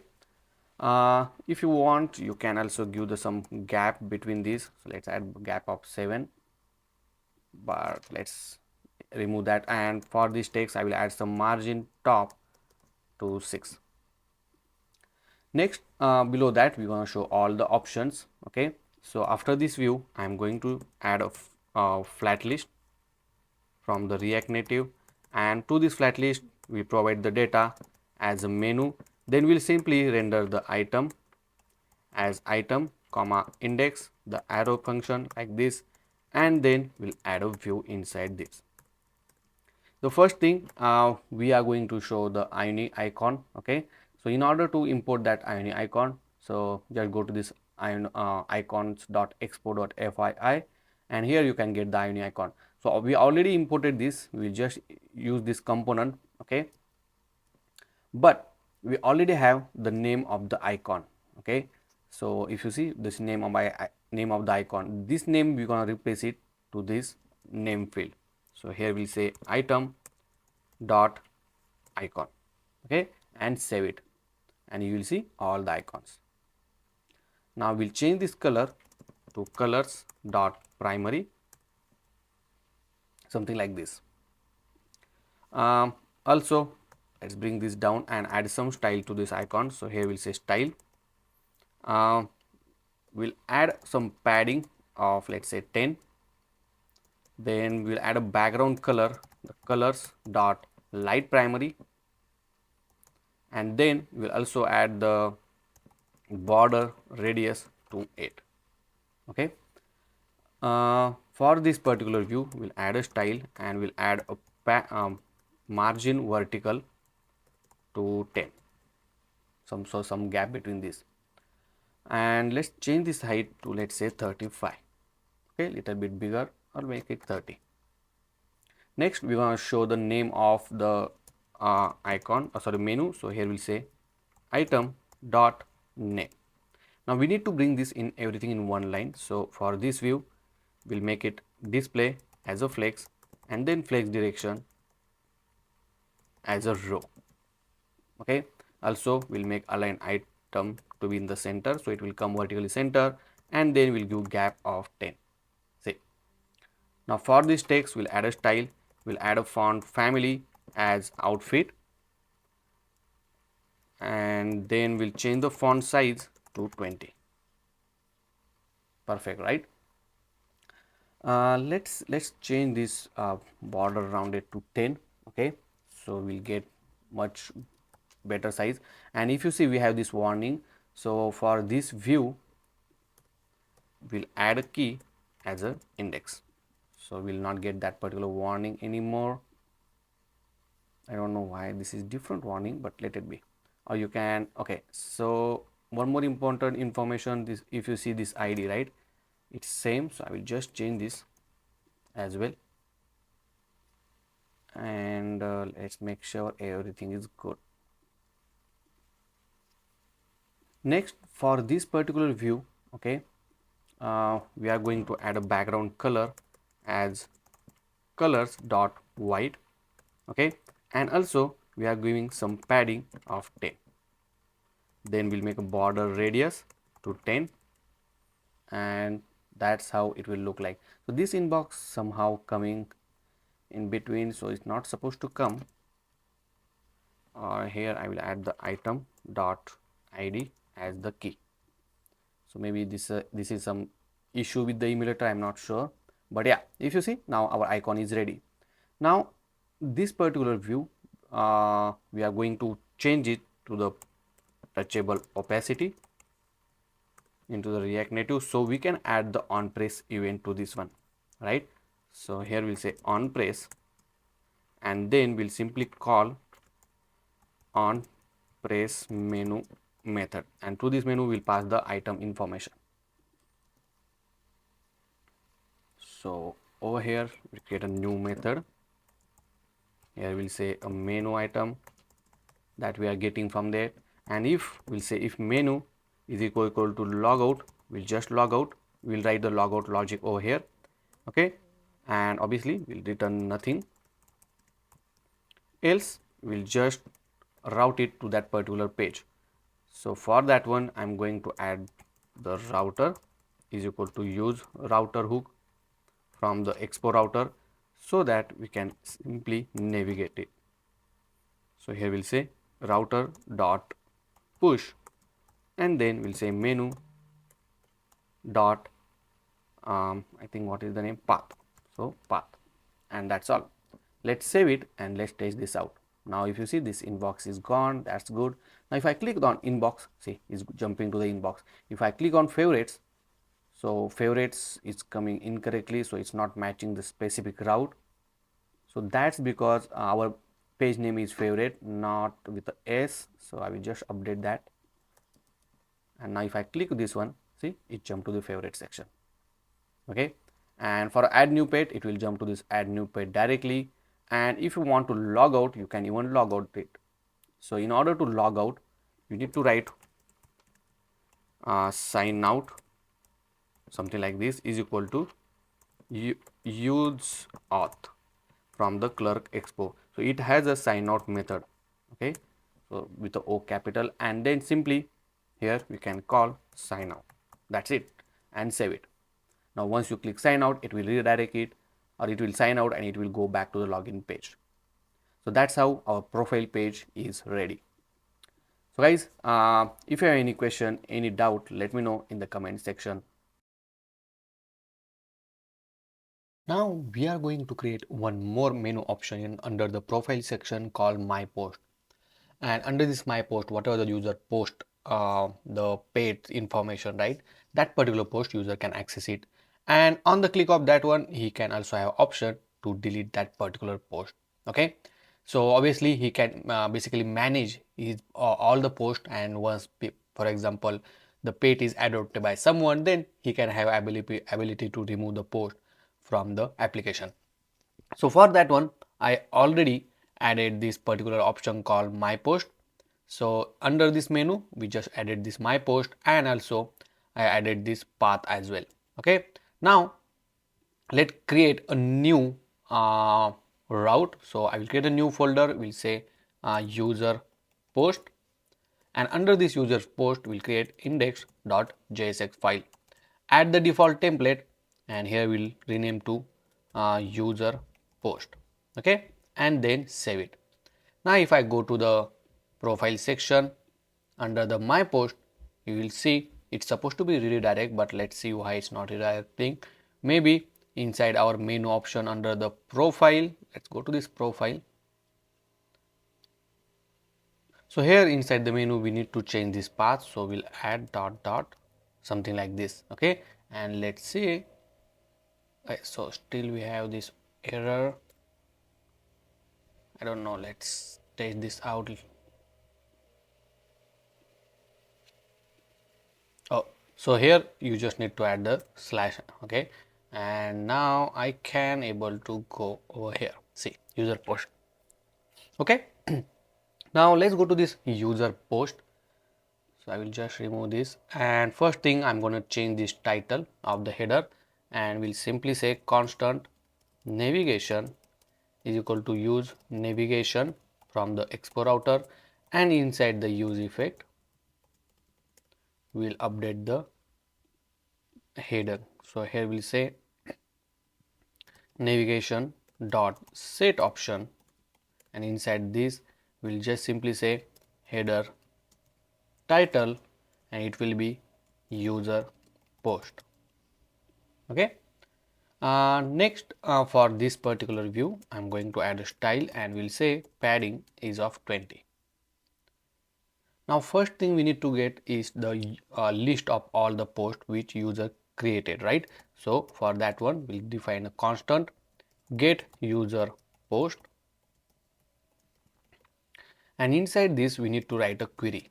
So query q is equal to query the collection from the Firebase, the DB reference, comma the collection name which is pet, comma where clause. So here we'll say where, and inside this we need to write a condition. Now if you remember, inside our Firebase we have these pets, and under the pets for each of the posts we added the user's email who posted this one with this email. So same thing we need to do, make sure it's a pets, then here we'll add the email, will do the equal to, and then the current user email address. So simply we'll do user is equal to user, and here we'll say user dot primary email address dot email address. After this we'll get the query snapshot is equal to await get docs, because we will get the multiple documentation, and then we'll pass the reference the query reference queue. Here we'll make this as a async, and after this we'll simply iterate this. So we will do query snapshot dot for each document, we'll just simply console this. So console doc dot data. Now this particular method we need to call inside the use effect. So whenever the user is available, we'll call this get user post like this, and then save it. Now over here you will see the particular post who the user is posted. Okay, right now I think only one post is there. Let's save it, and let's save this user post in one state. So here we'll say user post list, comma set user post list is equal to use state. Then here we'll say set user post list the previous list, then we'll do spread operator the previous list, comma the doc dot data. Okay, so something like this, and here I will say use to get user post and save it. Now for this one I will add some style. Here we'll say font family as outfit medium, and we'll add a font size of 30, and below this we're gonna use a flat list. So we'll do flat list. Now we are obviously going to implement similar way that we did it for the favorites tab, right? So here we'll provide the data as a user post list, then we'll simply render the item we'll say item comma index, and then we are going to use a existing component. So we already have the component, so we have this. Let me get what is the component name. So inside this component folder under the home, we have this pet list item. So we'll use pet list item. Make sure to import this pet list item. So here we'll say import from components slash home slash pet list item.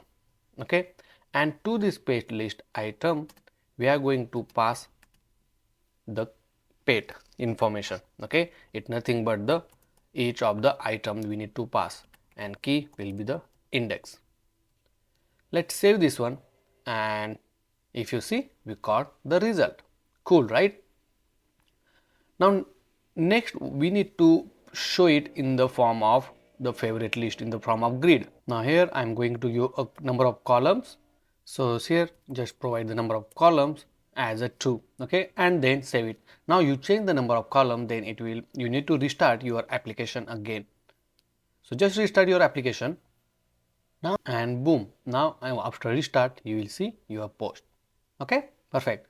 Now next thing, we need to give option to delete it. There are a couple of ways that you can do it. You can even create a button below to this particular list item in order to add a delete option, or you can just change this heart icon to a trash icon, and once you just click on this one, you can also delete it from there. Now once I click on on this particular detail page, right here as well, you can add the delete option. So it's up to you how you want to add the delete option. Now here simply what we are going to do, we are going to give a delete option over here below to this particular card. Okay, so I will add a view like this. Okay, and just below of this list item, right, I'm going to add a let's add a view, or let's add a pressable, and inside this we'll say delete. Okay, now for this particular one, so okay, those need to be inside the text. Let's add a text, and we'll say delete and save it. Now let's go to this profile and my post, and here you will see the my post with the text delete. Now let's give some style. So here I will add a style. So let's add the external styling. In this case, here we'll say delete button, and make sure to import the style sheet as well from the React Native, and just attach to this particular pressable. Now here we'll say, let's say background color as colors dot gray, and save it. You will see this color. I think I will make it this as a secondary color, or let's say light primary, and then we'll give some padding of 5, then we'll give a border radius of 7, then margin top to 5 and margin right to 10 as well. Also over here we'll add a style. We'll say font family as outfit, and then text aligned to be in the center. Perfect. Okay, so this is our delete option. When user click on this delete option, we are going to confirm it with the alert dialog, and then once user click on S, then we are just simply deleting this particular post. Also for this post you can add the true main property, refreshing and on refresh. Okay, so for the refreshing we are going to pass the state called loader. So let's create that state.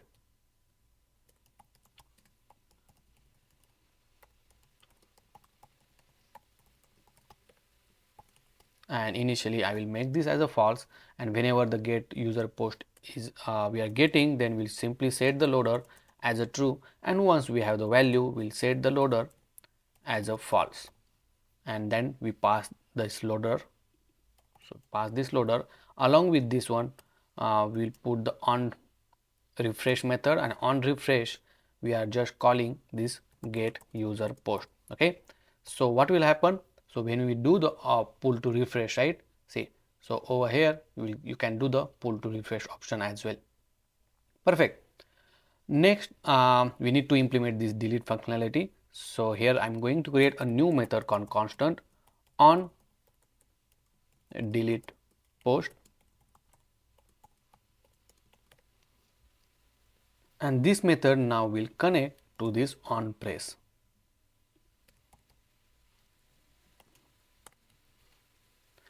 And along with this one, obviously we need to pass the ID, so document ID. So in this case you can say item dot id which you want to delete. This is nothing but the document ID, and then we will accept here as a doc ID. Now in order to check whether this user is the confirmation, we can get it before deleting this particular post. So here we can use alert from the React Native dot alert, and here you can write the title, do you want to delete, and you can even write the message, do you really want to delete this post. Okay, and then you can even add the buttons. So for the buttons you can add a text, the button text. So let's say first is a cancel, and you can add the on press event to this button as well. Cancel click. Okay, so on cancel we don't want to do anything, and here for the cancel button you can even apply the style called cancel. Then you can next button you can add, let's say text is of type yes, once you want to delete it, or we can say delete. Then on press you can call the method which you want to delete. So right now I will just console it and we'll say delete. Okay, and that's all. You can add the style as a default as well, it's up to you. And let's save this one and let's test this out. So if I click delete button now, and if you see, we got this beautiful alert dialog, right? And now we have these two buttons, one is cancel and one is delete. Now if I click cancel, you will see inside this you will see the cancel. Okay, and if I click delete, you will see it's returning the delete. Perfect, right? Now simply we are going to call the delete method. So here we'll say delete post, and make sure to define it the constant, and to do this delete post, or you can even write the logic inside this one, but we'll keep it little simpler. And here we'll call the delete post with the doc ID, because this document ID is we already getting, right? And here we'll add doc ID as well. So simply we'll say await delete doc from the Firebase Firestore. Inside this delete doc you need to provide the document, so like doc from the Firebase, then inside this the DB reference, then the collection name, and the main thing is the document ID, and that's all. This in the just one line you can just delete the post. Okay, and once the post is deleted you can again call the get user post method. Okay, so it will fetch the latest information as well. Now let's save this one and let's test this out. So let's say you want to delete this post, so click on delete. It will ask, do you want to delete? If you say cancel, it will cancel, but on the click of delete it will actually delete your post, and boom, now you don't have any more post on this screen. Now once you don't have any post, you can add some kind of message. So here let's say user post list dot length is equal to 0. Okay, then you can simply add a text saying, oh, so this need to be a text, and here I will put and an operator, no post found. Okay, and you will see the text called no post found. Okay, that's how you can do it. Now on the back, obviously if I go back to the my post, you will see none of your post. Not only that, but on the screen as well, once I refresh, you will see that your post is now deleted. Okay, so that's how easily that you can add this my post section. So guys, that's all for this particular course. I hope you really enjoy this particular application and this particular course as well, where we develop the completely and beginner friendly paid adoption application, where you learn how to add the authentication. Also we added the various and different component from the React Native. We set up the Firebase backend in order to connect with our data, application, and to store all our data. Not only that, but we also learn how can we do the real-time chart application, the feature, and as well as many CRUD operation in order to work with the database as well. So guys, this is just one application and one use case for the paid adopt application, but you can build a more with the same application. You can add the business directory, you can add the copy shop, you can add the various construction services and various other things as well. So guys, let me know what do you think about this application. If you really like this video, please press a like button. Also build this application and let me know, and you can tag to the Tube Gurji channel, as well as you can just DM me on my Instagram channel as well. So guys, we'll see you in the next video.